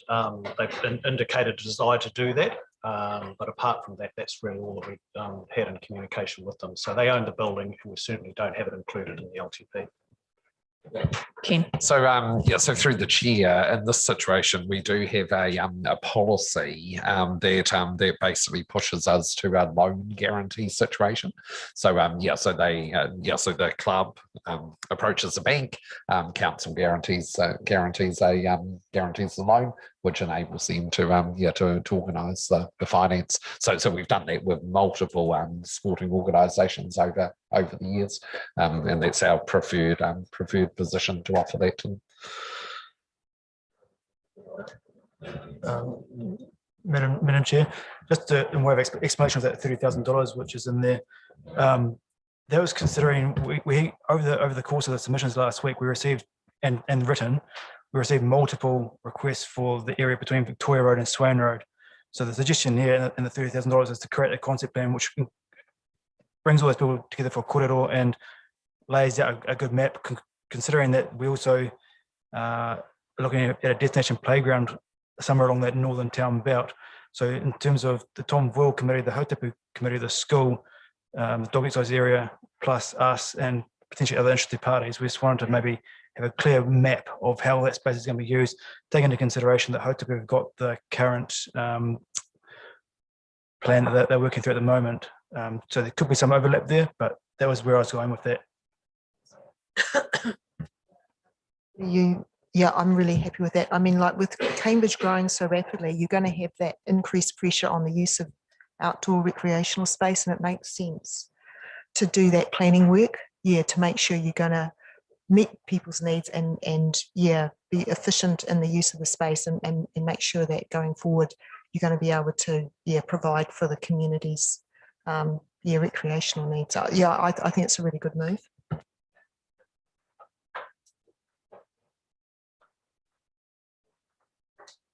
Sorry, just to clarify there, it's been a long few weeks. that 30K is the club's response. Sorry, not my one. My one is somewhere else in the document. We'll come across it. So yeah, because through the chair, the club were asking for 30K to build a decade. Yeah, so therefore, I think we say, yeah, we'd entertain a proposal for a loan guarantee for fitted policy. Yeah. Not the concept master plan, not our master plans yet, no.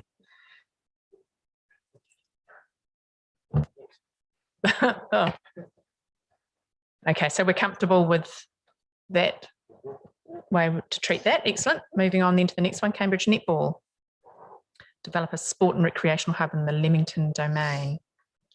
So there are a couple of, similar to what we've happened with the item that we've just talked about, there are a couple of clubs that have identified that they want space or support or funding for Leamington domain. One being netball, the Model Engineering, Cambridge Model Engineering Society, as well as the Petanque Club. And so at the moment, as we all know, Leamington domain is quite well defined in the different spaces that are there at the moment. And if people want to keep on expanding, we will end up, crossing over in terms of uses. So I'm sorry to highlight, but we have talked about doing a master plan for that site and just identifying that that is not included or not funded within the 10-year plan. Good one.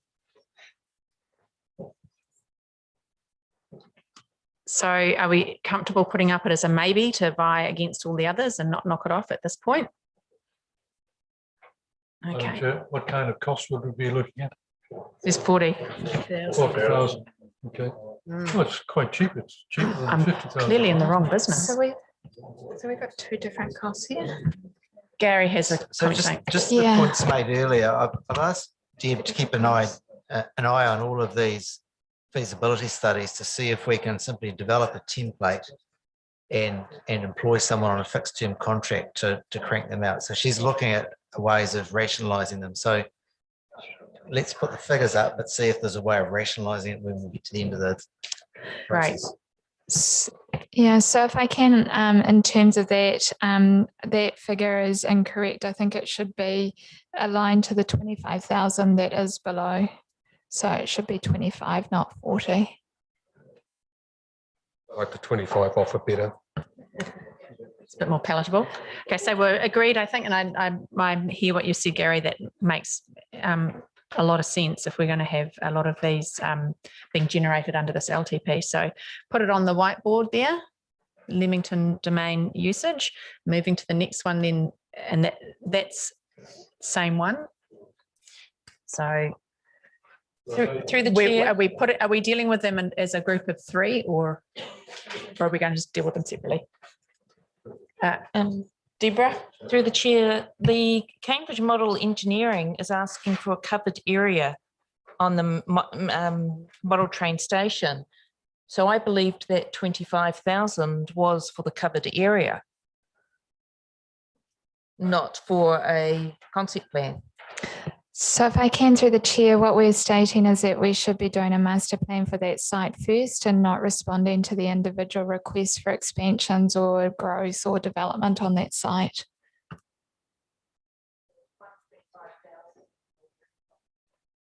Yeah, that makes sense. So that deals with that submission for now. And then we're over the page then on page 17 to Kihikiki Residents and Ratepayers Group again. This is in respect of the conversion of John Rockford Park to a playground. Here you go, Hazel. Yeah, but again, and the response there. Marcus may have comment to make on this as well, is that that's all coming up in that urban development plan, but it's absolutely true. We desperately need a playground area for our juniors, but whether Rochford Park would, the community has indicated that that's a good space, but we we're not clear. Is it a good space? Well, it seems that the urban development plan will probably inform that. Should cover That it. It should come out the bottom of that, one would That's think. what I think, yeah. And that there is funding in year 7 of the LTP anyway. And that we would be very anxious, I think, to bring that forward because, you know, Kihi has just grown out of its skin, and there are lots of under 5-year-olds now running around needing somewhere to go, their mothers needing somewhere to take them for a break, and there's only the swing, a slide and a broken other piece of equipment on the Maniapoto Reserve. That is all they've got. So we anyway, when we work that, we would actually seek to bring it forward, hopefully into year 2. Yeah. You know, Well, I think you just have to wait for your that's urban what we'll have development to plan do. Yeah, we will. to get off first base there, Hazel. Yep. So I think we're comfortable with that response. Yep. Next one, moving on then to Waikato Regional Airport Entertainment Park Limited. Providing amenity there. There's and the response. Are we happy with that response? It seems abundantly sensible. Then moving on then to the Pirongia Community Association.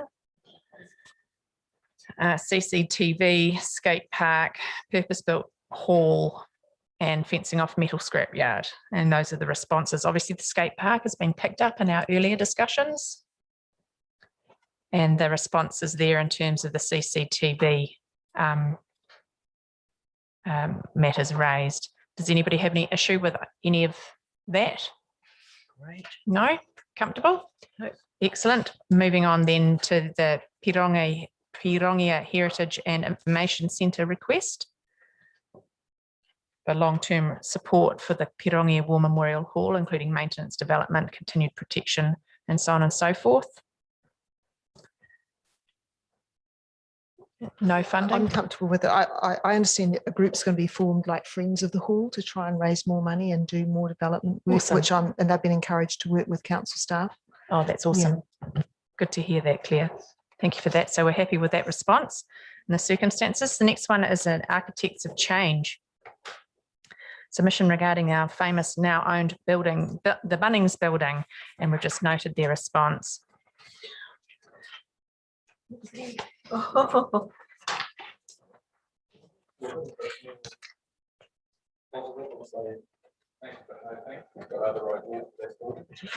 Yeah, it might be appropriate to say, you know, you'll be aware now that subsequent to your submission, we have acquired that property and the purpose is for it to house Te Arawai. Excellent, right. Then the next one on page 18 is another Pirongia matter. You're comfortable with that, Claire? Oh, yeah, well, this is one I have a conflict of interest Yeah, with. that's right, you do but too. because the response is that staff are willing to work with the society to explore options and requirements, I'm pretty happy with that actually. Excellent. And I've already had a talk to Wayne about it. You've followed that one up already. Excellent. So I think we can square that one away. The Kihi Domain stand, I think we've addressed that one in earlier discussions. A youth drop-in centre. This one is a similar sort of request, I guess, in respect of the Architects of Change in terms of a youth facility, but there's the response there. Does anybody have anything they'd like to elaborate on or add or question there? Claire. Can I just ask, it would be like a building close to the skate park. Like, is it possible to put a building on that site? I mean, I would imagine that there might be some barriers to that because, you know, they could actually fundraise for that if it was not sort of prohibited or like not possible. Without looking into it a little bit more further, I'm not sure whether it's allowed for. The site is actually is relatively constrained in that area, and we also there are concerns on the Cambridge Skate Park site around after hours use now. So I don't know if we would want to. Yeah. Thanks, Sally. So that response we're fine with. And then the next one is a playground in Pirongia. Susan, yeah, I do have a few comments on this because the Rangimarie Reserve playground, it was part of a concept plan, you know, like a landscape plan, and there were originally going to be 2 playgrounds there. So I was a bit surprised to see that the next one is actually the renewal of the Franklin Street one. Yeah, so because I think that the submitter, their aim is to have a playground for older children. The one that has been installed at Rangimaria Reserve, which is fantastic, but it's for younger kids. And so, yeah, I know that there is a desire in the community to have an older children's playground. Yeah. Thanks. If I could through the chair. So I understand that yes, there was not necessarily two playgrounds, but two stages of the Rangimaria development. So what we anticipate is when the time comes for the playground next to the sports centre, we use that renewal money to then relocate that asset to form that playground hub at Rangimaria instead of having two locations. Yeah. So Claire, are you happy with that then? Really happy with that strategy. So what's the planned response sort of doesn't reflect that like you said, I read it to mean that the next playground planned would actually be the Franklin Street one, and it may be something that you'd review at that time, whether or not. No, we'll revise that wording and get more accurate. Yeah. Yeah. Thanks. Yeah. Excellent. Good. So it seems we're comfortable with that slight amendment. The next one then is again another playground request for children in Cambridge. It's a reasonably detailed response there from staff. I think we're seem reasonably settled with that response to my mind. Great. Over the page then, page 19, a request for disability facilities in Te Awamutu and a response there which sets out where there are public conveniences in existence already and that there are no plans for any further. So I think it's pretty straightforward. A request then moving on to the next one for a new children's adventure playground. And then the response there. I presume this person came from Kihikihi, hence the discussions around the Kihikihi structure plan, which makes a bit more sense of that response. I'm comfortable with it the way it is. Yeah. Cambridge Railway Station and Railway Lines contribution to town partner with Cambridge Museum. So we've got to acknowledge that according to this submitter. Comment on that, Madam Chair. The Cambridge Community Board have been involved in putting storyboards up for other heritage items. For instance, the AR9 depot with a simple storyboard up. I think perhaps that could be forwarded to the community board or suggest that they approach the community board for assistance in that. Sally's amending that accordingly. Yeah. On that basis. On that basis, I think we're comfortable with that. We're subject to that amendment. The next one is about the Climax engine, along with basic infrastructure in Kihiki, and there's a response there, which is pretty self-explanatory. It was just a reference to approaching the Cambridge Community Board regarding storyboarding, but that's submitter 764. So the next one, as I say, Climax engine and other issues in Kihikihi, and there's a response there. Claire. With the Climax engine, while a location is not yet finalised, is there any funding in the LTP to actually, store the engine in an appropriate public place, wherever that might be in the end? Through the chair, yes, there is funding that I think has moved from I think this financial year through. So there was a certain amount of funding identified to support, but not cover the full costs. Yes. Yeah, so through the chair, it was highly dependent on fundraising. Yeah, highly dependent. So how much did we have in that space? Do you recall off the top of your head? Because I know that the numbers being bandied around for the cost to house were quite significant, all three options, I think. I don't think it's going to affect the outcome of the discussion in terms of that submission. So yeah, you can give it to me later, Sally. Through the chair. We have 105,000 in year one for capital cost for the Climax engine storage facilities. And from my memory, we're looking at around about 100,000 of that was fundraising, but I'd have to double check that aspect. That amount include that building some kind of a shelter over it? Is that how that number's been reached? There's been a bit of work done in terms of the options to house it, and from the expensive to the ridiculously expensive.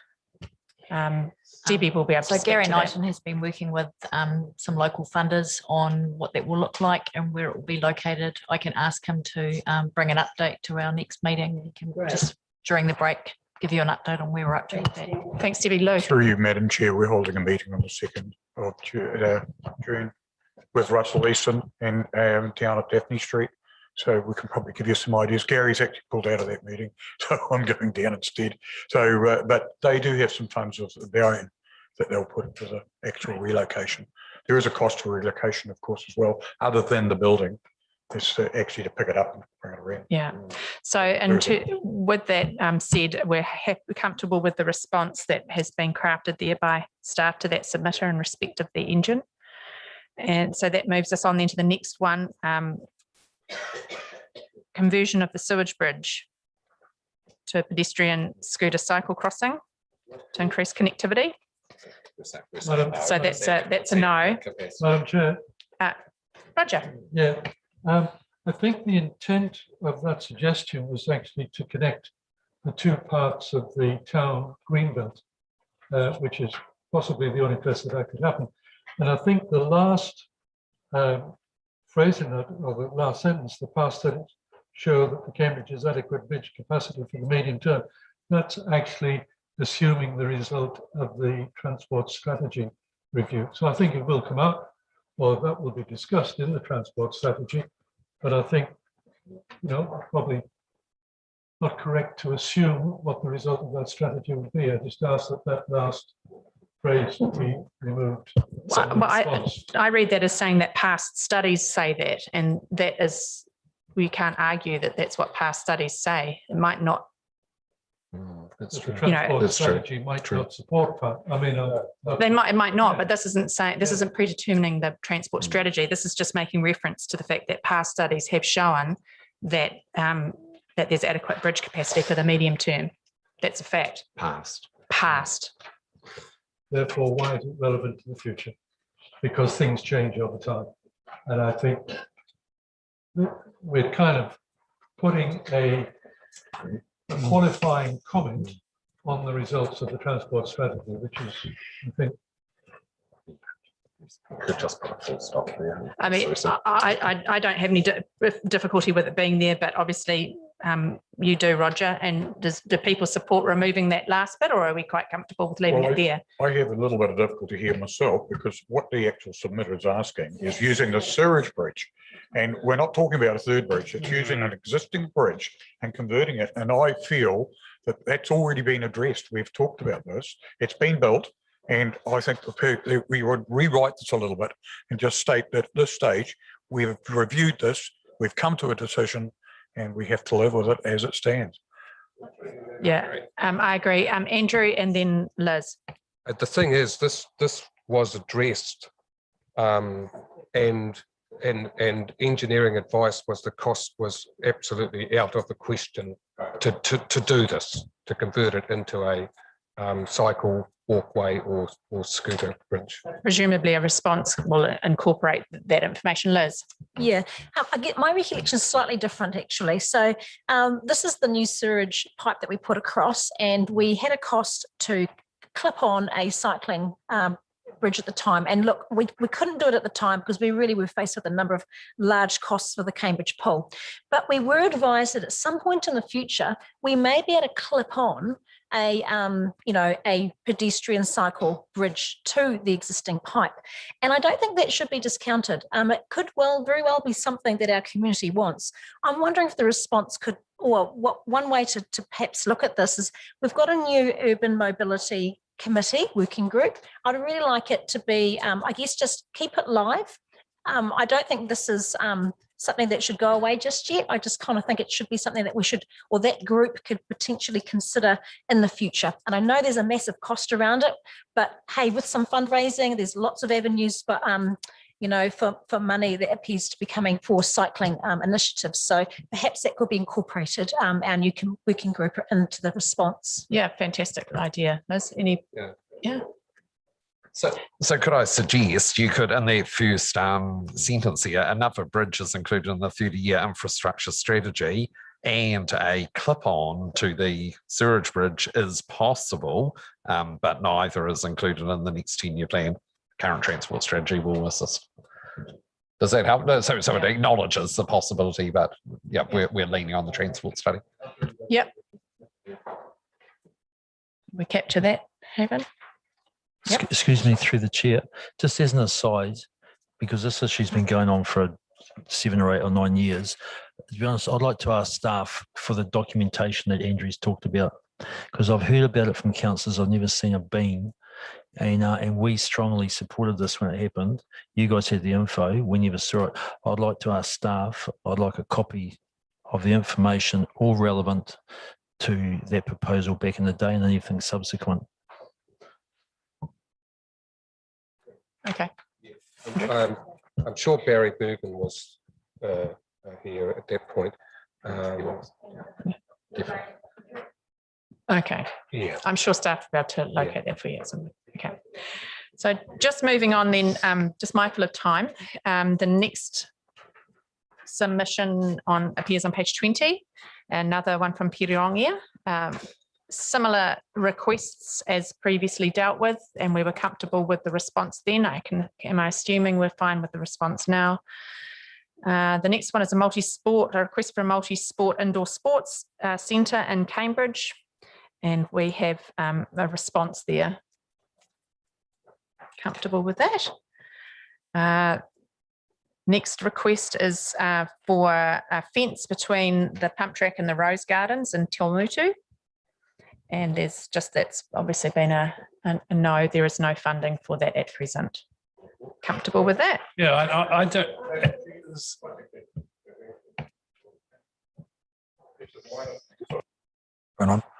I just think it should go back if they want. I know, I can see what she's saying, and I've actually witnessed it, that they do bike into the Rose Garden.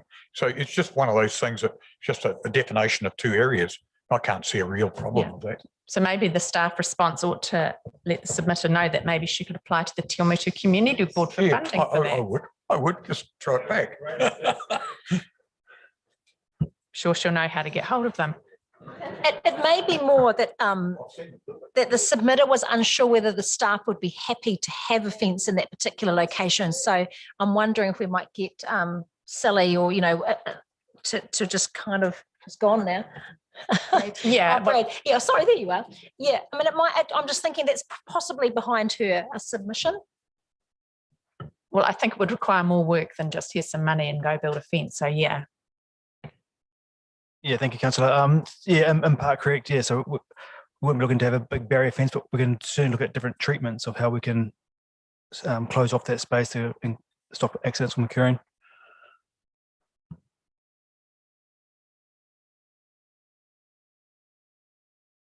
Right, that's fantastic. Thanks for that, Brad. The next one then, in respect of the town hall, should be demolished apart from its facade. Well, there's an idea. Yeah, well, we could go with what he says and cross off the top one.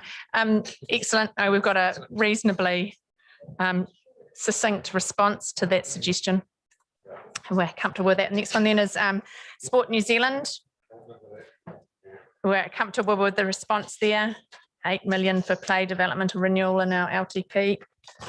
Excellent. So that takes us over the page. Page 21. It officially means we're past halfway in this volume. Not that I'm counting. Waikato Regional Airport and Titanium Park. Yeah. Didn't they ask for that before? Can I just ask, since it is 4:30 and we are only halfway through, what time are we expected to finish today? How long is a piece of string, Marcus? I realise that, but will we be out of here by 5:15 or no? I would think it wildly unlikely. Cancel your date, Marcus.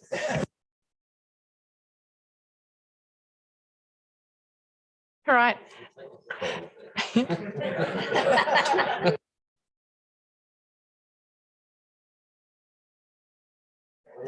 Right. Okay, moving on. This next submitter requests a multi-use of existing spaces, and there's a response there that obviously she raised some pretty interesting, good submission points, but obviously not finding fertile ground currently. Lou.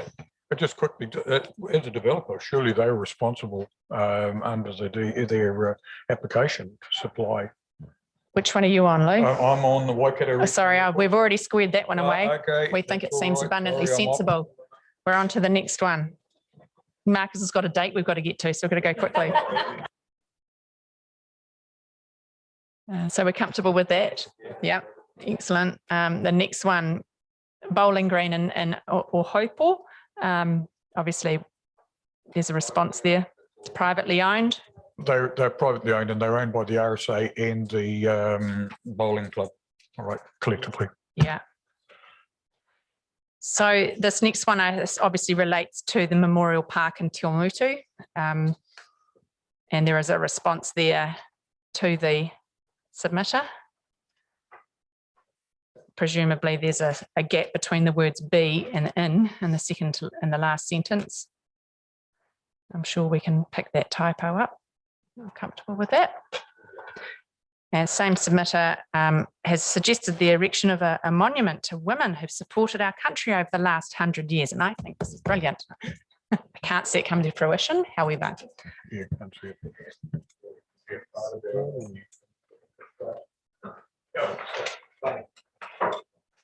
Yeah, I think the response is appropriate in circumstances. Yeah. So I guess when I think about, the sculpture we managed to achieve through the 150-year fund, the World War I fund. So I'm just wondering in terms of the response, it's always pays to keep an eye on the national funding options because often they are there.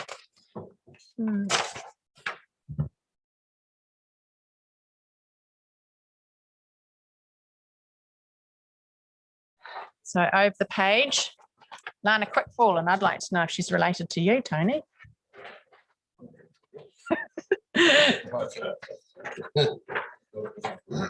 a 14-year-old student with an idea for an area, and we've got a response there about a parkour facility. Have we any comments that suggest any changes or opposition to the advice received? My only question is, what is parkour? I'll show you YouTube. Sally. Yeah. Yeah. We're comfortable with that response. I'm just delighted that we have a 14-year-old schoolgirl undertaking submissions. Go for it. Well done, Dad. Next submission then. I'm sure we've just dealt with this one. There are a couple that double up, aren't there? So we've dealt with the disabled toilet block facilities. Did you see that one, Haven? And then this one also, that's not a double up though, is it? Or is it? It mirrors, it echoes other submissions. And then that's therefore the response that we have there is similar to those responses earlier. So we're comfortable with that. Excellent. Over the page 23, playground for Cambridge. That work we've just dealt with this one. Yeah. Yeah, again, and this one, however, isn't. We haven't dealt with this one in respect of timing for projects in the Memorial Park.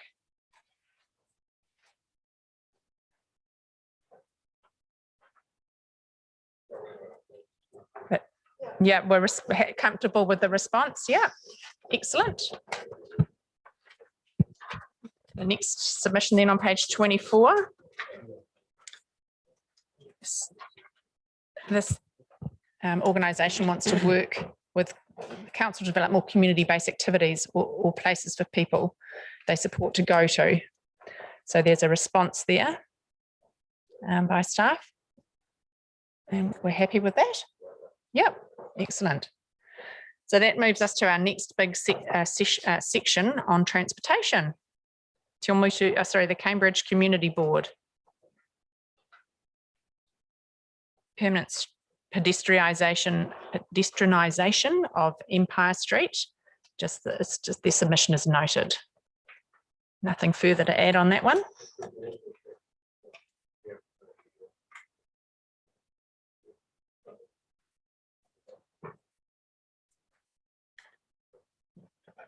Dawn, I think, is probably the person to come up for this block. Yeah. This whole block. Madam Chair, Roger. It's also mentioned in the Cambridge Town Concept Plan. So I think the fact the council have recognised the development of downtown Cambridge is worthwhile adding into that response. Through you, Madam Chair, at this time, the urban mobility business case, I believe, doesn't include that consideration of Empire Street for pedestrian activity at this stage, other than recognising that it was in the town concept plan. But we haven't done a business case at this stage either to understand cost or scope. Yeah. Dawn, that I did a bit of reading on the urban mobility things from overseas, and pocket parks and things like that seem to be, go hand in hand with these, improved connections. And so I would hope that the urban mobility plan would have the scope to do more things like that. And yeah, well, as you said, it's not quite part of the route, but yeah, I'd expect there would be other opportunities for pocket parks. Yeah. I think Roger's suggestion in terms of the referencing the Cambridge Town Concept Plan is probably helpful in terms of that response, rather than just saying submission is noted. I think it makes sense. So if we could make that change, I think it's appropriate. So moving on then to the Pirongia Community Association, they've some requests that have obviously mirror earlier ones. But there's a slightly different response there in terms of ongoing improvements. We're happy with that. Just like to say that it doesn't cover the Sainsbury Road issue, but Dawn's agreed to meet with me and go up and have a look at the road. So whether or not they want to say that Sainsbury Road is going to, have a closer look or something to try and improve safety there. Okay. So, no promises, but yeah, we're going to have a look at it. Yeah. So something along the lines of investigating issues with that road. And yeah. Okay, so I take it there. You got that one? Thumbs up. Excellent. The next one, placing speed bumps on road surfaces that are prominent areas for boy races. Now, no response. Am I right in assuming, Haven, that was one that came with a whole lot of other ones, and the response to that will appear in amongst the other issues that person has raised? Yep, much like the earlier one. For context, through Madam Chair, the response is along the lines that there are significant sort of requests for these type of measures across the district. But as we have found with the Streets for People, they can bring problems themselves with traffic noise and nuisance associated with them. So other traffic calming measures need to be considered alongside these. Add to that these things are incredibly inefficient when it comes to vehicle use. They accelerate, they brake, they, it's not just noise, it's putting stuff in the atmosphere and brake linings and God knows what. And I'd much rather bring back Crusher Collins's idea than get into it. Are you looking for a job? Okay, so we're comfortable with that response. Moving on then to the Tilmutu Police. I'm very much in support of this, Madam Chair, simply from the fact that the police have used our CTV footage on a number of occasions recently at the RSA. We have higher resolution cameras, and the cameras that we've been provided lately, as you well know from community board meetings, are not of the best resolution and unable to identify individuals and wider areas. And with the 2 RAM raids we've had in the last 6 weeks in Te Awamutu, I think this is quite a pertinent issue. Comfortable with that? Yes. Moving on then to the Cambridge Community Board's suggestion regarding a roundabout design be constructed to improve access of those following. Right, it seemed like a really good idea in my small brain. Could I ask for a point of clarification from Dawn? With the transport strategy that's under review, would the efficiency and safety of the transport network be considered under that? And therefore, could we indicate that perhaps that intersection could be focus of that transportation strategy review? It is getting into a level of detail, but there should be an indication from the transport strategy where those pinch points are that are creating either congestion or safety risk, such that we would understand that better and what the possible treatments are. Yeah. So yes. Could that be mentioned in that response?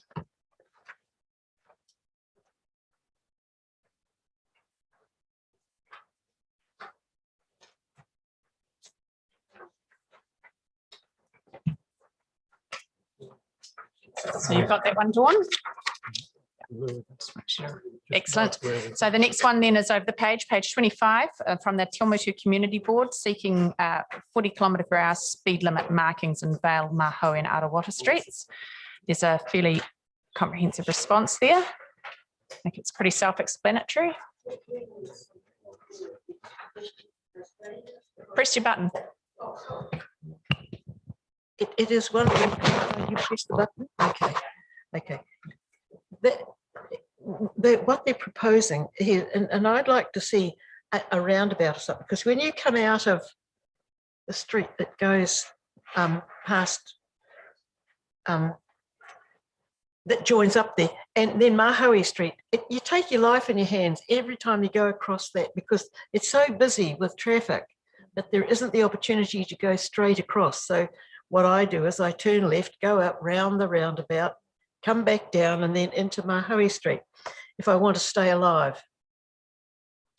And we should build a cycle track. I think there are others who duck across there and risk the smash. And you just, anyway, I think it's one of the worst, even in Hamilton. I'd put this one up against a whole lot of others that are, this one's worse than any of that, because you've got to have your wits about you if you think you want to stay alive crossing over there. Well, the suggestion there is that there be some analysis of those speeds to make those decisions on an informed basis rather than just slapping paint everywhere. Yeah, I don't think it's the speed as well, it's the alignment of the roads, because the roads don't align. Yeah, it is. Yeah, that's off, and it's getting busy and stuff, so it needs something.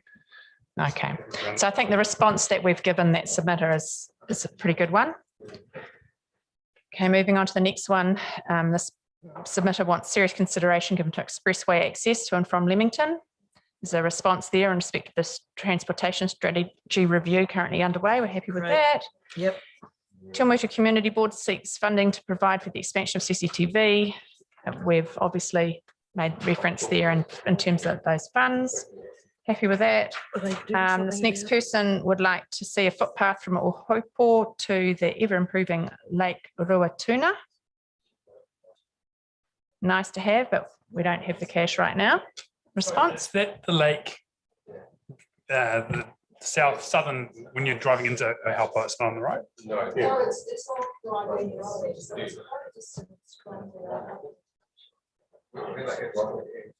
Yeah, that's the one. Yeah, that's right. Okay. Well, it would certainly make it easier for senior citizens to actually wend their way down there. You know, when you're saying, I don't believe that the entire community is being considered, their needs. Yeah. So the next submitter makes the same request for a walkway and the same response given there. Okay, we'll just put a bit more pep behind that. It should probably have, oh, they're much the same, aren't they? The next one is requesting prioritisation of walking and cycling esplanade in Pirongia. The response is that those improvements were considered in a future LTP. Happy with that. Shared cycle pathway extended up Kaipaki Road towards Mystery Creek. Acknowledged but not in the LTP. Next one is identified pedestrian crossings in Victoria Street between Taylor and roundabout St Andrews. Points acknowledged.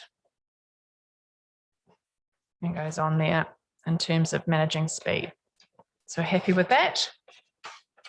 Then the field days. Submitted notes that Mystery Creek area will be a strong traffic corridor. They submit investment in the area is required to ensure road safety and traffic flow. Obviously, that's a pretty well-made point, but then there's a response there from staff about expressway intersection. Yeah, that's just got to be patient. Yeah, you're happy with that? Yep. Yeah. The next one is prioritisation of the same one as before, so we can tick that one off. Waikato Regional Airport and Titanium Park, short-term improvements to state highway, local road connections for safety and efficiency. And that's something they raised in person quite strenuously when they submitted. So I'm comfortable with that response there. Yep. Page 26, Waikato Regional Airport and Titanium Park again. Public transport opportunities. And there's our response. It is happening, isn't Happy. it? Investigating options. Yep. 1, 2, 3, 4. Rather's got 2 hours. Rather from Gore. Yeah. Okay, we could just pull out that signal. Thank you. Next one, transport options between Kihikihi, Te Awamutu and Te Awamutu, Cambridge. That's sort of being looked into, isn't it? Yeah. I think that's a pretty good response. Yeah, passenger transport. So moving on, and lieu of there being anybody jumping up and down, I'm just plowing through these. Next one, public transport needs to be available to residents of Pirongia. Just on that, Madam Chair, like I know that it's being considered as part of that urban mobility sort of wider project, and so it'd be quite good to put that in rather than just say note the sub. I was thinking about those bus routes that are being planned at Eric Vanderwell, you know, because eventually it is planned that there would be a bus link, for Pirongia, and the same too for the. Well, they say a doctor's appointment. Now, I thought that there was a community initiative to actually try and get doctors having a clinic out at Pirongia itself on once or twice a week. Oh. Yeah, but that's not something that council's involved in. No. Yeah. Through you, Madam Chair, as well. Further to that comment, we were also proposing we could add in some further commentary around the total mobility scheme and notifying the submitter that that's available for them to utilise if. Yeah, that's entirely appropriate. Yeah. Yeah, sorry, what was the the first one in respect of the services? The bus public transport available, not everybody ride bikes. I don't know, am I using the correct name of the project? Like it was that the passenger transport business case. Passenger transport business case. Yeah. So make reference of that passenger transport business case. Just to get that benefit of the that you were just talking about, the mobility, you've actually got it pass through the acceptance program, but you've got to do it through council here. I met these people. They happened to be talking to me outside the supermarket. And I said, we do need a service, but they didn't qualify for that particular service. Okay, so moving on then to the next submitter. There's no response proposed to his request for effective network improvements, essentially. It's Dawn. Sorry, and apologies for the delay in getting this to you, but our proposed wording is council does recognise level of service and growth priorities as promoted in the Regional Land Transport Plan, which is reviewed every 3 years by the Regional Land Transport Committee and put forward for funding to Waka Kotahi in the National Land Transport Funding Programme. Thank you, Dawn. Brilliant. That's exactly what I was about to say. So the next, the next one, requesting use of roundabouts at intersections rather than traffic lights, and there's obviously a response there in respect of our thousands of traffic lights in the district, and we're happy with that. And the next one, more pedestrian crossings and maybe a traffic light crossing point at Carter's Flat. Maybe take that up with the guy above her. Through you, Madam Chair, and having another look at the submission, we're suggesting that the response be a safe pedestrian crossing facility on Albert Street to Carter's Flat is on Council's desired works list. Such works are prioritised from our low cost, low risk funding in the long-term plan and dependent on funding being approved by Waka Kotahi into that program. So is that additional or instead of what's already there? I think instead of. Yeah. Madam Chair. Yeah, I'd support your suggestion there, Dawn, because there are a couple of roads where traffic is becoming an issue, and I think referring to it, the normal plan that you've got for looking at those is a far better response. Yeah, good. No. Right, so the next one then over the page 27. Obviously, it's a little bit of a applause for keeping up the work, making in our attempts to make it easier to safer to cycle and walk to town.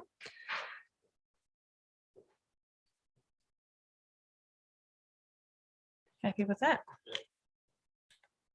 I kind of wondered whether maybe we could say thank you for your support in that. I think we have to acknowledge people's support for that project. And she's obviously able to see, and as I recall her presenting, she's very passionate about the bigger picture of what the whole modal transition was in the town. So I think it's important to acknowledge that. So we could do that. The next one probably should meet the one above, saying that cyclists wreak havoc with pedestrians. So I think you've worded a very good response there. Yeah, happy with that. The next submitter seeks a proposed shared pathway along Whitmore Street.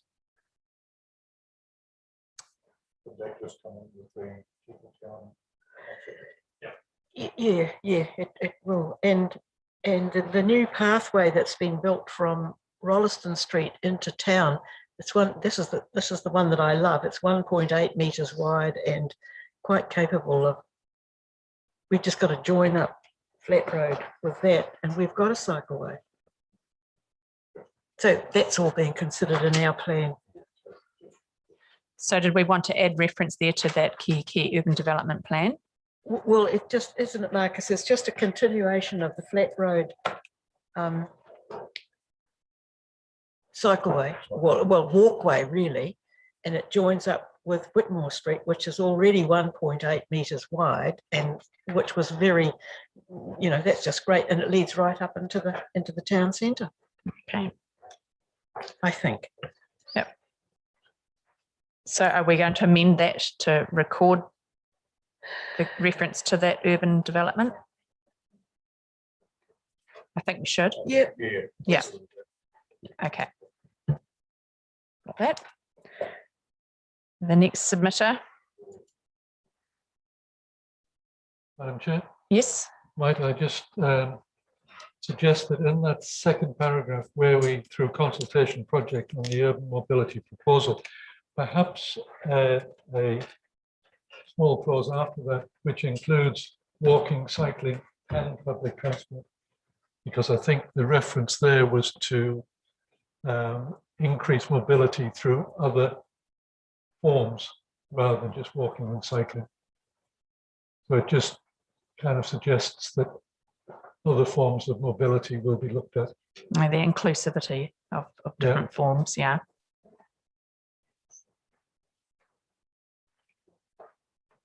So after the word proposal, what were the words? Which you were suggesting? includes walking, cycling and public transport and accessibility. Sorry, walking, cycling, public transport and accessibility.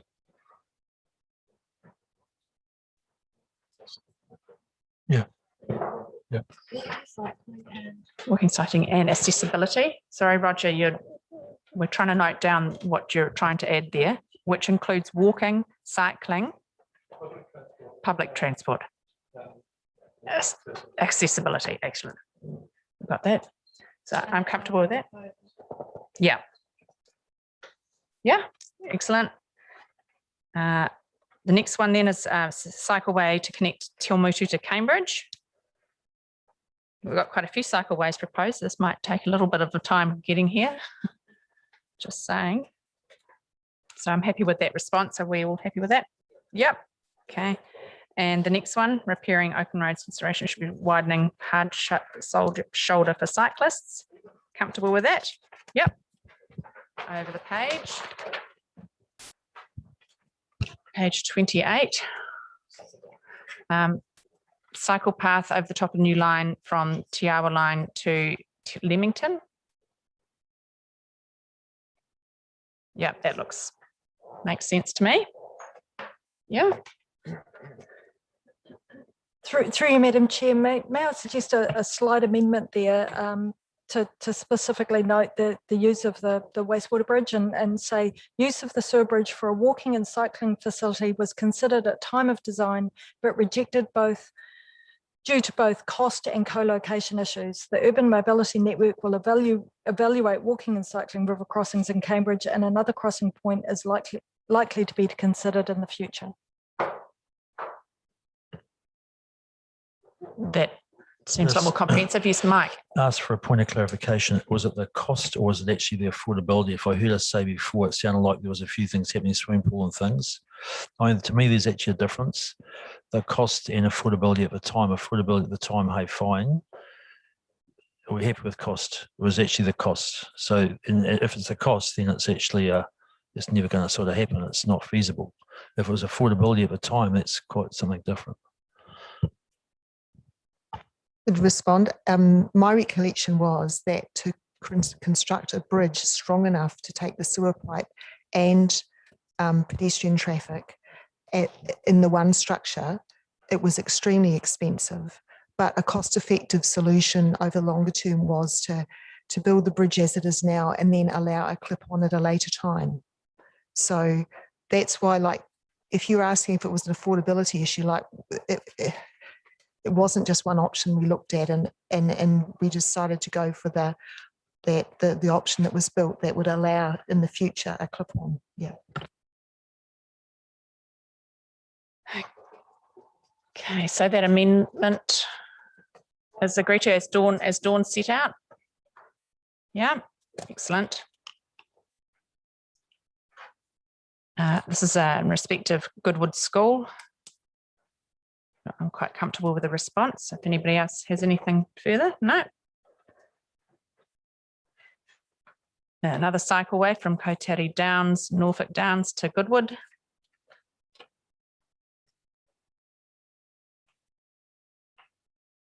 Yeah, I'm quite comfortable with the response there. See, the high demand is important. Same with the next one as well in terms of Goodwood School cycleway. So the next one is pedestrian crossing on Park Road, Hazelmere Crescent Way.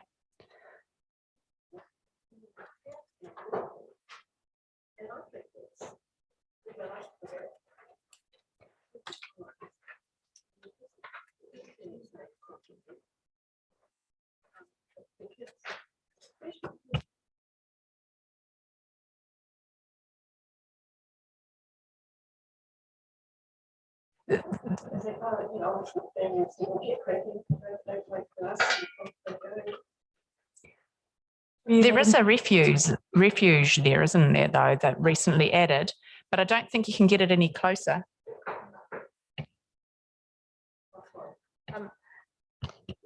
Yes, but it's up further up the other end of the street. It's not. I can't remember. No, I looked at that the other day because I Did come you? through there every day, and my feeling is that it's probably because it's too close to the intersection with the state highway at the other end. So it has to be on the Cambridge side of, if you like, end of that road or further down. Where the Hazelmere Crescent comes out, that's where the danger spot is. I appreciate that, but then the gate, the fence to actually get into Albert Park, because is where they go through, is staggered down a little bit. And I suspect they've got rules in terms of how close that a refuge could be to a corner. Am I right? Yeah. I drive through that every day and tear my hair out, but I can see the logic behind it in terms of the limitations. Yeah.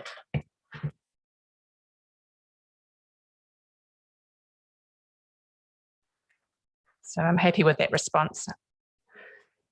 And the next one, that's a Goodwood School one again.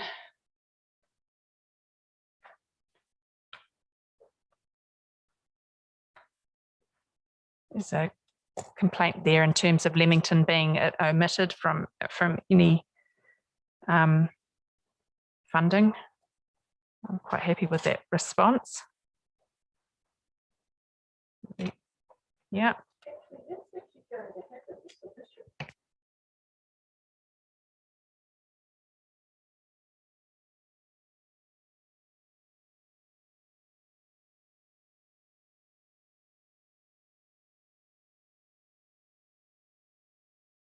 The passenger transport business case from memory initially looks at extension to the service, and that's happening in year 1 of the passenger transport. That's not a minibus though, it's just an extension of the existing service with slightly broader in Cambridge. And then as patronage grows, a further stage is initiated, which then starts to look at services within the town. So that's stage 2 of the business case, but it is dependent on patronage levels growing. Thanks, Dawn. Okay.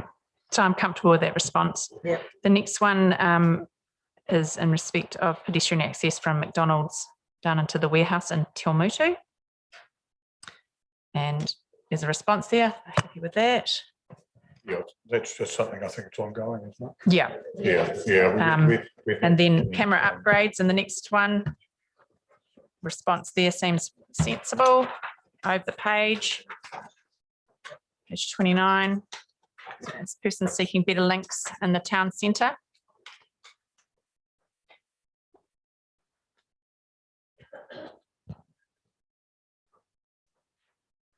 And the response there, I wonder, it does seem a little bare of a response for some pretty commonsensical and logical suggestions. I assume when it says the program, it's in response to one of the questions. It's a contextual thing, isn't it? Where it appeared as a submission makes the answer seem to make more sense. Right. On that basis, how about we take a quick 5-minute break before we move into the grants and funding section?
Right, if we could just get back into it, people. Find in the grants and funding section, page 29.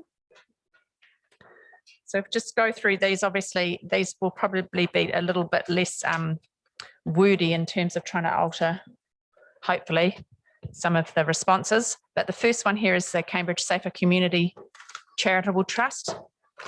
They're looking for $20,000. I think staff's comment is very appropriate. I agree as well. Yeah. Well, I don't know. Yeah, I do.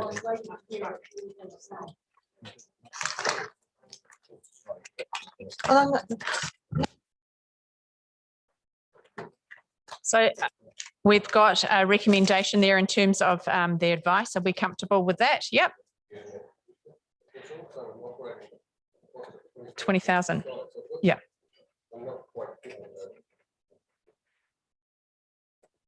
They sought, I think, during their, so you'll see there and there during their verbal submission, they sought $40,000, which probably wasn't captured. What I can understand in there. So it was specifically through the chair. Should probably have been 40. Yeah, hold on. Yeah, Deborah. Through the chair, they are already receiving 20,000. So it would only be a 20,000 increase compared to what is already in the grants. That's why it was noted as 20. But I'm assuming based on the advice that you're agreeing to, you will leave them at the 20,000 and not increase it to 40. Just trying to clarify that. We're happy leaving that as is for now. Mike? Just a question, what do the Te Awamutu equivalent get paid annually, if anything? 40,000. 40,000. Yep. So just an explanation from staff just around I guess the rationale for the difference, like, yeah, moving forward, but maybe historically. Through the chair. Whoops. Through the chair. I think from memory, it was last year, both of them were at 20,000. And probably 2 years ago, Te Awamutu asked for more funds with the CCTV work and that sort of aspect. And I think that they were indicating all what they were doing around the town. Cambridge last year asked for another 20 and it got decided not to go through by the elected members. But Deborah, by the sounds of things, has a bit more. Yeah. Chair, I think both you should think about them differently. They're totally different enterprises, totally different, differently run. And I've got a conflict here, but I'll say it anyway. ComSafe TA has got outside funding as well as council support. It runs 5 vehicles, has support from AFCO and Open Country Cheese. So yeah. Quite different entities. Debbie. My understanding that is that the additional money that's funded to the TA ComSafe covers the community patrols, and that's why there's a difference in the amount. And that Cambridge receive corporate sponsorship for some vehicles which TA community ComSafe can't access. The explanation. So it's a no. So it's a no. We're saying a no. No. Excellent. Moving on then to Destination Cambridge. Roger has left already.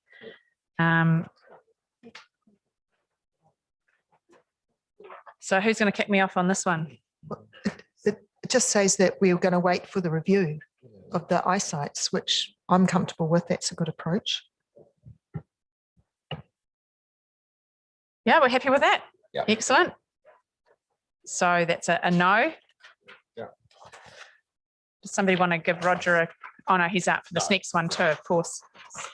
Cambridge Historical Society. And thank you, Mike, for noting your involvement in the museum, but it's not an issue as far as we're concerned. The recommendation there is to decline. I'm quite comfortable with that. Debbie, did you have anything to add? You comfortable? No further. Any discussion around it? Mike? Yeah, look, I mean, I brought it up the other day, actually, just around the, I I agree, decline the 62,000. However, I'd like to put a case forward in terms of that 12,000 of that container. Like, if some way, shape, or form they can continue deaccessioning and accessioning their file, I guess they actually need somewhere to put this. So we're actually stopping it dead if we actually give them nothing at all. Like, if they can find some way through volunteers and things to carry on the other third, then we've actually given them no vehicle to store anything. So it seems to me like, why the heck is a council given them money to do 2/3 of a job? I guess what I'm saying now is you guys are going to go back, find the money through volunteers, probably not the money, but through volunteers to finish this. We'll give you the storage facility, which we actually own, and we can take it back at the end of its useful life and we could resell it. So I think we should be given the 12,000. What about the Cambridge Community Board? It seems a pretty good thing, I would have Cambridge thought. Community Board has never given $12,000 for a project, and I would not be putting any money that's going to start now. It has not happened in the last 10 years. Never. Not 12,000. No way. Nowhere near it. No. I ask a question through the chair. You know, like if there was another container though, would there be a place on the site just to put it? I mean, I would have thought having 2 containers close to the museum's probably not going to be good look. Yeah, that I don't know. I know at the moment the collection is stored in different places. I guess that's all that's all I know, and that was from a trip there about 5 years ago. Okay, Liz. I just really like some clarity because from them, because when we first funded the first tranche of $40,000, we were told that 40,000 would be enough to work through the process and to deaccession. Then the following year they came back for another 40 to finish off the deaccessioning. So I just would really like to understand when will this, you know, I would have thought that that could be planned a little better. And I guess I'm just hesitant because $80,000 extra already has been already gifted to this deaccessioning. It just feels like it's the unlimited deaccessioning process, that's all. Look, I agree. I totally agree, Liz. John, you look like you've got something you can add to that. When we were looking at putting a temporary container there for the walkway to protect the facade with regards to earthquake-prone building issues, I think we need a resource consent for containers on that site, and probably the container that's on the site perhaps shouldn't be there at the moment. So I wouldn't like to put another one there. I'll rest my case, Chair. Yeah, I think that's your answer. Okay, so that's a no. Now, moving on then to the Cambridge Town Hall Trust. Does somebody want to? Yes. It's up there already. Oh yes, no, you're right. We've got that up there already. Does somebody want to let Roger know he can come back? Yeah, so the next one then is the National Wetland Trust.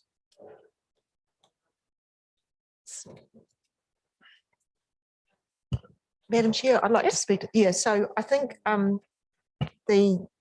I think their plans for the wetland centre are still a bit way away. They said that's still in the future, and we probably need to wait till they've got a bit of clearer idea as to what it's going to look like. I mean, I know that they have been working on it, but so I was going to advocate just waiting a bit longer. Yeah, I kind of. Oh, Gary. Thank you, Madam Chair. I agree with that. I suggest what we do is we put a note in the LTP to say we considered this, but we didn't fund it. That leaves the door open for the Wetland Trust to apply for funds externally. Just through the chair, I just want to say I really support this project, and the timing may not be right for them or for us, but I just really want to highlight, you know, perhaps with a note in our LTP, this is something that could be substantial for our district, and want to see it progress in the future. Yeah, I echo your sentiments there, Liz. Any other questions there? No. So we're comfortable with that response. Next one, Creative Waikato.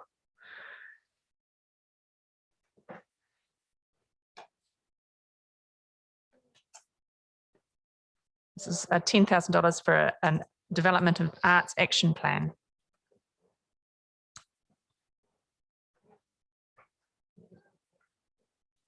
Yes. Yeah. So the suggestion that was put forward was to look at adding 1% to capital projects. So in a way, if that eventuated, that in itself creates an action plan, because it means we have funding available to our local artists, you know, to do something creative with our big projects. And so I know it wouldn't cover everything, but in a way I'm more in favour of the larger scale, high impact artwork, yeah, for this kind of thing. Debbie, did you have something you want to add to that? Through you, Madam Chair, I actually support Claire on that issue. I think it's something that is quite lacking in our communities, and I do support the concept of seeing utilising that 1%. I think it's something along that line to just create these things. We've got TRY and all these things coming up. We could look at some of the larger things there. Mariata. I'd just like to echo the same sentiment from the councillors here. I just think, even supporting local Māori artists, especially those from Ngāti Apakura and our mana whenua as well, being able to put, because that forms part of our visual identity as well as a community. So, Ken, and then Debbie. Yeah, so look, I think that's I just wonder if the appropriate thing is to indicate that we will investigate that. I just think we probably need to, before we commit to it, we need to just really understand the implications. I mean, I think there is a good chance that, I mean, we're talking about capital budgets that have contingency. So, yeah, you know, we don't necessarily need to agree to any funding here, but, you know, look, we could investigate that over the next 3 or 4 months, and potentially if it's able to come out of contingency in those capital budgets, then, you know, potentially it is a flyer. But I really think we need to have a really good look at it before we actually commit. So my understanding was we were talking about community facilities rather than the entire capital budget, which I'm quite comfortable to commit 1% of my capital budgets for new community facilities to art, because it's pretty much standard practice that we would have artworks budgeted as part of the project. I would still suggest that we just commit to investigation at the stage, even with that far lesser scope. Yeah, you know, I just think we do need to understand the implications better, and what quantums we're talking about before we absolutely commit. But yeah, I recall when we last discussed this, there was a caution at creating policy on the fly. So I think your whole idea about investigating it further and having a more comprehensive look at it's probably worthwhile. So if we note that, but beyond that, that's a no. But in terms of our response to them, do we make mention of our intention to investigate that notion? I think you've got that. Cool. That's a good idea. Okay, so excellent. Fantastic. Over the page then, St Andrew's Presbyterian Church. This is not the first time we've seen this. And Claire. Yeah, like I was expecting if they were going to make a play for this kind of level of funding, that we'd have actually seen much more of them and had a lot more information.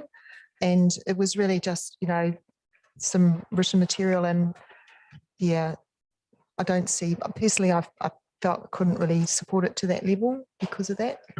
So given the voices I'm hearing, it's a no. Jim, did you have a comment to make? Through you, Madam Chair, I've had quite a lot of contact with Ray Miller about this, and it is the same project that they were requesting $1 million last time for.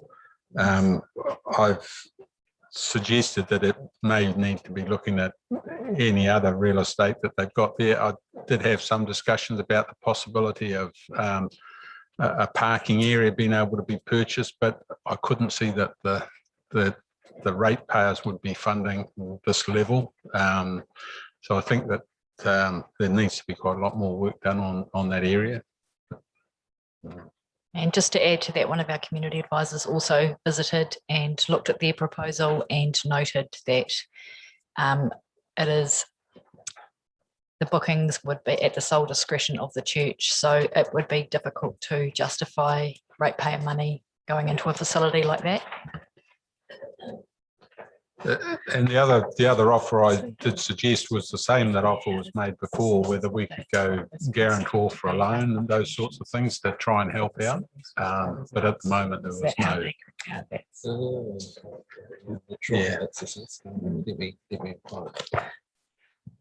Okay, so that's a no. Moving on then to submitter 633. It's obviously a product, a buy it from a company.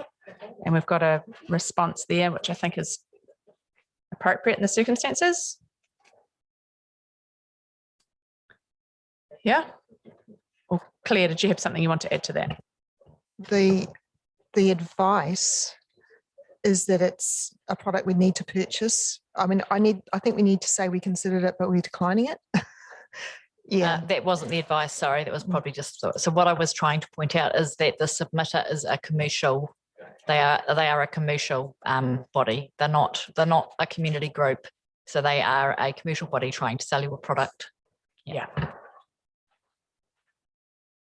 So in terms of the response, it's sort of like, thank you, but no, thank you. Yeah. Next one then, support again for the Presbyterian Church. I think we've discussed that already, so that I'm comfortable with the response there.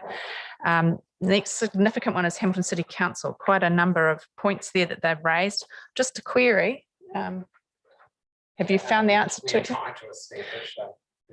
Okay, so there's $250,000 in the operating cost column, and I'm trying to marry that up with the specific requests. Does that reflect what they believe our operational contributions to facilities used by our residents would be, or? Susan, I wonder if you jump in. Should we let? To the next three. Okay, so we'll come back to Hamilton City. Sport Waikato. Continue to be funded. Yeah, we've got a response there. Happy with that? Yep. And the second one there from Sport Waikato. Continue to thinking continued funding. Yep. Excellent. Kihi Police House Temple Cottage Charitable Trust. They're requesting $1,000 a year for project planning and development projects. Hazel. I just don't agree with this. No, I don't. Well, it's just that I could do the gardens in 10 minutes. You know, and because the two busiest women there decided that they didn't have time to do it, there's other volunteers. And once we get our Kihi residents group going again, I'm going to ask Peter about this, and we'll get, if they haven't got volunteers on their committee, we'll get the volunteers to go in and do it. But this, I've always objected to this. Well, thank you, Hazel. Just to clarify, I don't think the $1,000 is for gardening. I think it is to help them maintain their collection of historical artifacts at the required standard. But they've also got a manager in there whose job it is to do that. Yeah, I guess there is a cost to maintaining. It is a heritage facility for the district, and we do provide funding to other heritage organisations within the district. So $1,000 isn't a lot. And I think that's quite good too, because we do provide, like, you know, Cambridge Historical Society, the Prongia Heritage, and the Kiki Police House in Temple Cottage gets used by education groups. And it is part of the wider community as well. And I think their collection is just as important as, say, Prongia's. And for $1,000 a year, that actually could go. They could be used for, you know, quite a lot of good use. Marcus. It's not just for gardening. So it's $1,000 per year. No. I'm happy to support. Do we need a show of hands here? Who's happy to support? Yeah, put it on the maybes. I hear what you're saying though, Hazel, and that may be that they get more voluntary support. Okay. So we can take the form when you want. We can go. Okay, we reverse back. We're going sorry. back to the future. If we just go back to the future, we're going back to Hamilton City Council's submission there, just clarification. What was that? Okay, yeah, so look, sorry, in terms of the $250,000 in the operating cost column, we're not actually, nobody in this room is actually sure where that number came from. However, I think the staff recommendation here is that in terms of, I mean, they asked for a number of things. They were talking about operational contributions to Hamilton City Council facilities on the basis of Waipa ratepayers use them. Our suggestion is that we say no to that because quite clearly Hamilton ratepayers are coming out and using Waipa facilities as well. Yeah, Mitre River Domain being and Waipoki being prime examples of that. Yeah, and just take out the fly example because that's not a service we're providing. It's something we're having to clean up after them. Oh, right. Okay. Yes. So fly tipping comes into it as well. So all I'm saying is in terms of financially, we wouldn't be in terms of those inter district city services, no to that. I think in terms of the seed funding for the Lands Trust, they're asking for $2 million. There, I think we'd be saying no to that. Yeah, so the only one where we've possibly got, or in fact, even the public transport and stuff, I think we're saying no to that. But then the only one is perhaps the regional wastewater treatment plant, which of course is subject at the moment to a regional wastewater treatment plant study. So we could indicate that being a possibility, but very much subject to that and subject to a funding source. So so not to be funded in the and not to be funded in our LTP, but perhaps to be referenced in our LTP as being a possibility subject to those matters, which is where we understand Waikato District Council, who had a similar request, we understand that's where they've landed. They've included it in there, but on an unfunded basis. Clarification, if I may. If I remember, that's for the land purchase, which was correct. 4.5 million. Correct. Something. Our share was 4.5 million. Four, I believe, Roger. Yeah, 4. Sorry, only 4. I believe it was 4 rather than 4.5. 4. Yeah. Yes. Right. Yeah. Okay. So we're not indicating a positive response. We're just saying we're saying no. But did you want to make inclusion in respect to the wastewater? Yes, so Madam Chair, dependent on the outcome of the study of the Southern Wastewater Treatment Plant study, we would look to include that project in the LTP, but not fund it because there are a range of possibilities around how that might be funded outside of rates. So nothing definite. Yeah. So you got that, Joe? Excellent. Well, we'll move on to the next one then. Tom Boyle Sports Club Committee. This is on page 33.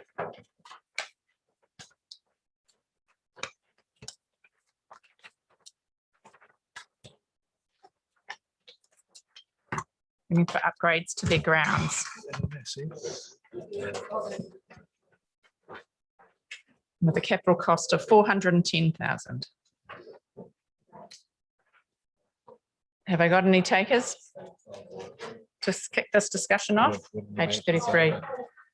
Liz? Yeah, look, I guess, look, these, for as long as I've been in council, these requests for just having a suitable ground to play these sports that are mentioned here, but in particular football, soccer, so that they can actually use the grounds in the wintertime. So this has been coming back to us year after year after year.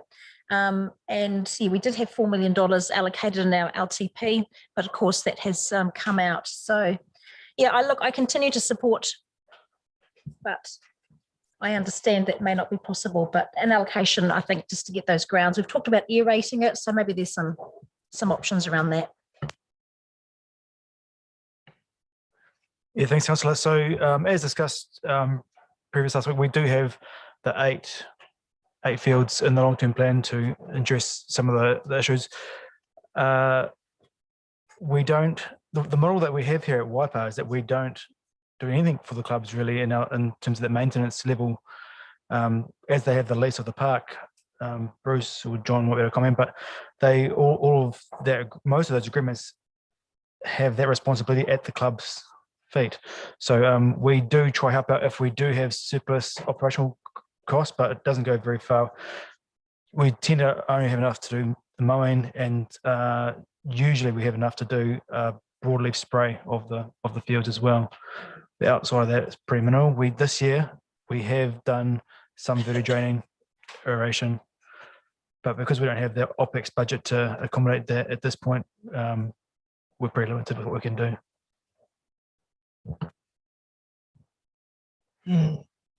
Nobody likes saying no, do they? But it's a reality of the situation. Yeah, hey, look, I hear that and I totally still agree, but I'm just wondering whether we can't look at increasing OPEX budget to help out, because the thing is there's 8 fields. I'm not sure how many fields there are in Waipa, but I'm sure there's a lot. I'd maybe just get a number for a start. I don't know. Fields, yeah, that we use. Lots, all right, Yeah, lots. there's lots.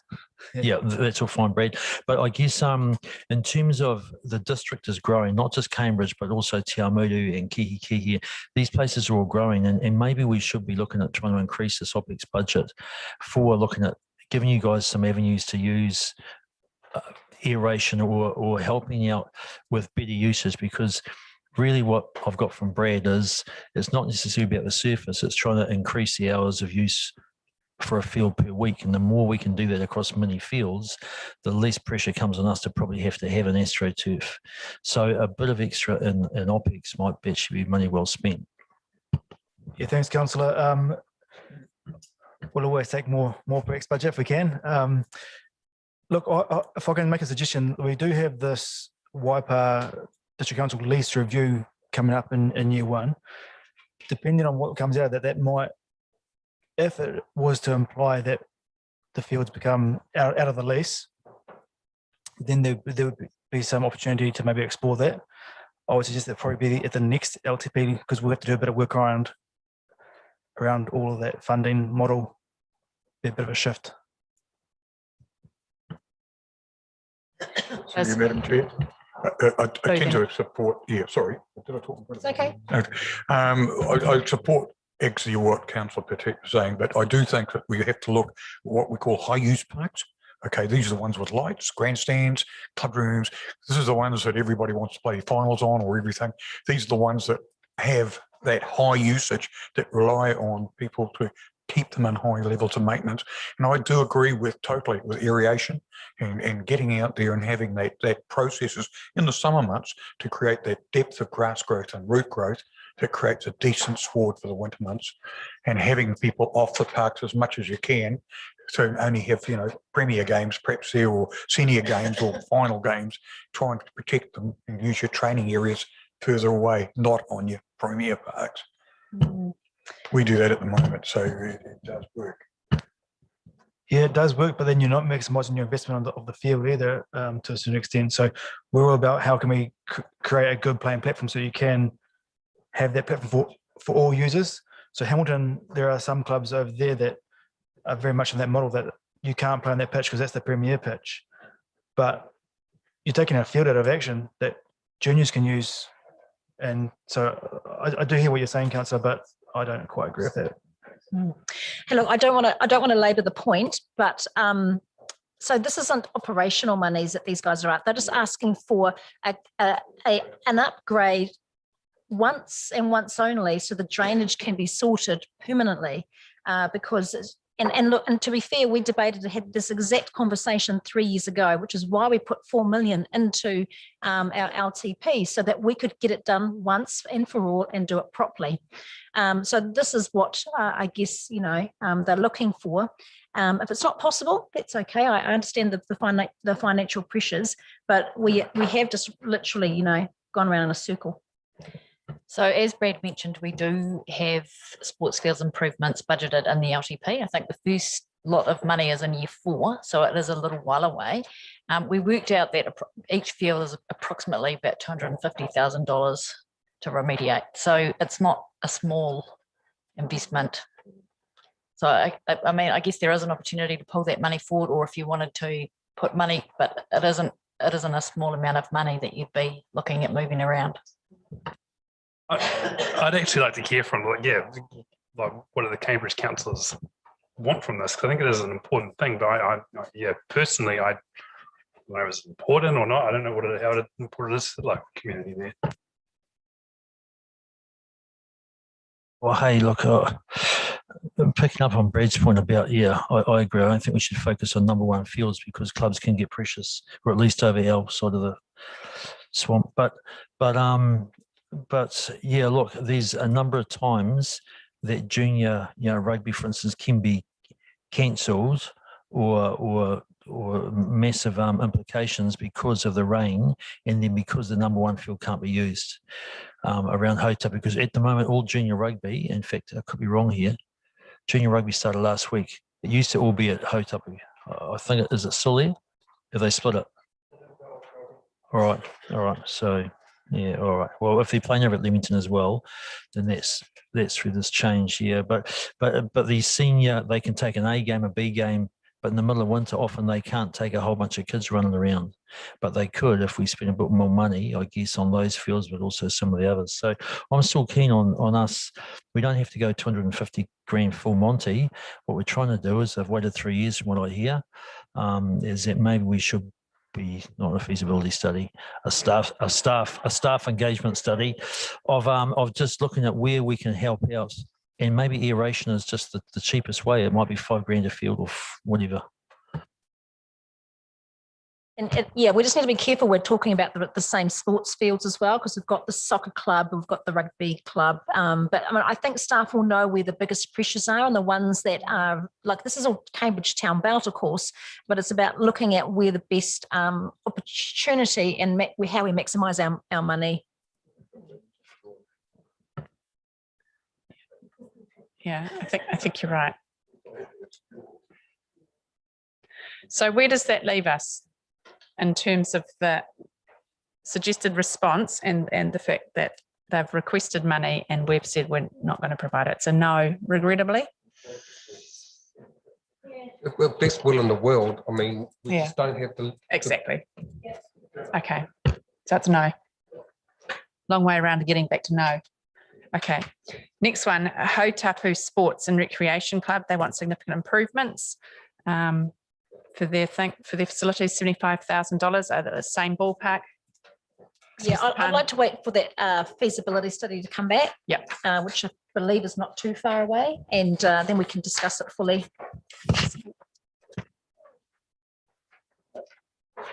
Madam Chair, I note that it's the privately owned assets, they're not council assets as well. The Hautapu. Oh yeah.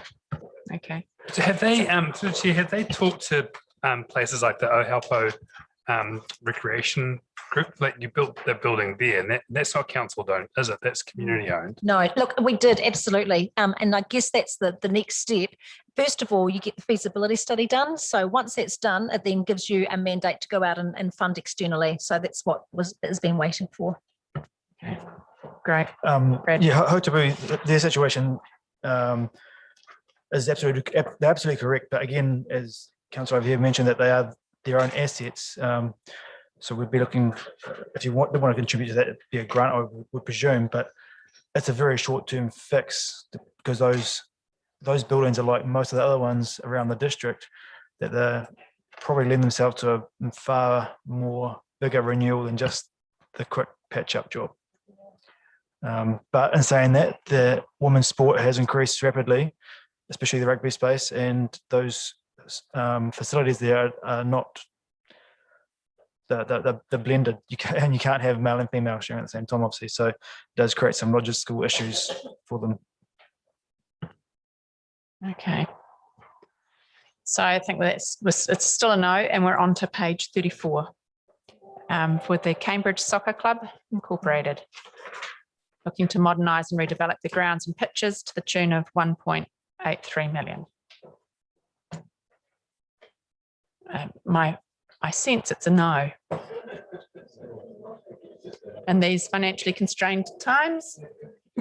Look, all of these things, council provides the grounds, and, you know,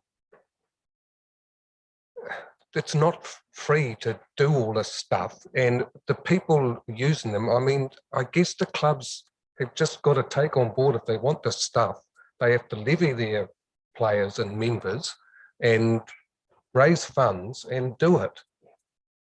It's, yeah, I mean, we just don't have the money to do all this. Yeah, totally agree. Lou? I just agree with Brad's earlier comment that as leases, these people take over these grounds and the clubs actually become responsible for the maintenance or the upkeep. It's part of their lease. And I think that we just continue with that in these situations. Everybody's got to accept that they have a responsibility of the ground they're playing on at some stage. Yeah, excellent. Right. Madam Chair? So, Roger? Yeah. If I remember rightly, in their submission, I think the terms of the lease was also part of their concern, that the lease may become seasonal rather than all year. Did they mention that? So whether they were lying with that, so they were probably reflecting on the proposed Waipa District Council lease model review. And so in that space, obviously that's the worst to happen. We would never look to remove the club rooms, I think.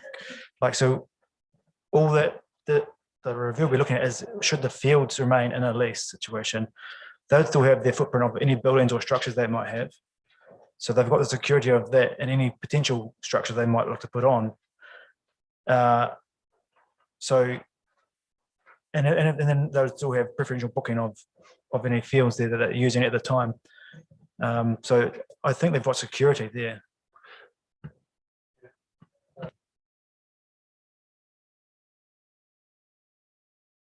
Oh, yeah. I did tap it, but I must have tapped it off. My understanding was that they've currently got the lease covering the whole of the year on the playing fields as well.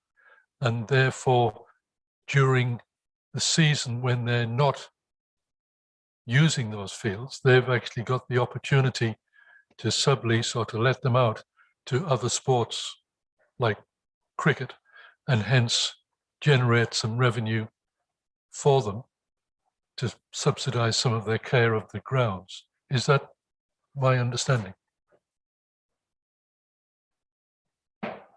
They've got a normal community lease that covers the grounds and the building footprint. It's 5 + 5 + 5. Yep. It doesn't expire till next year. So they've basically in that submission asked for a renewal of that, and they were looking at a 30-year lease, I think they were talking about. But our standard community lease would be 5 + 5 + 5.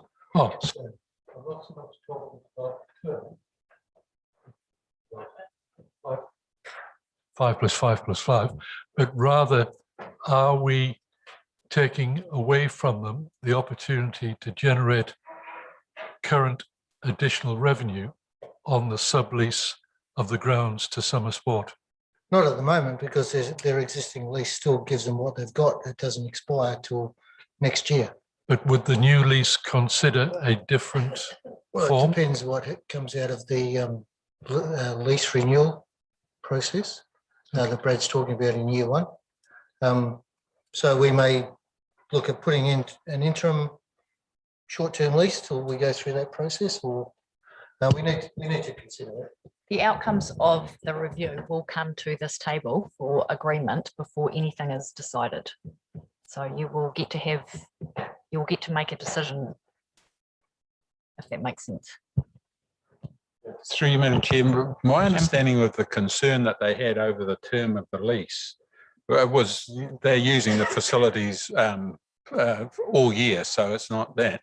But with a limited lease span, 15 years in this case, they are limited if they want to go to a funding organisation and take out a loan. They've got no security with a shorter term lease. That was my understanding. But look, I'm not 100%, but that was my understanding. They were concerned that if they didn't have security for a long period of time, then borrowing would be severely limited. But it can be all sorted out in the community leases review. But it's something that we may be needing to consider if we're expecting people to potentially go out and borrow money against potential income for their clubs, if they think that they're going to get it curtailed in 15 years' time, even are the banks interested? Okay, I think we've covered that one away. Hasn't changed the way we're going to deal with the request. It's a no. So we'll move on then to the key Domain Sports Incorporated. They've requested here a new community hub in key Domain. Answer this one very kindly, because this is a group of people who have been who are sick of the council because they never get anything out of it. And so, sorry, that's different though, isn't it? Yeah. With the feasibility study. Is it the same? Yes. So the addition on this page is incorrect. If you look at the figures, it's 50 and 30, so it should have been 80. So it's the same. So what? Where are we up to? It's already on the board. It's already on the maybe board. So it's Excuse a me. maybe. And Yes. what- and not Deborah. The one here was for the 50,000 for the feasibility study, as you're saying, is already on the board. But then they asked for a full-time site manager of 65,000, of which we already pay them 25,000. So that was the extra 40. So we're dealing with the extra 40,000 on this one. Look, the understanding of that is that the Kihi domain users were encouraged to actually take a step forward. And in actual fact, well, they'd been encouraged by that because I had spoken to some people here at the council who encouraged me to encourage them to try and look at that domain as it was a national equestrian centre. And so therefore, and in actual fact, it could be an international one, because when we have the big events there, we have our international riders come in to ride it. So I encouraged them to do that. And so they really got excited and did it because they want to develop the domain. And I was being encouraged to say to them, like the Karapiro domain. And that was what all caught on. And that's what all these remarks are leading to, that they were being encouraged to develop the Kihi domain up to something that was its status because of all the activities, and particularly the National Centre of Excellence of Equestrianism. So I somehow I might just have to take a bit of blame here for doing the job really well when I was given permission to do it. Andrew. I am totally in favour of the Kihi domain being developed, and for equestrian centre, fantastic. But what we need is therefore it should generate revenue, and the revenue which will go towards expenses. And if that can be achieved with a business plan and all the rest of it, fantastic.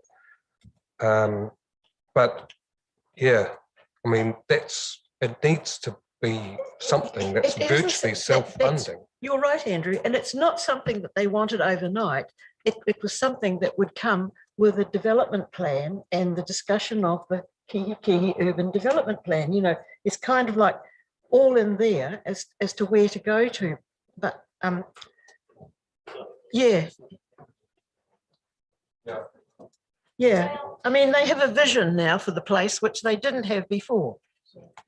Just through the chair, I guess this is just another one of those items that comes up every LTP, and we go around in circles, where we haven't actually done anything. So we talked about a plan. We've talked about a reserve management plan. So I guess, Gary, how do we make something happen for Kihi? Can I just interrupt quickly? These are two different submitters about two different projects. So no, the one up on the board that we already have up there appears on page 15 from the Kihi Residents and Ratepayers group. This one here is the Kihi Domain Sports Incorporated.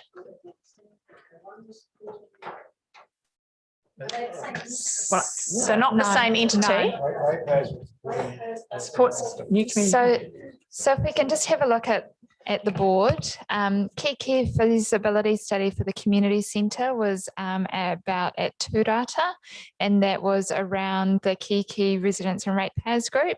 The next line down is Kiki Domain, and that's where we were talking about the sports hub that the ratepayers also supported there, and the Domain user group has supported, as well as a concept plan for that site, which is taking in some of the things that Councillor Barnes has highlighted around Kiki Domain. We've also talked about the management plan as well. So there's quite a mixture, but two groups that have cross-referenced each other in their submissions. So hopefully that helps.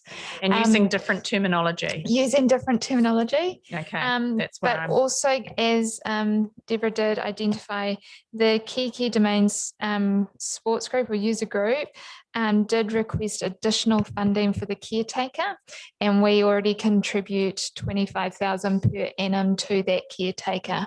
So that was the additional point that I missed. So thanks, Deborah.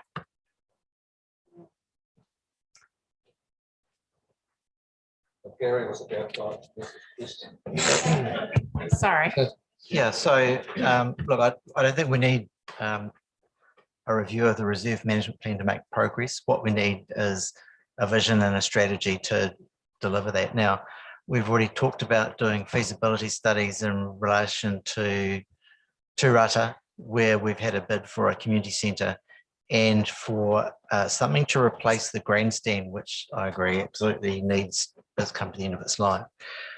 So we just need to work with the Kiki Citizens and Ratepayers group and the Kiki Domain so that we understand what facilities are required where, and then we can talk about, once we understand the size of those, how they might be funded.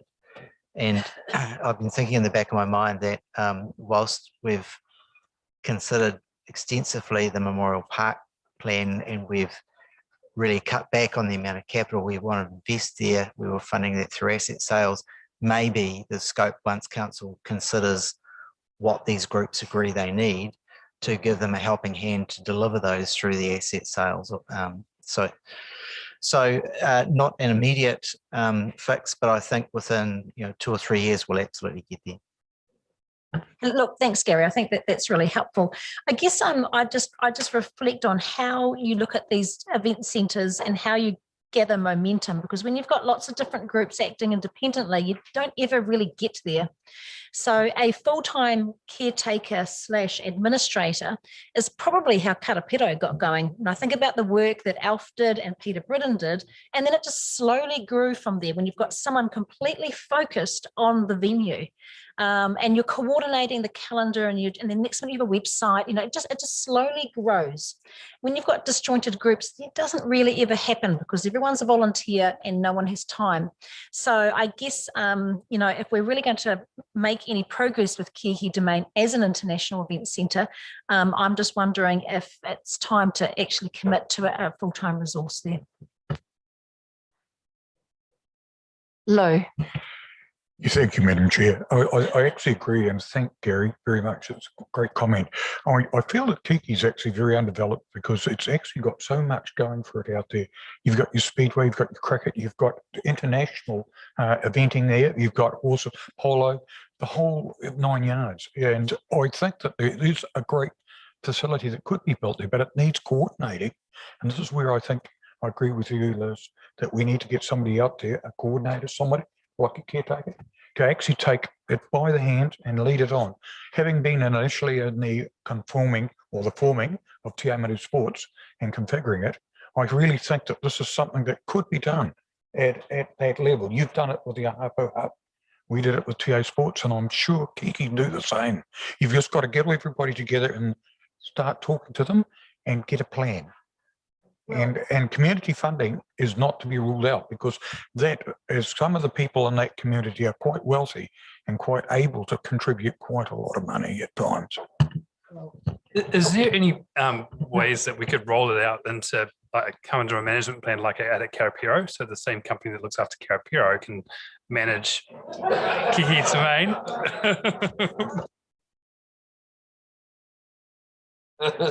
So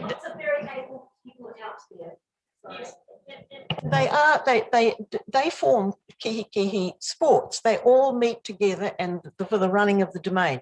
That's all being attended to. I actually spoke to the Sport Waikato people as well, who suggested that the manager we need is to attract more to that domain so that it's used more, that it fits into what's envisaged for it. And so I was just sort of hoping that their submission would have painted all that for you.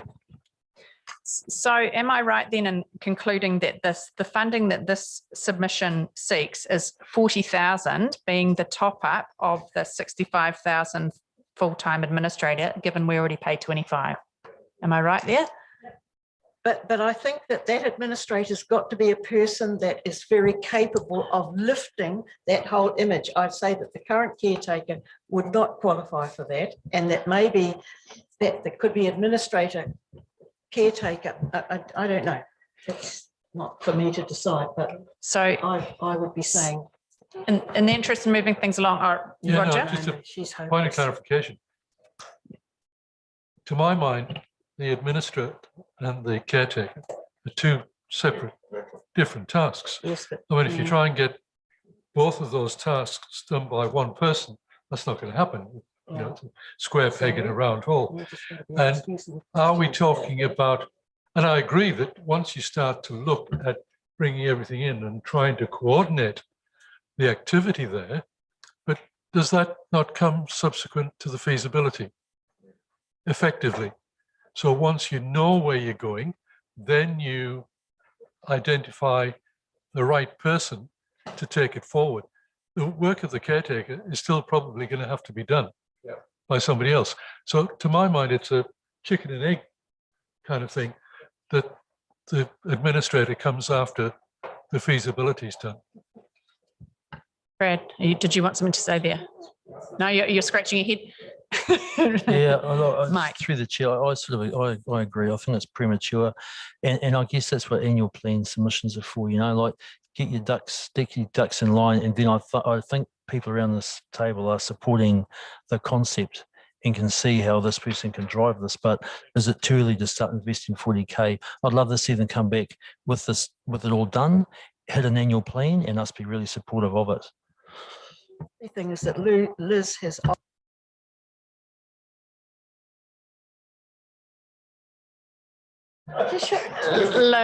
Sorry, just a final point. I agree with Councillor Pettit, and I totally agree with what he said. What about using our community facilitators here, for Jenny and Corrine, to actually initiate the initial talk around amongst the sports groups and point them in the same direction? Because you really need to just use people. We've got these facilities here. Let's use them and get it on. Liz. Oh, sorry. So Sally, then Liz. I'm really happy with the plan, so long as that 30K for a feasibility study. What year will that go in? We've currently got that in year one, and we're suggesting that you increase your OPEX 40K subject to your plan process in year two. Okay.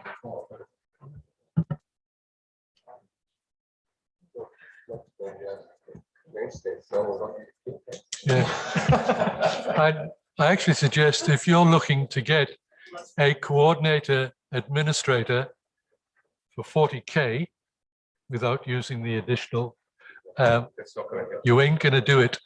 65. No, but then you lose your caretaker. Gary's got a comment to make. So I think if we pigeonhole 65K, we'll look at the job description, we'll work with the group and come back with a plan. So it's up there. Excellent. Moving on to the next one then. For Haupō Community Sport and Recreation Centre Trust. Seeking $12,000 for creating a dog exercise area and extra car parking. I'd actually, I see they've gone for 12,000, but I honestly believe that with local community work and a little bit of EFFORT by the community hub, I'm sure they can achieve this as long as the council sees fit to allow them to have a dog park there and perhaps put in some trees or something to tidy it up. But I'm sure that the local community, they're all farmers and I used to be a farmer, so we can do these sort of things quite easily.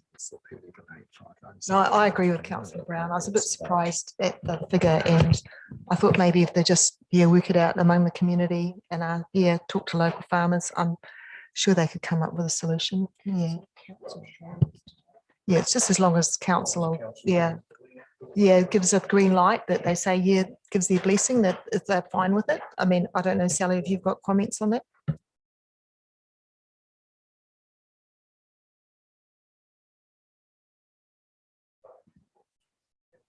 It's not something that we've identified in this 10-year plan at the moment. So obviously, any change will be depending on this group. Part of their submission was to look at car parking extensions and things like that. So, I mean, we've spoken a lot about concept plans. It does lend itself to that because further down on the fields, is that the right spot for a car park when you've got your event centre up top? So just look into how we place that. Obviously, we've got a few priorities up here already for concept plans. I'm not saying that I hope was not in a need, but if you're having to balance things up, as a staff opinion, it would be a slightly lower priority. What I'm hearing is you think it does deserve a concept plan process, but doesn't necessarily have to be funded in the first 2 or 3 years. Yeah. Have capacity further out into the LTP.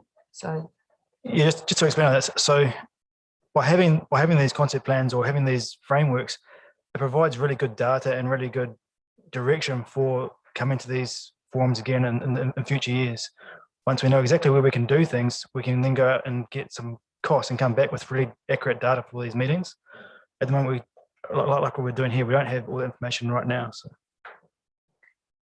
And also just to recognise as well that any changes to dog exercise areas need to go through another process as well. And I'm not sure where that sits either. So, yeah. That policy review is still at least another 3 years away, unless an agreement with DOC around Kakapuku changes things where that dog policy review might come up a bit earlier. That, as it currently stands, is still a few years away. Andrew, did you want to say? So we're talking another 50 grand. I'm hearing that they're not at that point just yet. Is that right? Down the track? And in terms of that 12,000, it's a no for now. Okay, excellent. So long as we're on the same page now. That being the case, Ken had wanted to address an issue on page 32. Yeah, sorry. So just stepping back a couple of pages, page 32, Sport Waikato. So so look, it appears that the staff advice is assuming that the 11850 is actually in the draft LTP, but Deborah is just advising me that it's not. So so effectively this if we were to go with supporting this, we would actually have to put the 11850 in. So so that probably needs to go on the board if you want that to be a maybe. I agree with it being a maybe. Yeah, I think we need to do it. Needs to go up on the maybe board. Chuck it on the maybe board. And I think the expectation is they'd be looking for that from year one. So yeah, OPEX year one. Yeah, I do too, but it's only going to be any use of the other councils. Are all contributing as well? Yeah. Yes, true. Although they would probably have pretty broad support. So that takes us over to page 35, the Cambridge Petanque Club. We've dealt with this, haven't we, in terms of that concept plan earlier? Coupled the three of them together, and the same therefore with the Cambridge Netball. That be right? So we're skipping through those pretty quickly. The next one is a gentleman that supports eyesight submission for an increase in funding. As I recall, we said we're awaiting the outcome of that review, so we're comfortable with that response. The next one is a gentleman seeking assistance to the Leamington Rugby Sports Club to further develop, include more lights, small building, public toilets. Gosh, we've heard this before. Because inside voice escaping out. Obviously, there's a response there. No numbers being bandied around in particular. If I could, Brad. Potential conflict of interest for myself. No.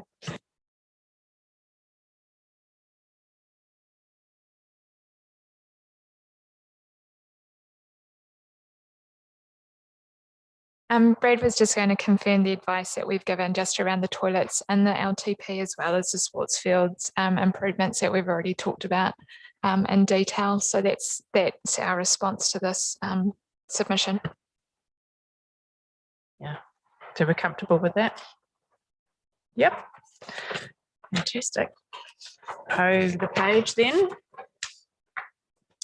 And this is another eyesight funding question or submission.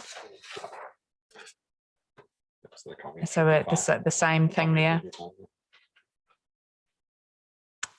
There's nothing mentioned in terms, no response really to any of the other issues that this one's raised.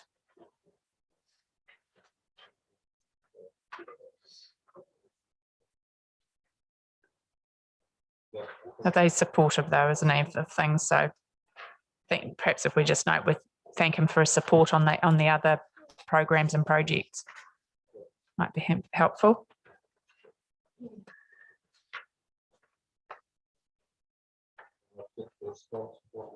Now, iwi tōpu. Yes, now iwi tōpu's submission there. Financial support to cover the cost of signboards. Ngā takitaki. Yes. So that brings us to the development housing section. We've got pizzas ordered that will arrive at about 6:45. So I suggest we just soldier on.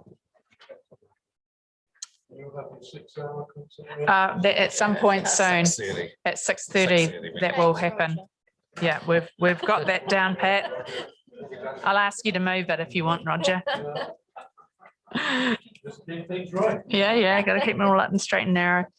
Right, first one here, Koteri Properties Limited. So, Madam Chair, I'll just quickly take you through these development housing. There's quite a few duplications here, so should get through this reasonably quickly. Koteri Properties, we've pretty much done that. That's the T2. The response there is exactly the same. Just need to update that part about the C4 to include the same response as we did with submitter X, the same submitter Koteri X218-4, and that was about the C4 growth cell. So same response, same issue. The next matter is Harkness Henry. So you've already dealt with a Thornbury Properties matter. So that's done. The next one is CKL. So this is the T11 growth cell in Te Awamutu and Cambridge Road. So talking to Richard, so we're funding a wastewater, the external costs for the wastewater that will help service T11 growth cell, around 4 to 4.5 million. That also provides for the Pickett Hill growth cell area, so it activates those growth cells. There is the internal costs for funding the development within T11 is funded by the developers under the same concept as the C4, where the developer will fund the costs of the infrastructure and offset the levies by way of the development agreement. So hopefully we can activate that submitter of Mr. Hatwell through that. And of course, part of that property is owned by council as well, if you recall.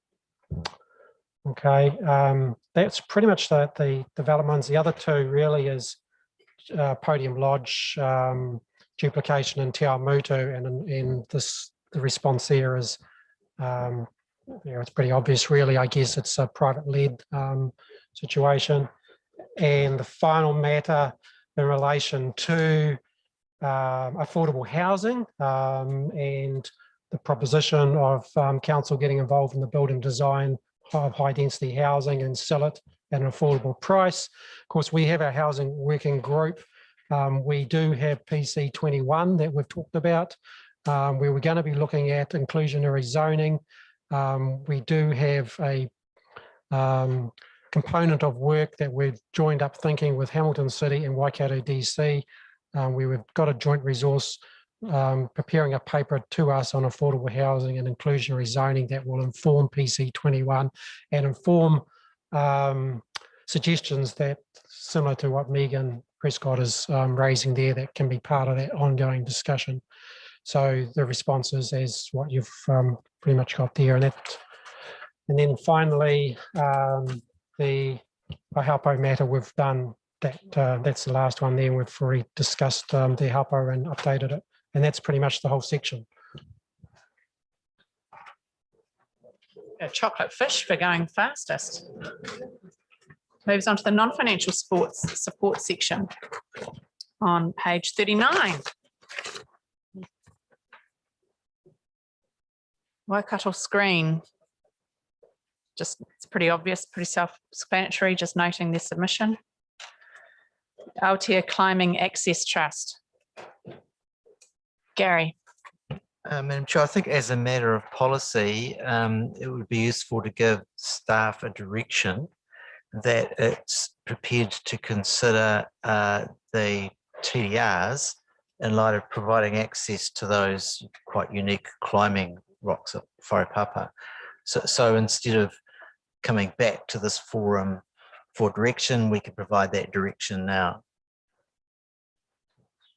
Madam Chair, I think it's a bit like the motocross. I think if we can be a little bit creative in how we use those, then I fully support it. It would be great to be able to secure public access to them. And if we can do it with TDRs, it's not going to impact on the rates. So, yeah, I think if we can indicate to staff we'd like them to take a fairly liberal approach to how we allocate those TDRs would be useful. It's all part of being an enabling council, isn't it? Yeah, I really fully support it as well. I was amazed that we're the epicentre for rock climbing and we didn't even know it. Yeah. So yeah, I'd like to encourage them as much as possible. So, Wayne. Just comment on that and just following on from Mayor Jim and Gary's point there, I did actually get hold of the submitter after his presentation and passed them on my details and talked exactly that about him coming in and talking to us about environmental benefit lots to help protect the ongoing use of those rocks for climbing purposes. So I'll be in further touch with them and see if we can enable that to happen. Oh, fantastic. That's awesome. Good outcome. Yeah, certainly it's probably well, we do allow for one on the site and the rest are TDR'd out. So essentially it's what is in the plan at the moment. It's a good outcome for them. Yeah. A transferable title development right. No, yeah. Not to be confused with the KGB. Right, so the next one, just on the home stretch now in terms of this section, page 40, we've onto the Te Waka, Waipa Regional Economic Development Agency, obviously non-financial request for support, and acknowledges our contribution, support in the past. Yeah, we're happy with that. Yep. And then the next one is Water Safety New Zealand. Yep, happy with that one too. Look at us go. Well done.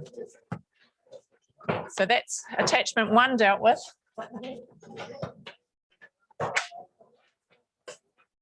On to attachment 2.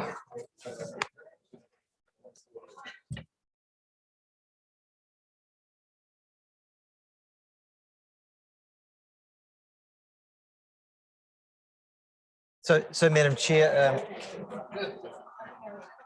Order. Councillors don't need to turn their attention to Appendix 2 because all of the comments there have been incorporated into the things you've been discussing throughout the afternoon.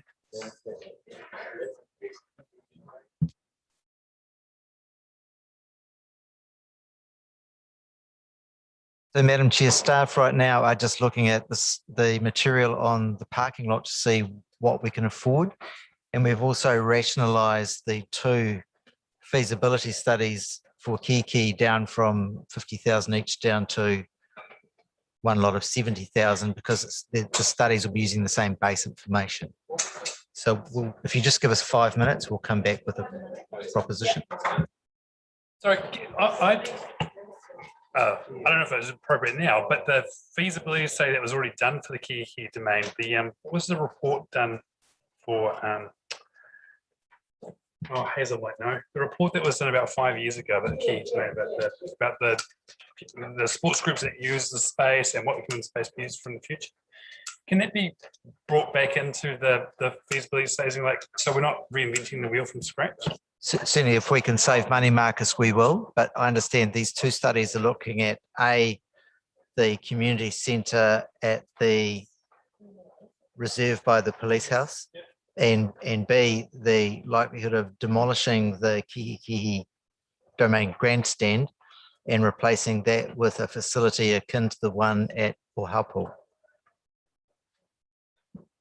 But I think it's also about the sporting codes there and the usage of the domain, and do we need to buy extra land for the domain and things like that as well? Yeah, I'm not familiar with that work, but we'll certainly pick it up. Yes.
So I think we've dispensed with attachment 1, which is great. Attachment 2 was incorporating attachment 1, but Debbie now is going to address us in respect of our parking lot and where we are placed regards that.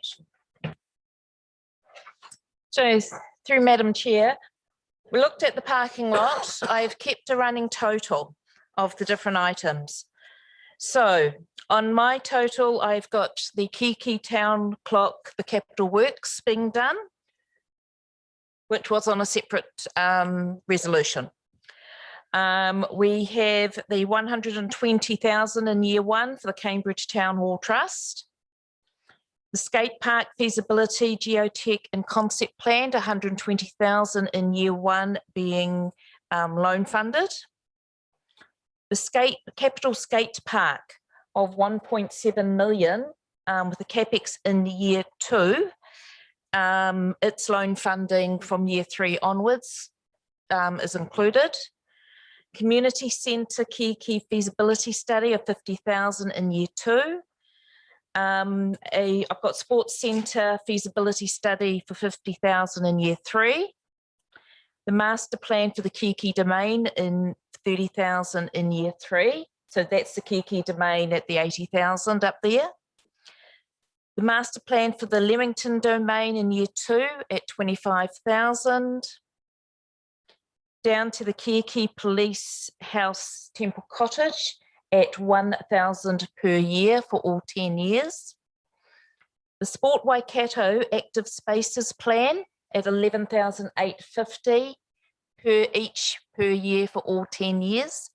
I know we have definitely paid that in actuals for the last 2 years when I looked it up. So it has been an ongoing item, but at the same value. The Kiki Domain Sports full-time manager / administrator, the additional 40,000 to start in year 2 for every year from year 2 through to year 10, because Madam we're Chair, talking just, about full-time. A point of order, could we just have a resolution extending the time, please? Just before Deborah continues. Roger, you'd like to move that we're going beyond 6 hours, and Marcus can second. All those in favour say aye. Against, carried. As you were, Deborah. So we've got the 40,000 for the Kiki Domain full-time manager, as I said, from year 2 through to year 10, mainly because it's a salary position full-time. With those operating changes and the impact of the capital projects that we've put in, we end up with a rate increase year 1 of 4.6. We end up with a rates increase year 2, 4.4, a 3.6% in year 3, 4.5% in year 4, and then 1.5 and 1.3. I haven't really done the later years, but it's still 0.5 and 1.3. It's taken into account the rates impact. And what's the headline over the 10 years? 2.2. 2.2, right. Cool.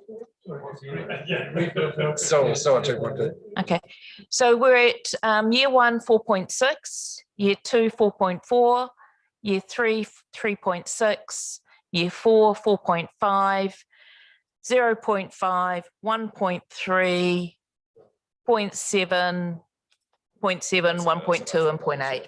Yeah, and the average is 2.2. So based on that, the items that you had up in the parking lot can be funded within the rates indications that you gave or had indicated. So in other words, they can all become yeses, if you would. So does I.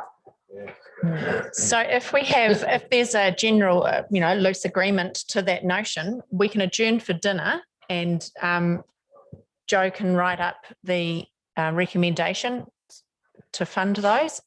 Mike. Then in theory, we could revisit anything of significance that got missed out. Would that be, and which might be nothing, but if there was stuff there that we really wanted to have a look at, we just couldn't, is there an opportunity after dinner to spend a few minutes on that, or before dinner? Because dinner's not here yet. It didn't, they weren't maybes. All right. Just through you, Madam Chair, what What it does Andrew. mean also Andrew. is that there is potentially some room in the next annual plan to tweak things like that. Yeah. Mike. I am going to push for these sports fields. And I'd just like to see what it would do to the overall effect. I think we deserve to just to have a look at the overall effect. So what were the dollars? Yeah. Which ones? Well, maybe if the staff could just go back and have a look and bring us back both options. Okay, we'll just need to find out the amounts. Sorry.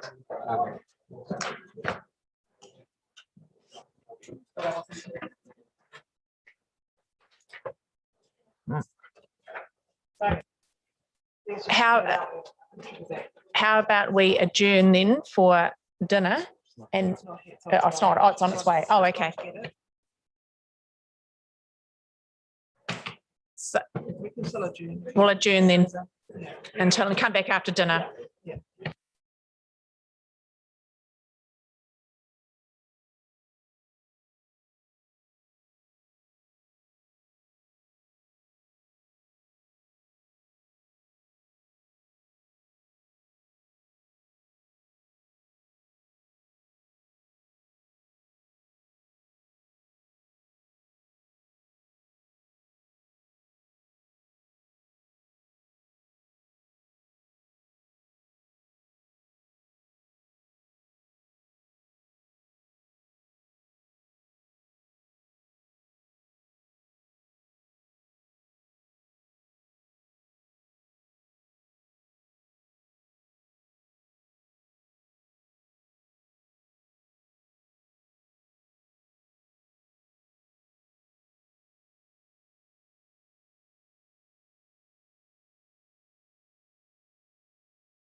Right, welcome back. Well, thank you for your patience, people. I understand staff have managed to pull together all of the suggested changes that we had in terms of the responses to submitters, changed a few recommendations, and I believe they're going to put it up on the screen for us. There should be 3 recommendations. It may take a little bit of extra computer magic.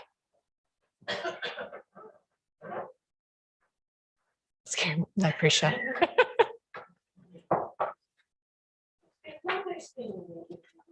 Thank you, Hazel. Yeah. Shall we do it next Wednesday? Right. Okay. So, all right. So here's our first recommendation. Let me just get my bit here. So, might just have to turn around. Oh, I can't really, can I? Strategic Planning and Policy Committee approves the following funding: the least cost site purchase of Te Arawai for Te Arawai. That's all right, I can hold it. Oh, there you go. For Te Arawai at 244 Arawara Street, Tawamutu of $123,500 per annum. Oh my! Is that plus or including GST? Yeah. Plus GST. Or exclude GST.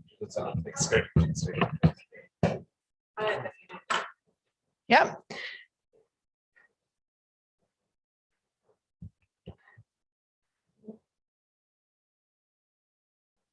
Perfect. The next one, $120,000 of operating costs in year 1 of the 2021-2031 long-term plan for the Cambridge Town Hall Community Trust, with a letter of expectation to be sent by Council to the Trust, clearly setting out the purposes for which this funding can be utilised, including catch-up repairs and maintenance to make the Town Hall a more presentable facility, contract resourcing and associated marketing focused on activation of the facility and initial community engagement and consultation on potential future uses and development of the Town Hall. So that one's unchanged from our earlier one. $120,000 loan funded in year 1 for a feasibility, geotechnical advice and concept design for skate parks across the district. Oh, sorry. So asked about that. I mean, was that also looking at possible sites, I thought, as well? Yes. So feasibility, yeah, for feasibility, does that fall into feasibility? I'd rather that it was expressly put as a feasibility, possible sites. Well, I wonder if we just say site feasibility. Should we say site feasibility? Yep. And I wonder if we should say, I wonder if we should just say loan funded capital expenditure in year 1, just to be specific, because a lot of the others we've been specific. Okay. Capital expenditure. I'm just worried about the sites because, I mean, you can say site feasibility, but we've got to secure some sites. So it needs to be more than just saying where it might work, you know, like you've got to actually think, can we get it? Yeah. So after the word feasibility, you'd like to insert site location? It says a site optioneering or something. Is it? Yeah. That's more, that's about checking the site once you, Okay, well, just say site identification. Yes. Site identification, comma, feasibility. Yeah. Does it work? Yeah. Yeah. Oh, actually, yeah, I'd do the site identification first. Site identification, comma, feasibility.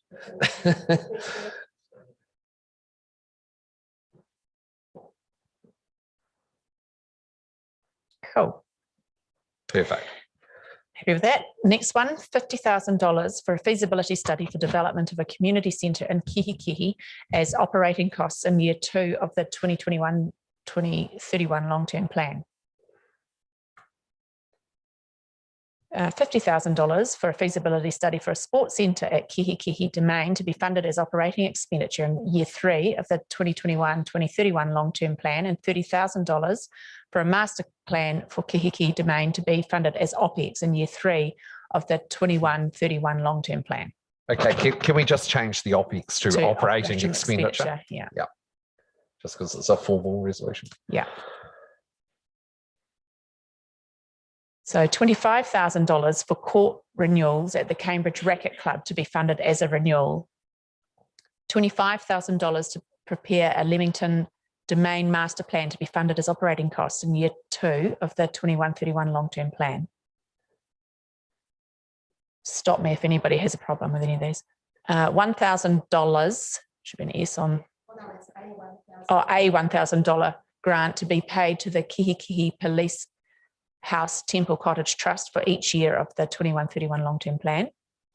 $40,000 for administrative resource for the Kihikihi Domain once an agreed plan is in place, but no earlier than year 2 of the 21-31 long-term plan.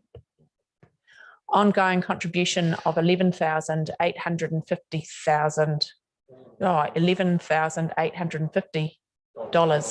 50,000. Yes. Yeah. We've got lots of thousands. Yes, yeah, that's right. Yes, yeah. I'm no mathematician, but that didn't sound right. Dollars, yeah. So ongoing contribution of $11,850 to fund the Sport Waikato Regional Active Spaces Plan. $600,000 capital expenditure in year 2 of the 21-31 long-term plan for sports field development. PAN. Yeah, it's a long-term plan. For sports field development at John Kirkhoff Park, Vogel Street, Cambridge, and $80,000 in maintenance cost per annum from year 3. So did we get the numbers on that? Because we weren't resolving that until we were confident that we had the space to do it. Yep. So sorry, Deborah's got the answer to that, and that sorry, that should have been the first thing before we put this up.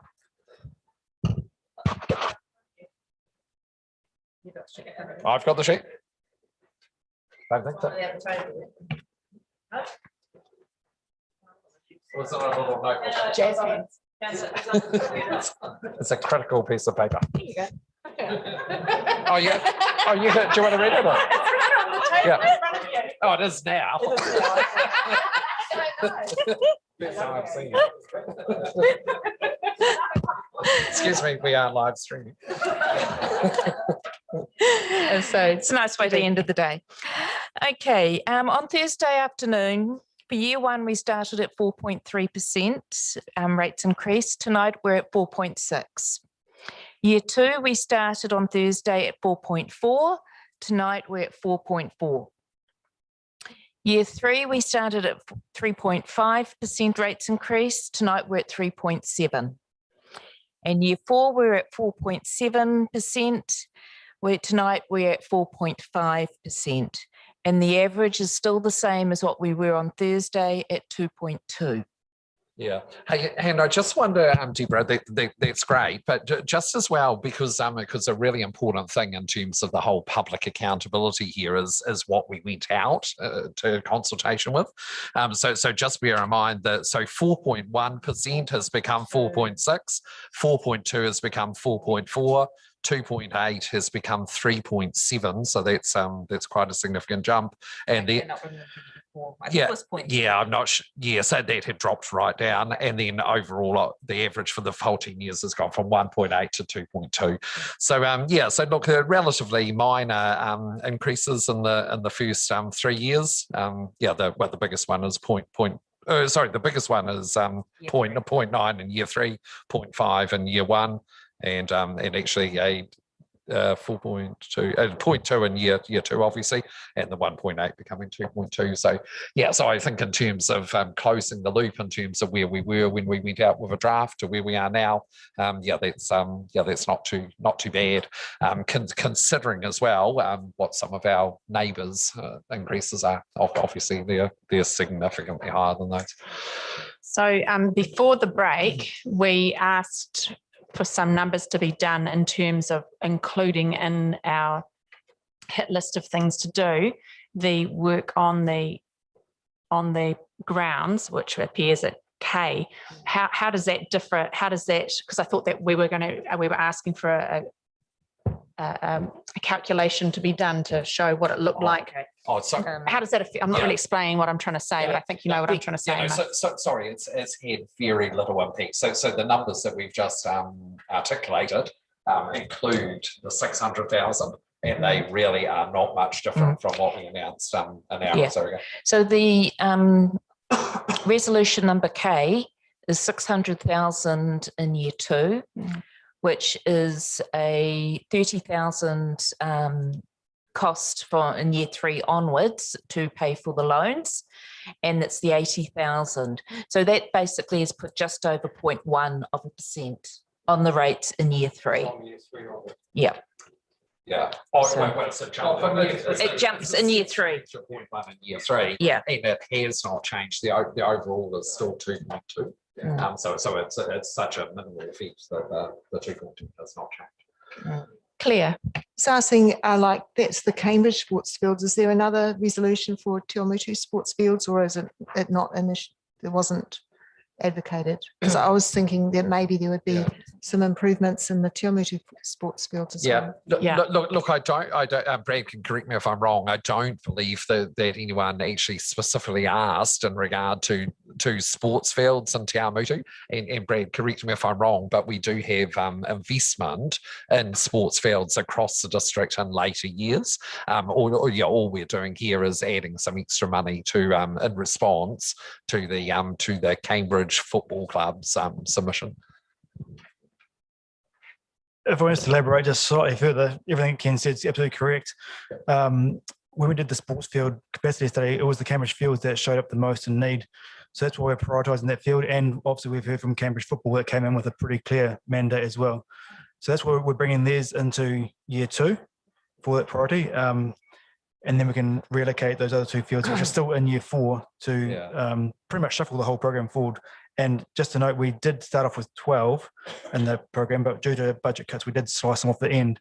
So now that those fields that were at the back end, we can bring those back on board. Yeah. And in fact, actually, Brad, sorry again, correct me if I'm wrong, but this is actually extra money, because we've put the $600,000 into year 2, but we haven't taken anything out further out. So in fact, this is additional sports field money that can be used on other sports fields.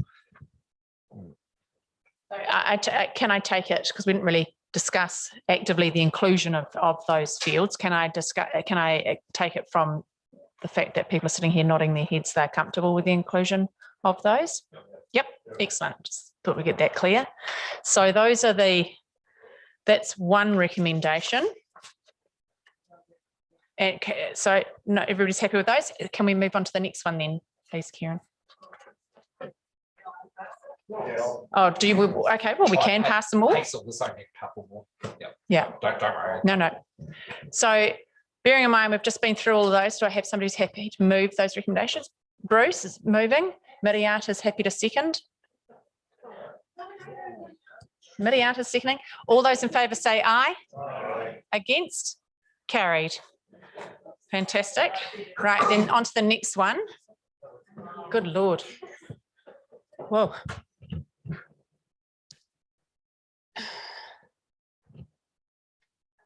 So do you guys want me to read this out, or are you happy to read it on your own?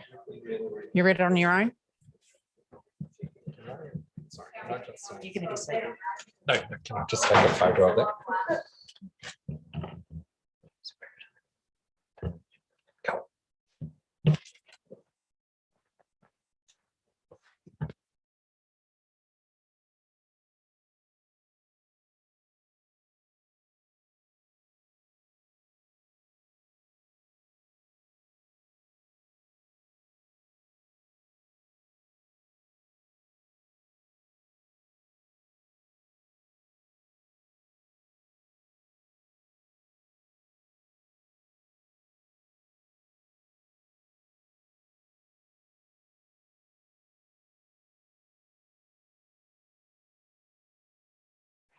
So this is just capturing all of the amendments that we've suggested today in terms of the staff responses.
Yeah, I was about to say that in R, it says CapEx. Yeah, we should do. Yeah, Yeah. for a formal resolution, we should say. capital Yeah. expenditure. Yeah, under R.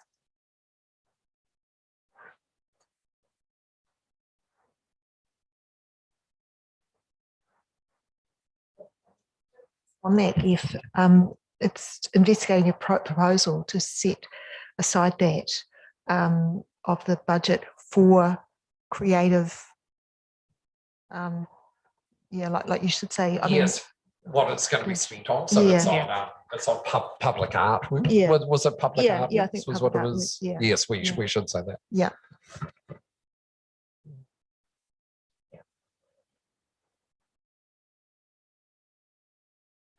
Yeah, and actually, I do just wonder if that wording might be better to be to set aside 1% of the community facilities capital expenditure budget. Yeah, it just might be a tidier wording of the community facilities capital expenditure budget for public art works.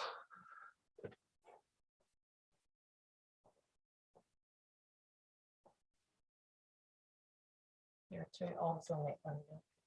After 1%. Oh, yes, yes, you're right. That's a typo.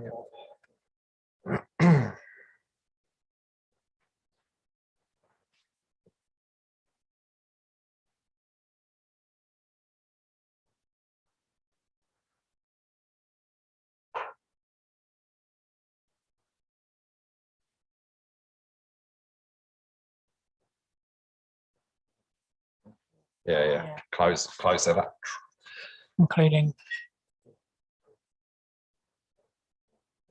Yeah, into one word. Yeah. Just in, it should be just in the response. Yeah, no, I agree. Oh, yeah.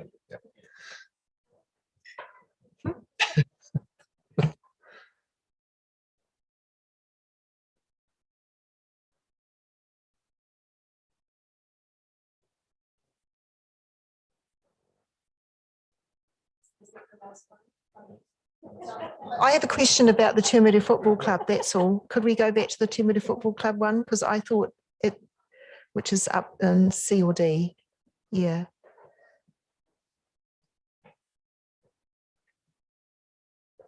My understanding of the stadium was that it would be part of the work that's looking at the district-wide public toilets. No.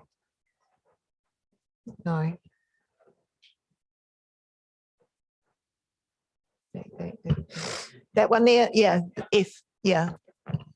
Sorry, that's just that's part of the program of works for the property team. So part of all of the building unit outside of the public toilets structural capacity assessment.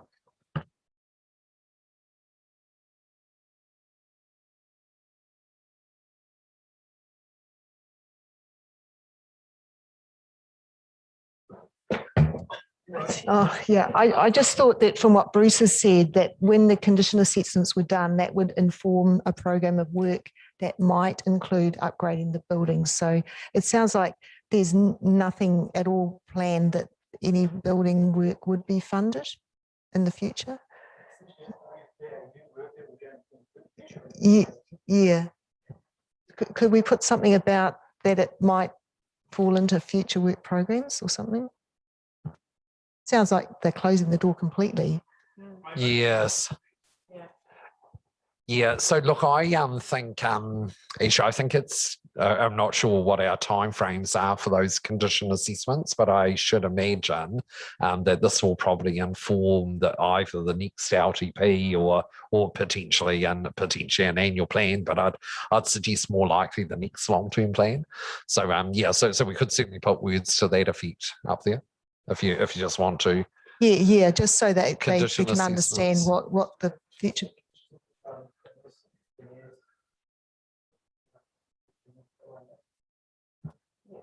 Would be great.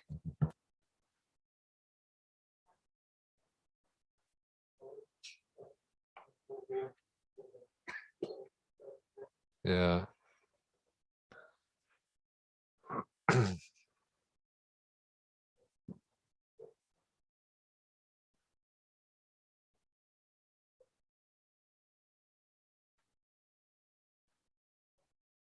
Well, so yeah, it's probably renewals of council-owned buildings across the district to be determined in future long-term plans.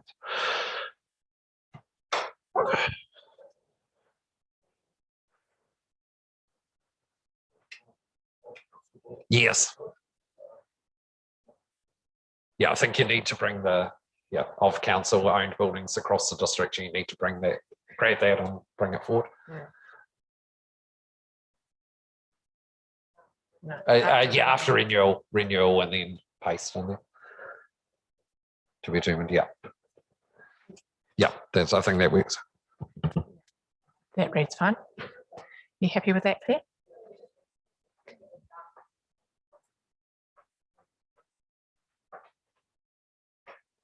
Mike. Just a question. So up there, all the numbers, and I obviously missed it. So the 1.7 million came out, like we did the feasibility study for all the skate parks, but the 1.7 million, that didn't go in there in terms of the 500, 500, 100, 100. Oh, it did, and I just missed it up there, did I? Oh, yeah, sweet. Thank you.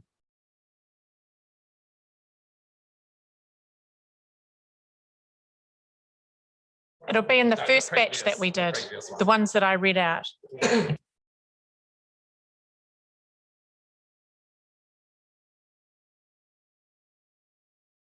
Let's see there's 120, but no reference to the 1.7 capex at year 2.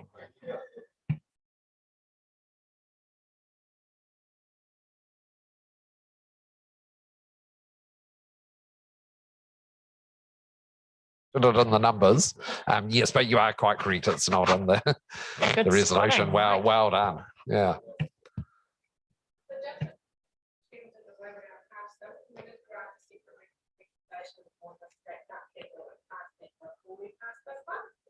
Before we pass the recommended changes to the, okay.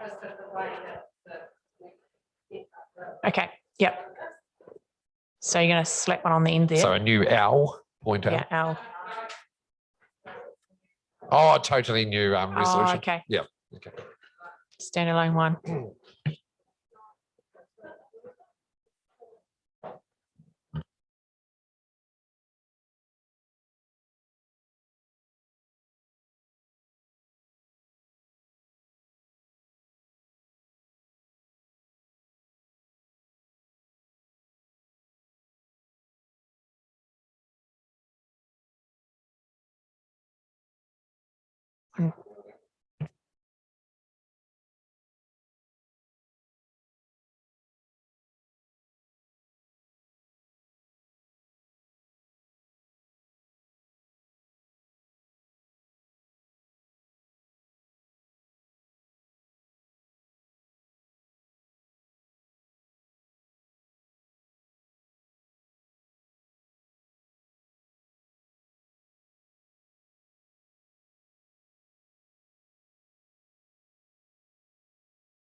So just, and this is just because I'm new. So there was 500, 500, 100 and 100.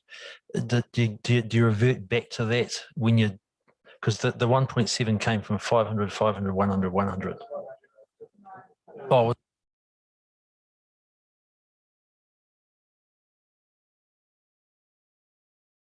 but but that's what I'm asking. So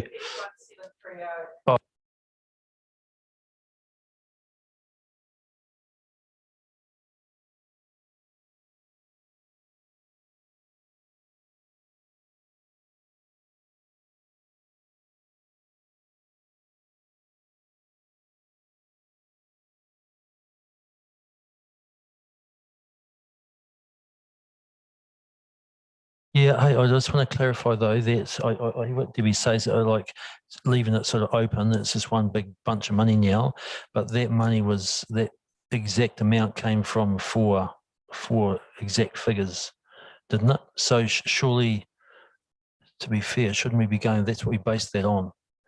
The submissions came in for some figures. Surely we don't just go and just no, or have I got that? Staff estimates.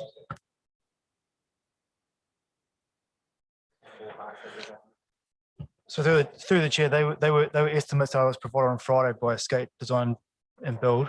So it's based on that $500 to $650 budget per square metre. I mean, we did note that, yeah, different levels, but. I do just wonder, Brad, so with a couple of these skate parks already existing, would it be better to say to be loan funded for construction and redevelopment of skate parks? Because a couple of them might be redevelopment. So yeah, construction and redevelopment. And upgrade? Or yeah, well, either upgrade or redevelopment, either or, yeah. Yeah, either would work. Yeah. You happy with that, Mike? Cool. Okay. So we have that recommendation being the one we missed from the earlier ones. Do I have somebody's happy? Mike's happy to move.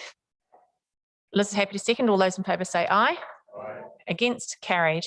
So that takes us to the long list of amendments we've been through to the staff comments. We got right to the bottom of them, didn't we? Yes, we did. Do I have somebody who's happy to move that? I'm happy to move this from the chair. Claire's happy to second that. All those in favour say aye. Against, carried. Now we have one more, I think, don't we? Yes, one last resolution, a recommendation that we approve amending the draft 2131 long-term plan documentation and supporting documents to incorporate the changes arising from the resolutions of this meeting prior to a further meeting of the Strategic Planning and Policy Committee to be held on the 15th of June 2021 to further consider the draft 2131 long-term plan. Nice. Andrew moving, Lou seconding. All those in favour say aye. Against, carried. Woohoo! Well done, team. Fantastic stuff. We'll now just turn to another agenda item now. A late item. Well done, everybody. Thank you so much for your patience and focused attention. It's not been easy. It's been pretty drawn out, but I think we've got some really awesome projects there. Really chuffed with the fact that we've managed to hear what a lot of the submitters were saying and find money to do it and not blow out the other end in terms of rates increases. So well done. Thank you on behalf of us all for your leadership and chairing it. It's a team